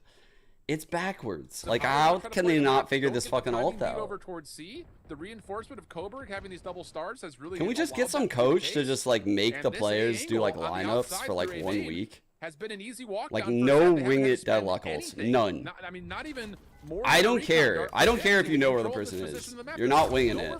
You fucking suck. Don't even try it. If there's an extremity push here at C, it means there's likely limited defensive util here. And I'm gonna be real. Now they see the 2 stars set up into this line. Coburg was holding it earlier on. He actually they actually make it look balanced. Yeah. Takes a bunch of damage in order to do so. Eventually, Ooh, got him at the C's. Zeldra's still caught though, but now the Astrodog there to trade off of it. Dark is trying to get to the side to punish the Jet, but T-Dog is waiting. Yeah, and that may be what QoR needs to continue to do is just force the issue. It's not going to be clean. It's going to be real messy, but hopefully you can just outwin those gunfights to get yourself a plant. So now you got the trapwire holding against the long flank, and SaD Esports taking their time here, re-clearing out mid. They're gonna split this 2-1. 1 through the garage, 2 from the backside of site. And honestly speaking, this is why are you saying it like that? What the hell? And Belgis has already cleared out the angle on it. That just I'm in smoking. He's gonna swing oh, that. Fuck. Oh! 3K round for them, make it 4 almost. The magic number. Not here. I don't want to hear it anymore. Expect from C long, and Ferbsa says, God, keeps going. the fucking ISO noise. Yeah, that has to be a really inspiring and kind of generally influential round for QoR in terms of how are we going to win this out. It's got to be playing through the sensors, the stars. We have to commit through it. And there's, you know, ways to do that where, again, Owl Drone over the top can give you a good look at it. I thought that SaD would catch the jet, by the way. Like, just from like all the deadlock I've watched and shit, like I just thought that SaD would get her. Down C long. I mean, there's a lot of opportunity to where QoR could continue just to hit it with. I would love to know like the actual variables. Really like, second guess what they want to do, and you're already seeing the sensor move. I'm not really sure like how high above it you could be to not get hit, shit like that. Because it seemed like the jet should have got hit. I don't know. So arbitrarily, Ferbs is using the double tap straight at the start of the round because much like Tailwind, it has to be like set up in advance. If you don't press the site that the ISO is playing, they can't get use out of it. Yeah, I don't like that they're using the ISO shield like this. I feel like he should save his shield that might be why QoR is until the retake or the hit. General. The gamble stack does not pay off. It's a big hit off the rip. Yeah, this is because of the weaponry that's in hit right now. So you just clear your corners, make sure there's no shotties hiding in weird spots. Oh my god, wait. Wow, nerd actually. Oh my god. Hold on, that's gonna be a weapon picked up Spaghetti is everywhere. Fully flooded. They could overwhelm this from the A connector. Wait, this Astral. Oh my god. Wait. They just drive, swinging it. T-Dog just like go? They will die now. Wait. Coburg. Yeah. Coburg will also die. T-Dog is the GOAT all of a sudden, I guess. Okay, I'm gonna crash into it. Here we go. 1v2. Time is short. Coburg now at 4. Ooh. Ace to win the round. It's not to be. Ziv puts that to bed. I don't understand that Cosmic Divide. I mean, I get it. You're trying again, like we were. I mean, I respect it. I think they went for this plan because of the Cosmic Divide. If they would have went with like one of the default plans, that Cosmic Divide would have owned them. Cosmic Divide was a little too deep. It's one of the most busted Cosmic Divides in the game. Connector with it, and maybe a little bit of the mid front doors, but I don't love that Cosmic Divide. I'll say it plainly. And so with that. Now QoR, you know, have again opened up new spaces to work with. I don't think they're going to want to keep defaulting to playing through B here, Mitch, because that's just not clean, especially against how much. He's like, God damn it, I've got to make another fucking video. You know, against lower weaponry, that's pretty much standard to try to hit through B and just force them to have to win out pistol fights. QoR are just cutting Skarn and Ferbs out of the game entirely, right? If you can't get value out of your duelists, you know, sort of taking that first hit from attackers on defense, you're really going to struggle to get value out of a double duelist comp in general. What if he was just double fisting Dr. Peppers when you saw him? Often, just two. After already having used a shotgunning them. They're not really set up for success at all. And that's every time out. Darkness, right? They're getting all the action. They're getting all the attention. That's arguably, even with the deadlock, that would go crazy. One thing you really want to do to Astra is to try and get in her face. So the deadlock here, not really being considered that heavily by QoR as a big threat. They use Eldris to circumvent a lot of U2, or at least a fair point, actually. And then have someone like T-Dog to follow up on it. T-Dog's not the first person on these sides. Okay, again, they're showing the ISO so fast. Let's see if he pops shield, though. Especially with no. quote-unquote flash and dash, but there has been I don't think this is any good, man. Utility down. Zeldris gets in for the first, and then everything else follows up behind that once you get the info from T-Dog, so it's not surprising. An operator out here, a little bit of a double peek over through mid, not going to work out for QoR, and now a new threat has made itself available that QoR have to consider. And even worse, Guardian through sewer. Oh, he's doing it. That's all you have. That's all you need. Double tap going to be spent. Dog tried to challenge him. Should feel pretty comfortable. He had the dog in him right there. He wanted to challenge the ISO. He fucking ISO got hands, bro. Trying to thrust their way down the C side. But there's a bit of disagreement, I think, amongst the team here. Or at least the locations of the likely sonic sensors being pinged out. Double swing here. Should be the order of the day. But going for trades at this point, down 2 players, is not going to be enough. No, it is not. Yeah, it's pretty common saying. Yeah, double swing, and they still can't get. That's the second time they've double swung Skarn, by the way. Yeah. Haven't punished him. And I mean, now it's just, what can Ziv do as a miracle worker through Garage? And honestly, the way the eco's looking, you may just forfeit the round and just save these weapons if you're looking at this from QoR's perspective. Timing for Ziv. Yeah, he's been seen and through the wall headshot here for Ferbs. It's like, wait a second, I got another one of these? Okay. Snarly will just sit in this corner for the next 15 seconds. Yeah, double tap earned back by Ferbs are finally getting some bloody action. Also has ultimate up now, which may be relevant heading into a round where QoR don't have the best weaponry to work with. Snarly hears this. swings in action. Double tap though, that's a problem. And Ferbs gets the duel he wanted. Saved your Valorant. There's probably no worse feeling than taking a swing knowing someone's around, then all of a sudden, oh, it's the ISO. It's ISO. All right. The ISO. That's a good point. He's just in a glass case. I also think they're not shocked because there's not really that many deadlocks yet. Like, there's just not a lot of them. Ooh, good combo for the ults. Holy shit, they're gonna cook. Okay, if they're the problem is that he's doing this vuln every round. But if they were here, like a dart, this ult would go crazy. One of the long angles, as it often does. I hope he keeps one vuln for the site for the Sova. And Skarn sees info, just can't quite make the connection occur. And Coburg will have his hands full just a touch here with a lot of pressure on the way in. And honestly, where's the flank here from Skarn? He's trying to get into the pistol, so he gets shut down and hold on. And QoR are going to come out favorably in the trades. It's great anti-operator pressure, right? He still has the ult, so could take the player coming from garage. Beautiful stuff. Dip Wow. going to be in trouble here, but the spike still went down. Dip now. Can you play ahead of this? I think he knows Zeldris is close. He doesn't. I don't think he does. No idea Zeldris is here. Oh, man. No. Zeldris gets there. Ferbs now the solo player.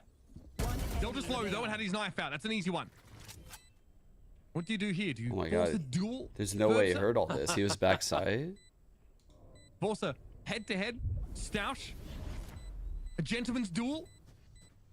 Or are you going to get shot in the back, like many of your predecessors? Oh, well, it's the latter. You hate to see it.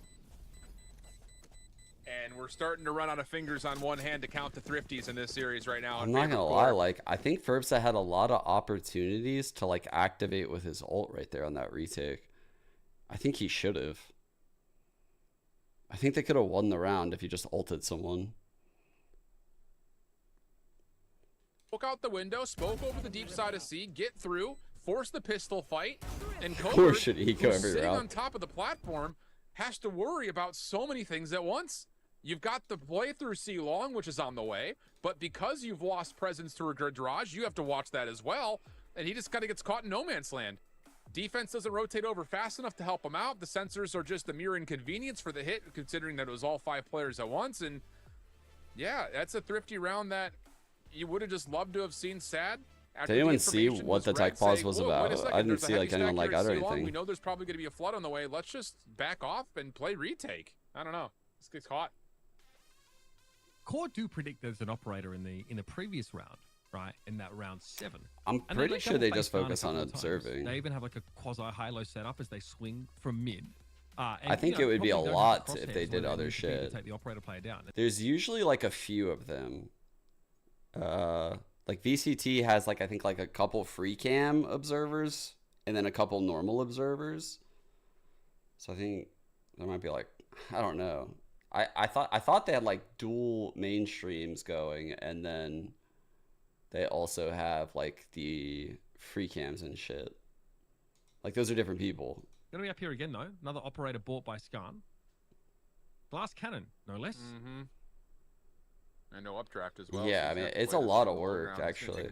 To observe at the pro level, you pretty much need to know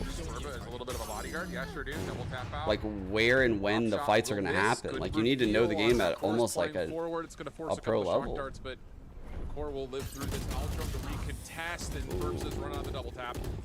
Man, how they're using the ISO is so fucking not good in my eyes. A double tap got broken through smoke. It's a good way, but man, you can't do it every round. You can re-earn it, but the duel was lost. Snarly still with 30 HP to work with. So Nave moves the operator over towards A-Long, which is fine, but Skarn is so low. Has Tailwind available, but it's really why no breach? I'm not really sure why both teams aren't running breach. There's just clearly no room here. Skarn is going to get caught here. He's got to trust the angle. He just needs to pull the trigger and keep one. Oh, and the defense gets too antsy. They're trying to find timing on the Wait, no way. The triple trades now be up on man. So now QoR are a bit stuck over towards A-Long. Damn. Basically corralled here in they flipped around so fast. Coburg there for a moment just realized he needs to slow it up. He will hear if there's a rotate towards B in the garage direction. Not through mid-window, 30 seconds left. This is a very, very, very important position on the map. He's not going to hear this, though. He will have good timing for a late reflank, maybe quicker than QoR. No fight right now, but this team can't run a breach because they're running the ISO because they think ISO is very good, but they feel like they need someone to dive in and an opper. So they're running a jet. So that takes up 2 slots. Hoping to save it for later, maybe. Make the post plan a bit more oppressive. Gnarly with 30 health. Double swinging this one. Scar just says, okay, I'm going to get in your face. So like that takes up 2 slots to run that. They want a Sentinel, but they feel like they need to be a little bit more like probably pouncy and aggressive with 2 duelists, so they went deadlock. It's interesting. They need a smoke agent, and then they need an initiator. So it seems like ISO pairs really nicely with Sova, just because the vulnerables combined with like the shocks and the ult, right? Like that's very nice. And also you have the opportunity to like set the ISO up like with smoke kills and the dart. There's a lot of things that those two do really well together. So I could totally see why Sova is the one initiator that you would choose in this comp. In favor of SaD, and then Skarn, good reposition, watches that cross into B plus the Coburg flank. Just gives so much map control back over to SaD, and now QoR have to think about this. That's crazy that that's... Again, you can kind of see, you know, you have to probably keep forcing something through C long. I mean, if they have not put together any good efforts to controlling A main, that has been SaD's ball game all the way throughout. Wait, which one is... Some of it by Ferbsa, again, like you mentioned, playing off of the... I don't have a Taught emote. QoR haven't thrown any utility largely at all through A long. So either they're going to change that up and try to recontrol A long and put SaD into a different defensive spot, or we just need to make sure our execute looks good in terms of what we're spending and where we're spending on a C execute. Okay, that's kind of a banger. That's kind of a fucking banger. Taught is kind of fucking fire, actually. QoR like bluntly contesting a lot of these extremities. I love the two use on C that really shut the operator down in a previous round. So that situation where like they're challenging the ISO. That's fine, that's fair. But how much shock? Kill shock? Force the operator player off the angle. A lot being used already. Yeah, that's one way of breaking it down. Just pop the null command.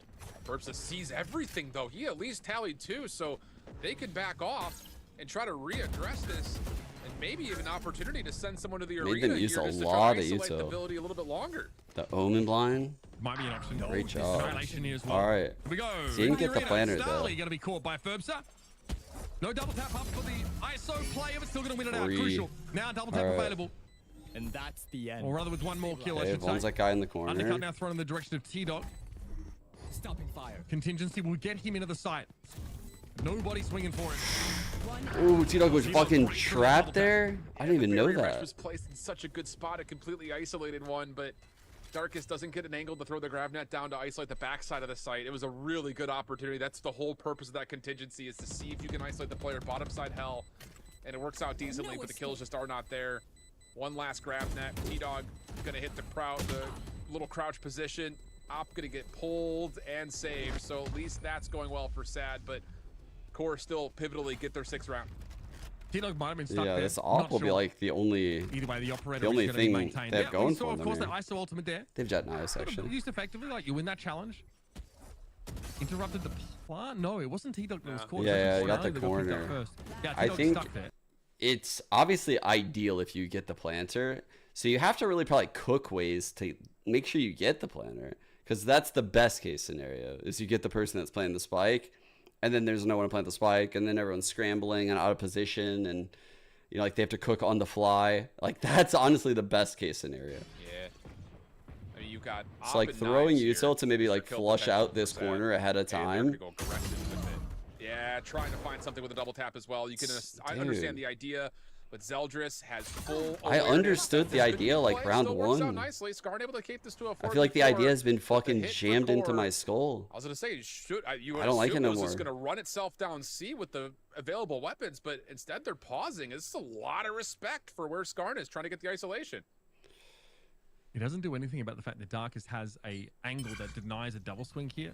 But he won't be able to see this pressure until they get right up C long. So like a cyber cage can really break that operator angle up if it's thrown on the corner. Just as you. Let's not get upset at SaD yet. Okay. Because this comp will be better next half. Like it will be. ISO is much better on attack. But the way they're using it now is like really they're shooting themselves in the foot right now. They probably figured it out by now. They could it could be so much easier. Dark is forced off the site, forced into like a retake position if there's an Omen smoke at backseat. Instead of instead, they're selling it. Very cute. Very safe. Very clinical. Dead lopper.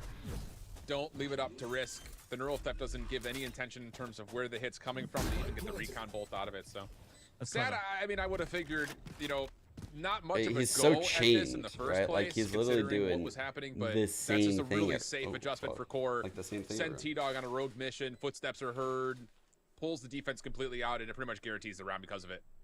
Now Koberg and Dipple ideally looking to die to the spike, but also can look for an exit.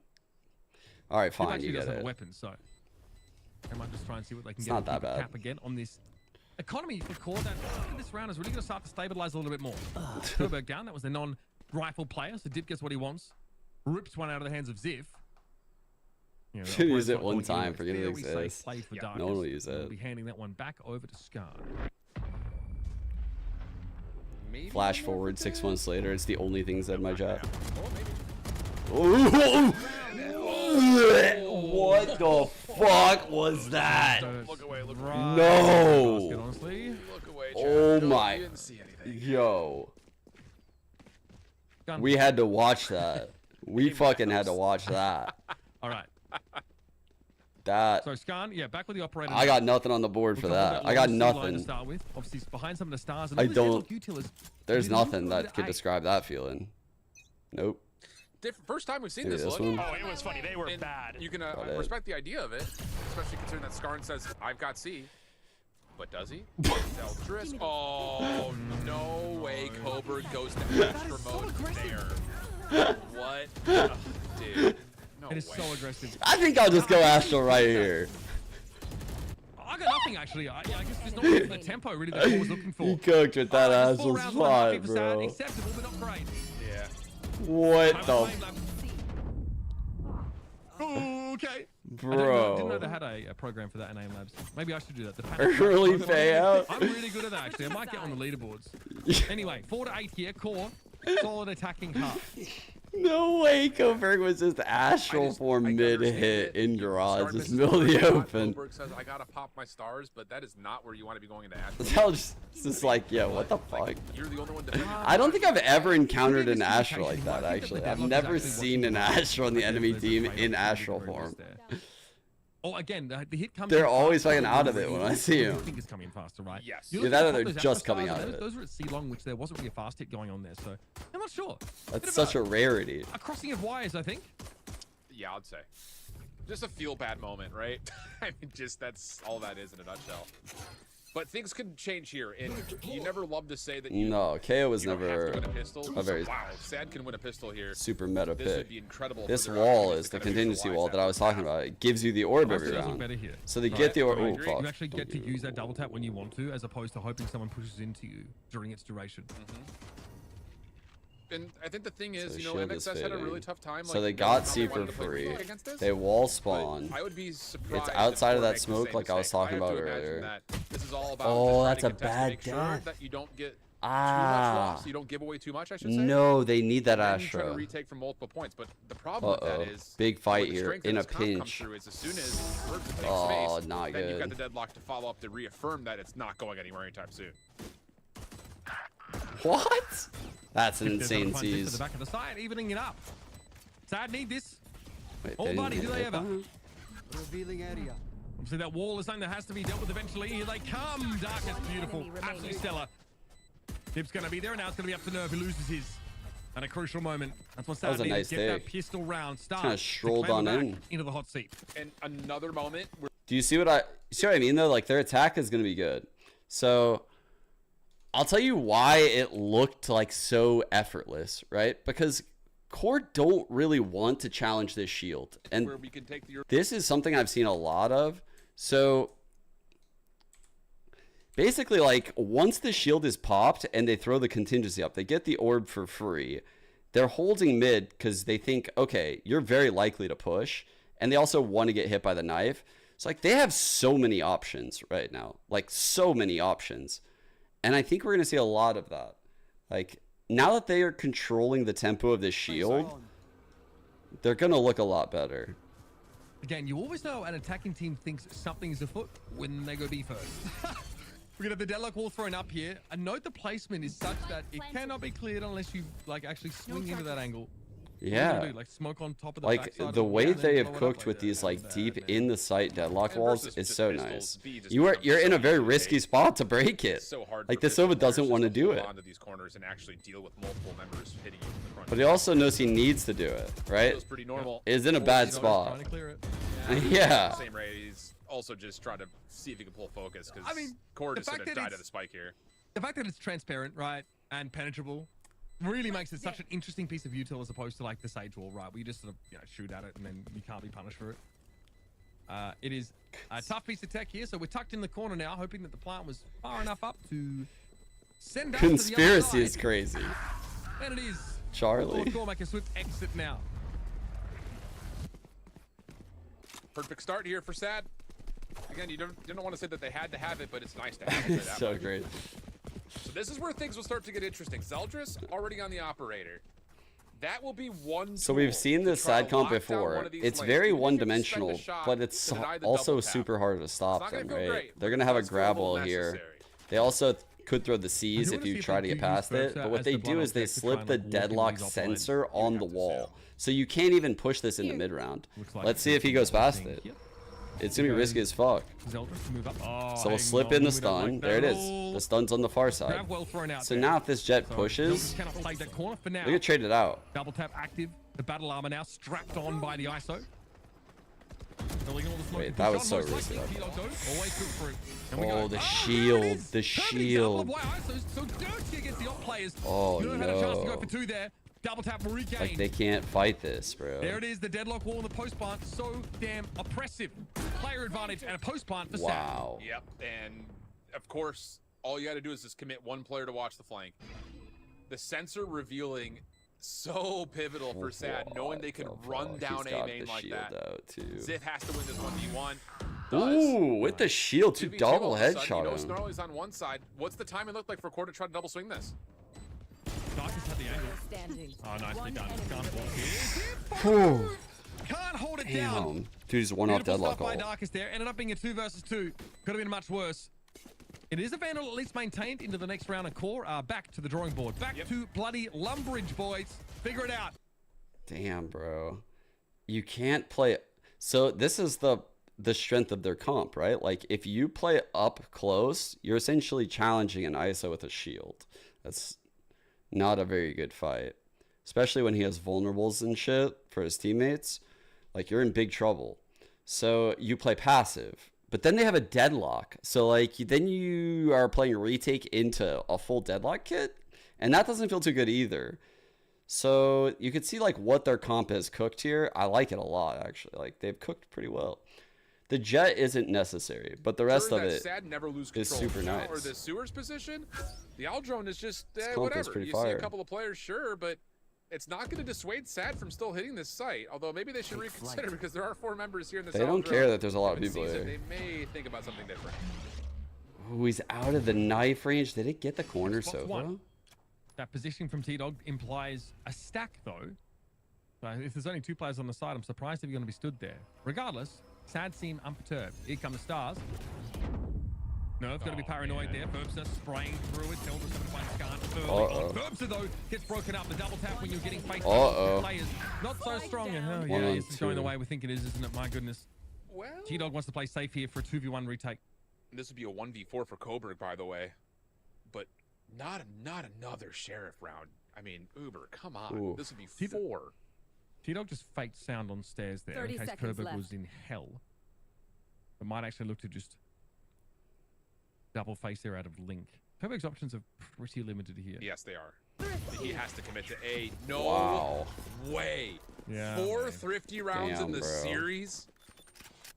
That's crazy. I don't think I've ever casted a series that had this many thrifty rounds from one side at least. I mean, this is wow.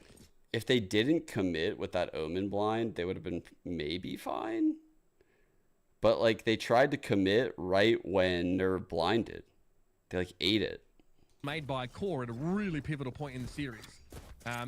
You get absolutely ran. Big ults coming in. You know, multiple players. Like ISO wants those individual fights. Bro. You don't want to have to like, you know, These two at A are they are playing with fire right now, chat. On the C long line. Rinse, wash, lather, repeat. Didn't break the shield with that shot. All right, that's all fucking C's line up for a site. This Omen better run, dude. Paranoia really well spent by QoR. They're crouching. Oh my god. Yeah, see? Oh my god. And that's enough. Try to get the plant off. Hunter Fury called the counter. Important to point out that if you get caught in a grab net, TPing won't break the sort of hindrance. You can't get out. Crouch and pull the net. That's what happened. I think they heard it. I think Skarn hears the sound of the net being pulled inside Link and realizes that Omen can't have gone far after TPing. All right. Just a zoning ult. I fuck with this. You have my attention. Could he maybe hit it off the ceiling over here on you the are left? Losing my attention rapidly. I've now seen a hummingbird outside my window, and I am looking elsewhere. There's just no way. And this is the thing about this setup for SaD and why we start to see it come into popularity for Haven. Yeah, Nick. There is not a lot of. They're not afraid of running the stack. Moments before they get absolutely annihilated running into SaD stack. Coach Owner's ears are burning wherever he is in the world right now.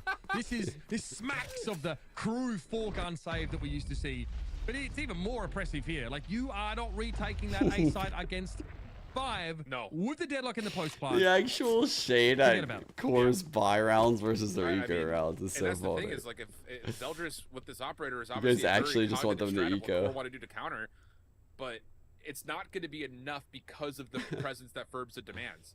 And the contingency. They really have lost a lot of thrifties. All of that opening presence at Ferbsa. Okay, 1 off ISO ult, 1 off Sova ult, 2 off Astra ult. We're gonna likely get that again. It's just a different look. As they're going to the C site too. Timing peak. This could work. It should work exactly the same, though. It's just in a different part of the map.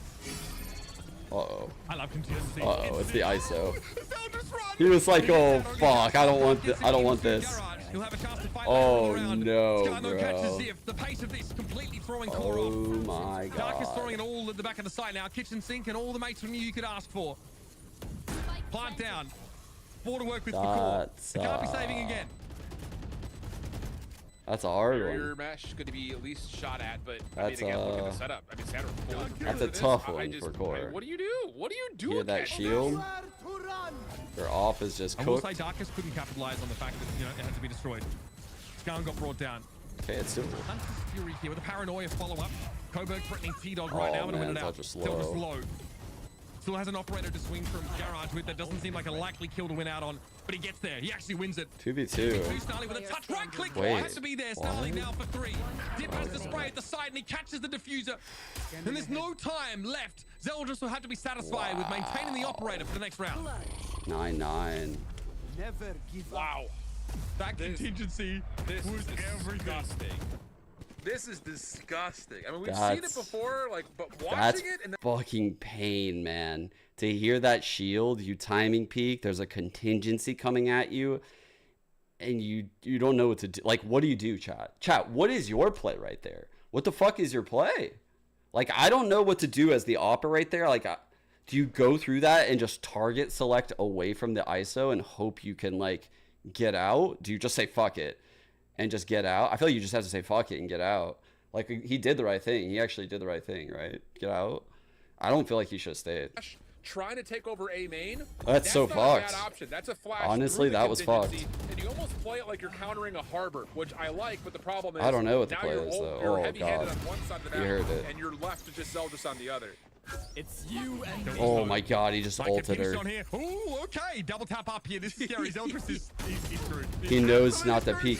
He knew not to peek because people in challengers have been doing the shorty shit. Against an operator Oh my god, bro. This is exactly what I said would happen. All grouped up. I said, yo, this is only gonna work on week 1. These ISOs, they're gonna get smarter week 2. Like, this is temporary success. Holy fuck, he vulns the window. I think you either have to put Omen on one side. Bro, when you really start seeing the power of the kit like this, it's so insane. You throw your paranoia or you throw a flash and you chow it. I don't think there's any other option. You have to take I don't really follow the scene enough to make a comment. Truthfully, SaD to have to make a tough call. I pretty much only follow like NA and Americas, and then the big BCT site. internationals. I don't know if there's any other option with this composition. I think you have to spend one of those crucial flashes as soon as you see the contingency. We're gonna eco chat. We might win. Oh man, SaD now showing us why the comp's so strong on that attacking side as well. I mean, if one Vandal. Things are looking up for QoR right here. More insane. QoR here, good, right? 4 ultimates to work with, so a good time to call a timeout, as they definitely found it a little bit difficult to leverage Zeldris here. So much of what ISO does basically shuts down those operator players, and Ferbs has been a real pain. Yeah. Zeldris out of the game. Yeah, I don't think you're being sarcastic, right, young one? Like, you actually do see the value of the deadlock right now? I can't tell because sometimes people are sarcastic, but this is one of those scenarios where I feel like the deadlock has had actually a lot of value of like blocking out the floods, and I think the stun placements have been very, very good. Honestly, the C's value hasn't been that good. And like I said, I think of the C's as like the best item in the game. Like one of, I guess other than like the shield, Deadlock C's is incredible.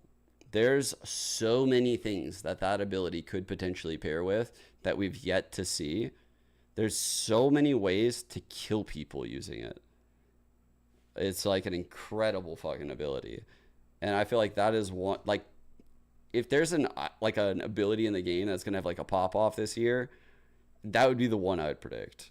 Because like once the pro teams figure out combos for it, or like setting kind of protocols, so conditioning people, that ability is gonna go off the charts. It's gonna be crazy.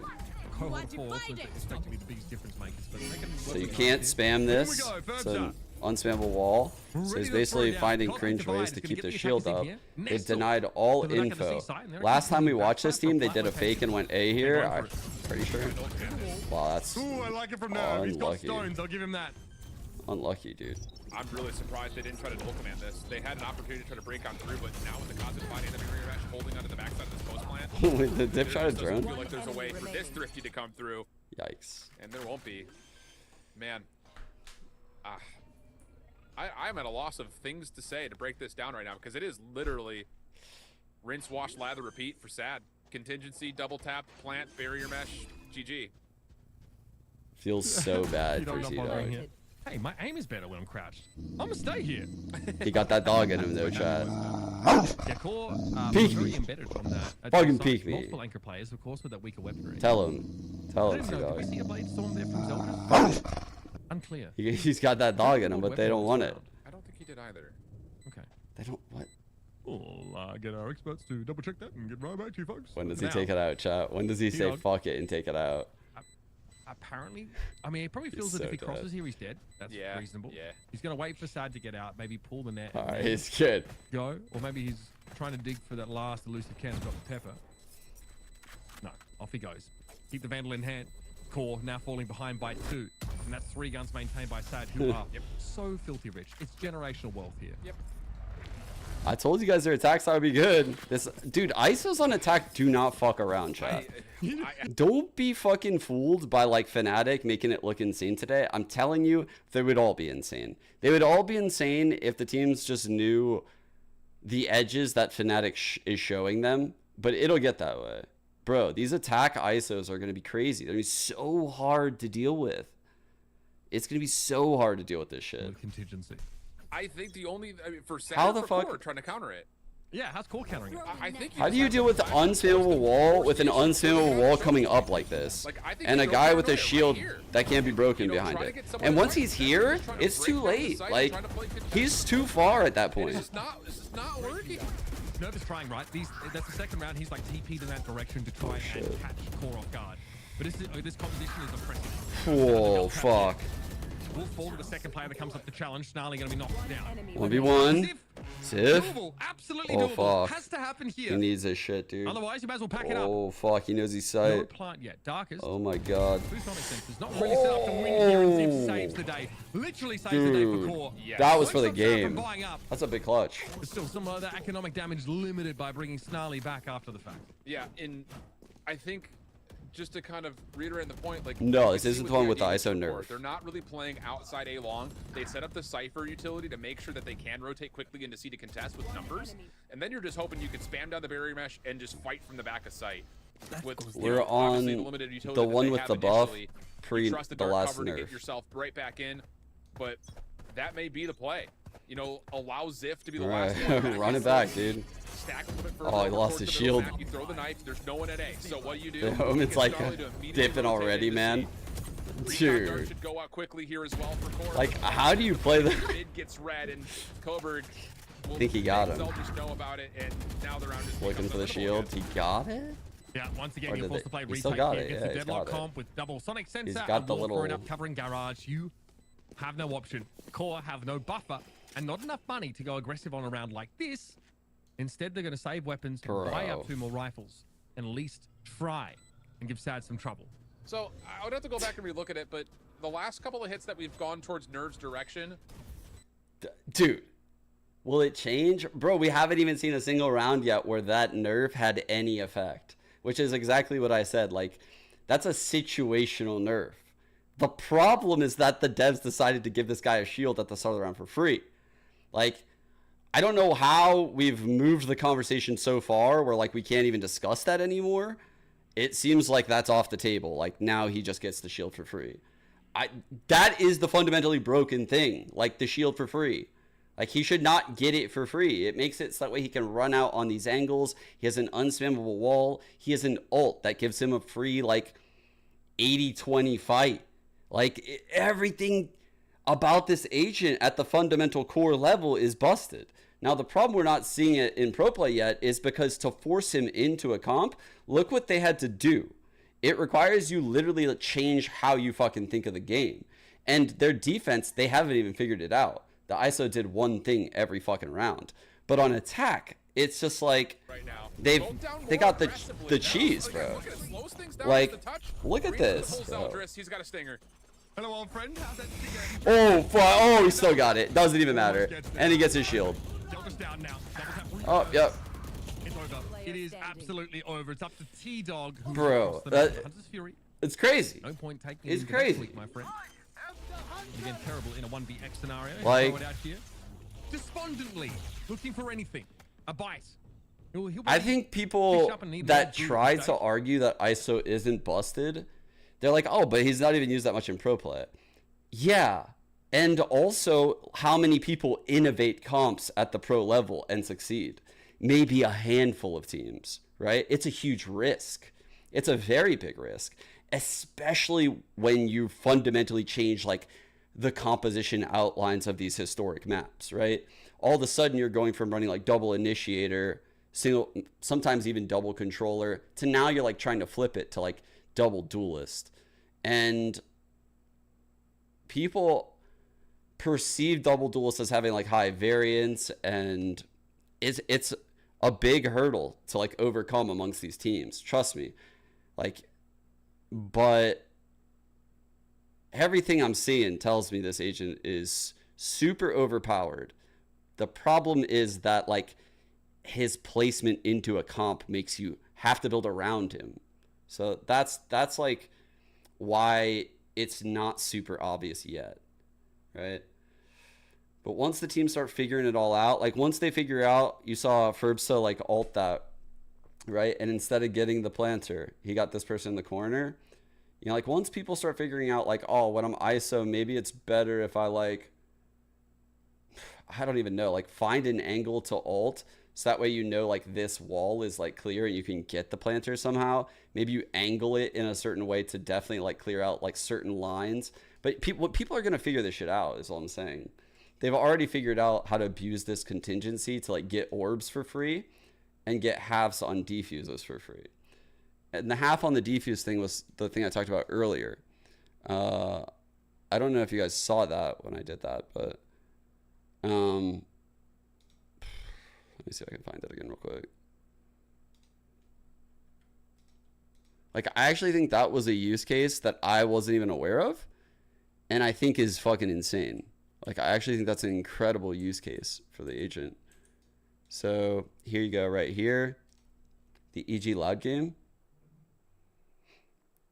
Like, I'm not saying it's like a perfect idea here, and I'm not saying it's like uncounterable. What I'm saying is like how this is going to happen. So he basically gets that kill, he gets his shield, he comes here, he has his wall, the harbor has a cove. So if the harbor threw the cove like here, the cove would like barely extend out. I actually think this is a bad cove. Like, the cove goes super deep, which then means it's easier to see and easier to spam. You could probably actually see it over the ISO wall. You'll see what I'm talking about. So they cove and they throw the ISO wall. So you can't spam through the ISO wall. So the cove is still up. These guys are losing so many fucking bullets right now, and they have no idea what's happening. They're running out of bullets as the spike is about to get defused. This guy's in a Viper pit. It's a fucking fantastic play. And now extrapolate this across every map you know. Like, right? This is just the start. Like, this could just become like a textbook play at the pro level because it's so cringe. Like, it's very cringe. And it's very hard to counter if you do it correctly. Because you could even do it where like the ISO and the harbor are like in tandem. And if you wanted to, you could have the ISO stick it with shield on and have the harbor guard the ISO from inside of the cove. Like, so that way no one comes in and kills him. Like, you could do a lot of stuff is what I'm saying. And like, this is so far down low on the use cases of ISO, but it's another like huge strength. Like, it's a huge strength. And it's something that you would really have to be aware of at the pro level if you're playing against him. Because I actually think the contingency would go even more crazy on the A plant. The one that would go like in a line down here. I actually think this one might be better than this one. So, I don't know. It would definitely be possible on a C retake on defense. You know, like you could definitely get half and send the ISO wall to long.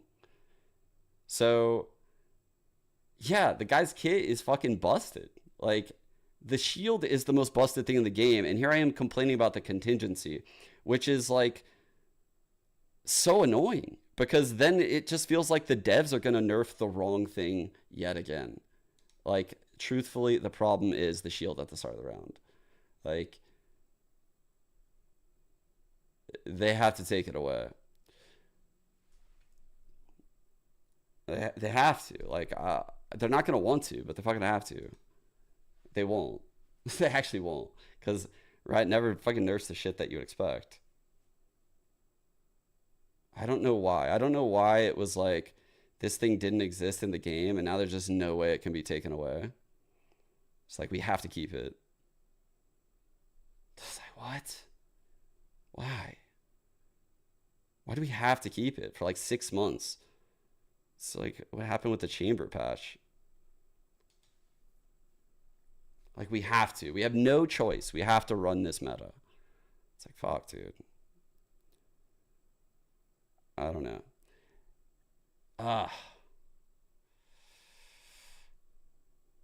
Fuck, dude.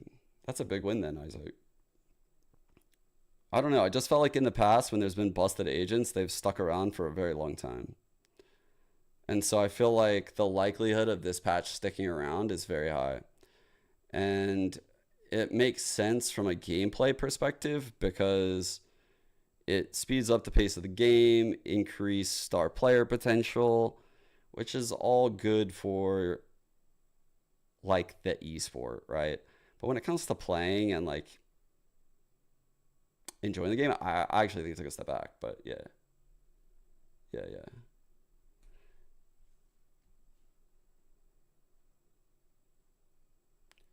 Like, I think it sucks playing ranked and having like triple duelist lock a lot. And I feel like that's where we are just because of their strength, right? Like, the duelists are very strong and you should do that in ranked. Like, I'm not even saying you shouldn't, right? Like, that's why it's like weird is it's like, yeah, these are the strongest agents and these are the best chances you have at winning in ranked. Like, the game looks and feels nothing like pro play. And honestly, pro play might change into something that looks more like that because these agents are so powerful. First, we saw your win against More Shopify last week. We didn't really know if you were going to take the win today, but you do in the same map. So tell me, what are some of the things that the team has been working out to get these 2 wins? So the whole start of our season has been really chalked from the beginning. So it took us a long time to find our footing, but we've just spending more time scrimming, more time practicing. Like we had to up change our schedule a little bit just to kind of get ourselves back in that rhythm compared to everyone else who had all the time compared to us. And I mean, it works out. You get the 2 wins. You also play the same maps. I want to ask you how you're feeling about the map pool with Haven coming back. Obviously, now you're undefeated on the map, playing it 2 times. So how are you feeling about these changes and the meta on the maps as well? I love the current map pool. I think, unfortunately, they kept Ascent in. I feel like that map is getting stale, and it's the same comps every time. Odins. I don't know. But other than like, that, the map one day is it's gonna go. People say people say stuff like that a lot, and talking a little bit more about something I that don't we know. saw It's in like game is that last it's not a time favorable up before, fight. On your side like, for SaD, is your goal to break the ISO shield or to win the round, right? Because buying more Odins is going to cost you more money, and you're probably less likely to win the round. Realizing and also, you then have to guess like kind of where the ISO is. You give away your spot, which is half of the value of defense, is making the other team use abilities throughout the map, so that way when they get to your spot, it doesn't feel as overwhelming. But if you're just spamming Odins the second you hear the ISO shield, we've known the other team is going to util dump the fuck out of you. Like you're cooked. I still remember that crazy composition. I hate this like thing that but you guys people always do bring a little bit of something new. When they say like, yeah, they just gonna be like a lot of chip damage and blah, blah, like killjoys and like mollies. Like, dude, how much of that do you think there is in a round? There really isn't that much. Like in pro play, Killjoy has like 2 nanos on C site. Viper has 1 molly on, I'm talking Lotus. And then often what you have, and that's like one side, right? And then Raze is usually on like the other side with like an Omen and a Fade. And the Omen and the Fade can't really do anything to hurt the ISO shield. So like the theoretical scenario of like, we're just gonna have Odins and fucking util, chip damage util everywhere. That's just not how the game plays out. Like there's not that much chip damage. It's often like not a good idea to spam and give away your position. Like that's often, like I'm not saying it's never a good idea, but these are like exceptions that people throw out like they're rules, and I disagree. Like ISO determines when and where the fight will happen, not you, not your fight, not the Odin spamming, not the Killjoy setup. No, like ISO decides that, like when and where the shields popped.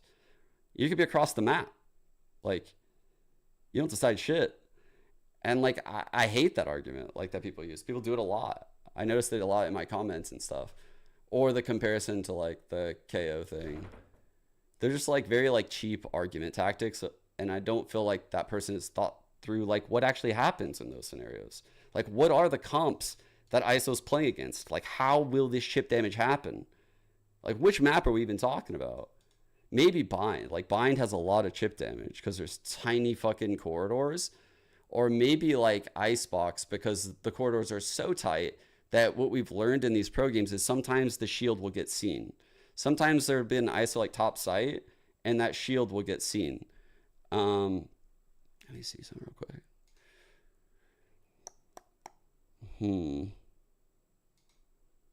I think it was here.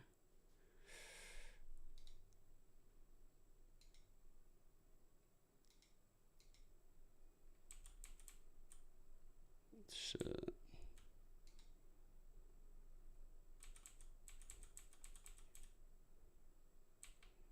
Damn, it wasn't there. I'm looking for an ISO, a specific ISO ult.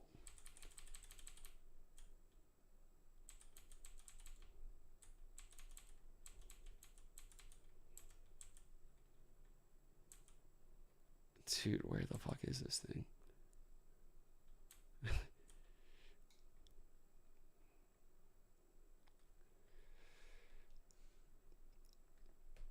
Yeah, I'm not really sure if it's like the spaghetti code thing. Let me see. Does he have his ult before this? No.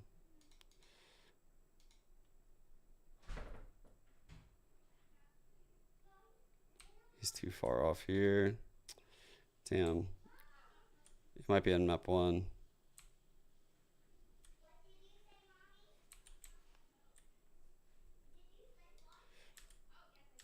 Wait, is this it? Yeah. So this is a really good idea. This is why in that ult just now, Ferbsa didn't peek when he got the upper.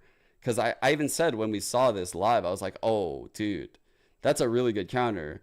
And ISOs are going to be aware of that soon. Like, they're not going to allow this to happen anymore. Another fast execute. So he gets Redux, right? Screwface gets Redux. And when he comes in, and he did this actually on the first map too. This is like the second time. He jumps through the middle wall to spot with a shorty. And he just like hits him with a pellet. Like, and you can get your gun out quick enough if you do this. Redux again. Love this little tech. So like, he still loses the fight because it's still a hard fight to win. But I saw that and I was like, okay, like now someone's cooking. Like now someone has brought something to the table that could beat this guy in the ult. But even then you're not favored. Well, the problem is like no one in like lower elo could pull something like this off. So this is like, if we're talking about like, oh, the agent's not busted because of this, it's like, bro, that shit ain't happening low elo. Like, we shouldn't be talking like that. That should be expected. Getting behind the shield and dying with my shorty out. Yeah, dude, I've seen people botch that shit too.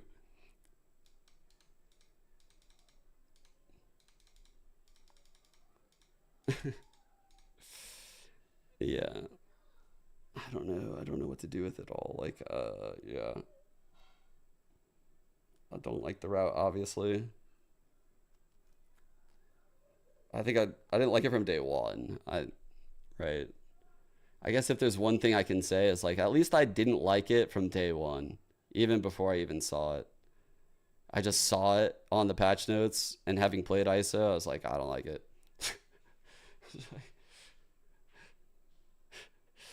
It'll be more broken than chamber meta. I don't know. I mean, like, people didn't know the game as well back then, so it's hard to say. The chamber TP was also fucking ridiculous, so there's a lot of reasons why it's very difficult to even compare that. Like these, and also like the way chamber fits into comps is like, it's a lot easier to make that work with his old school trips, plural, like huge TP where you can go from like A to B on bind. Like that shit was crazy. But ISO is like, it's hard to say he's better because at the pro level, I haven't seen it yet. His kit has potential, but there's literally no agent that could be in a favorable duel every engagement that he fights, technically. And that's his own choice. Like, he pops his shield, he gets the kill, he can kind of like keep snowballing. Like, there's no one like that. No one enters duels favored. Like, what? Like, even when Chamber was busted, like, he's still just a fucking Counter-Strike player with a teleporter. He still has to win the duel heads up. Like, you still can push him off of a line with util and then make him have no abilities. ISO could just sidestep your util or like run away and then come back because it lasts 12 seconds. That's a long time. Like, a lot of the mollies and shit don't last that long. So, and you can obviously, you can decide to run, but then if you run, you're like running away from an agent that has 2 vulnerables in the late round. Like, then like there's like not many good options. Like, he just has such a strong kit.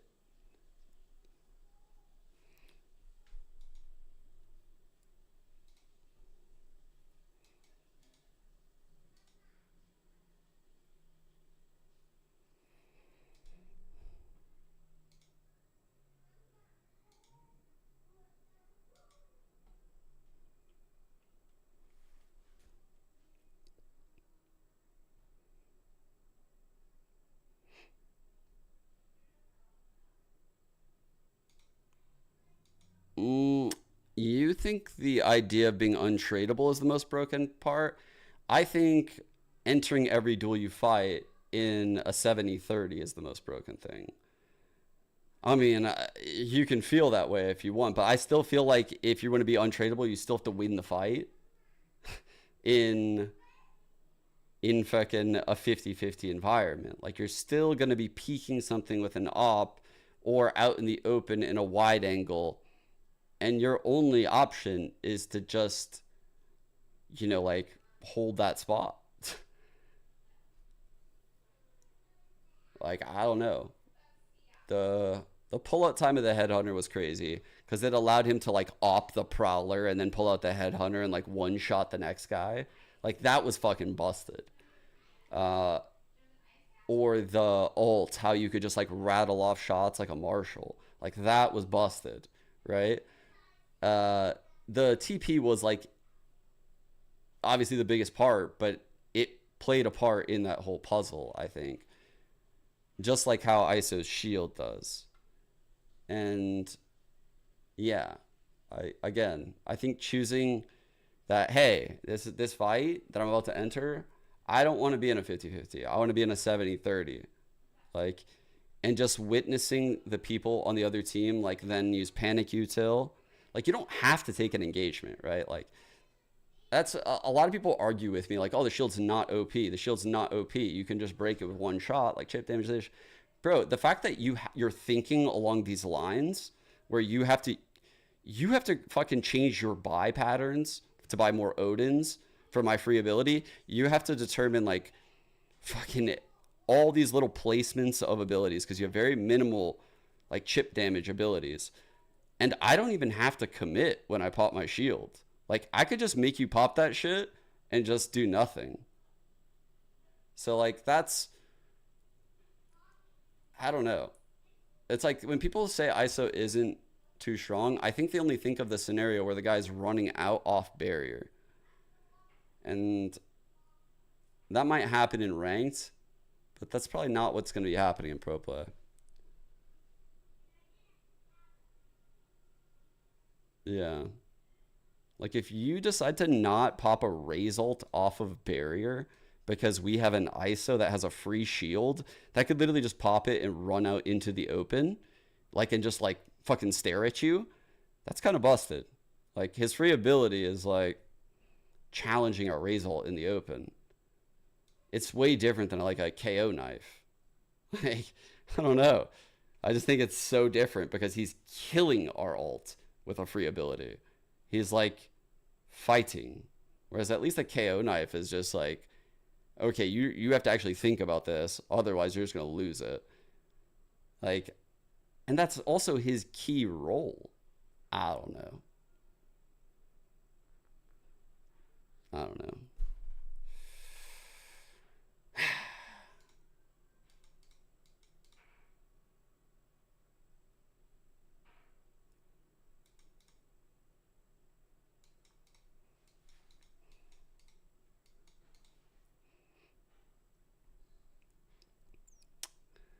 All right. I gotta go get Din Din. It's dinner time.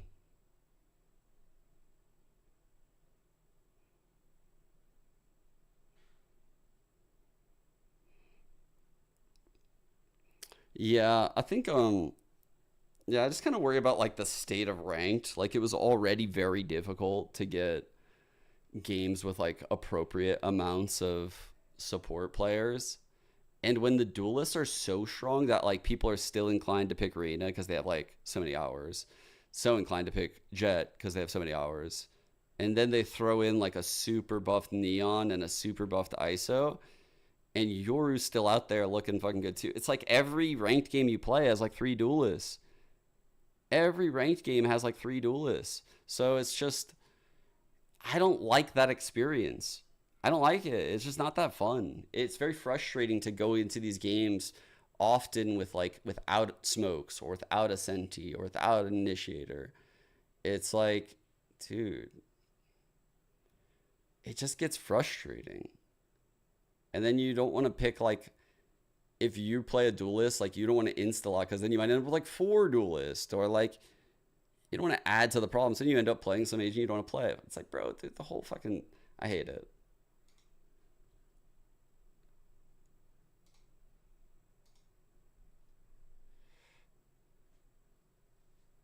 Like, I'm all for having like a couple strong duelists, but there's too many good ones right now. And it's causing this, yeah. Teams from broadcast talent of each region who would win? Probably Americas. I don't know, like, for sure.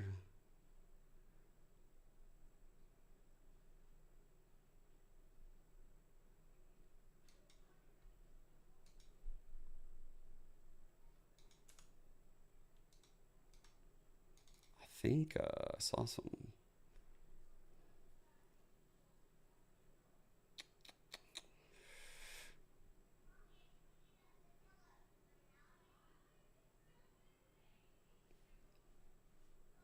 Those pics, that's all of the shit that I use on my OBS. All like this shit. Oh wait, you guys haven't seen that one.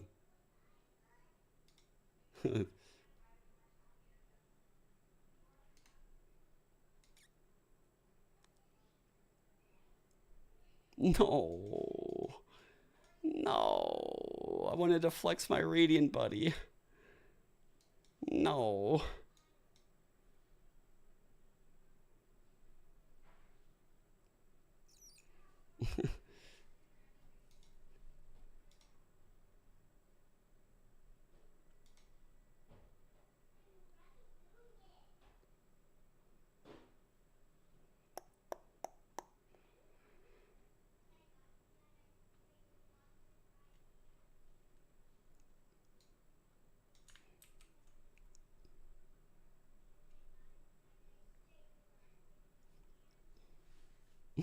Got something I don't have.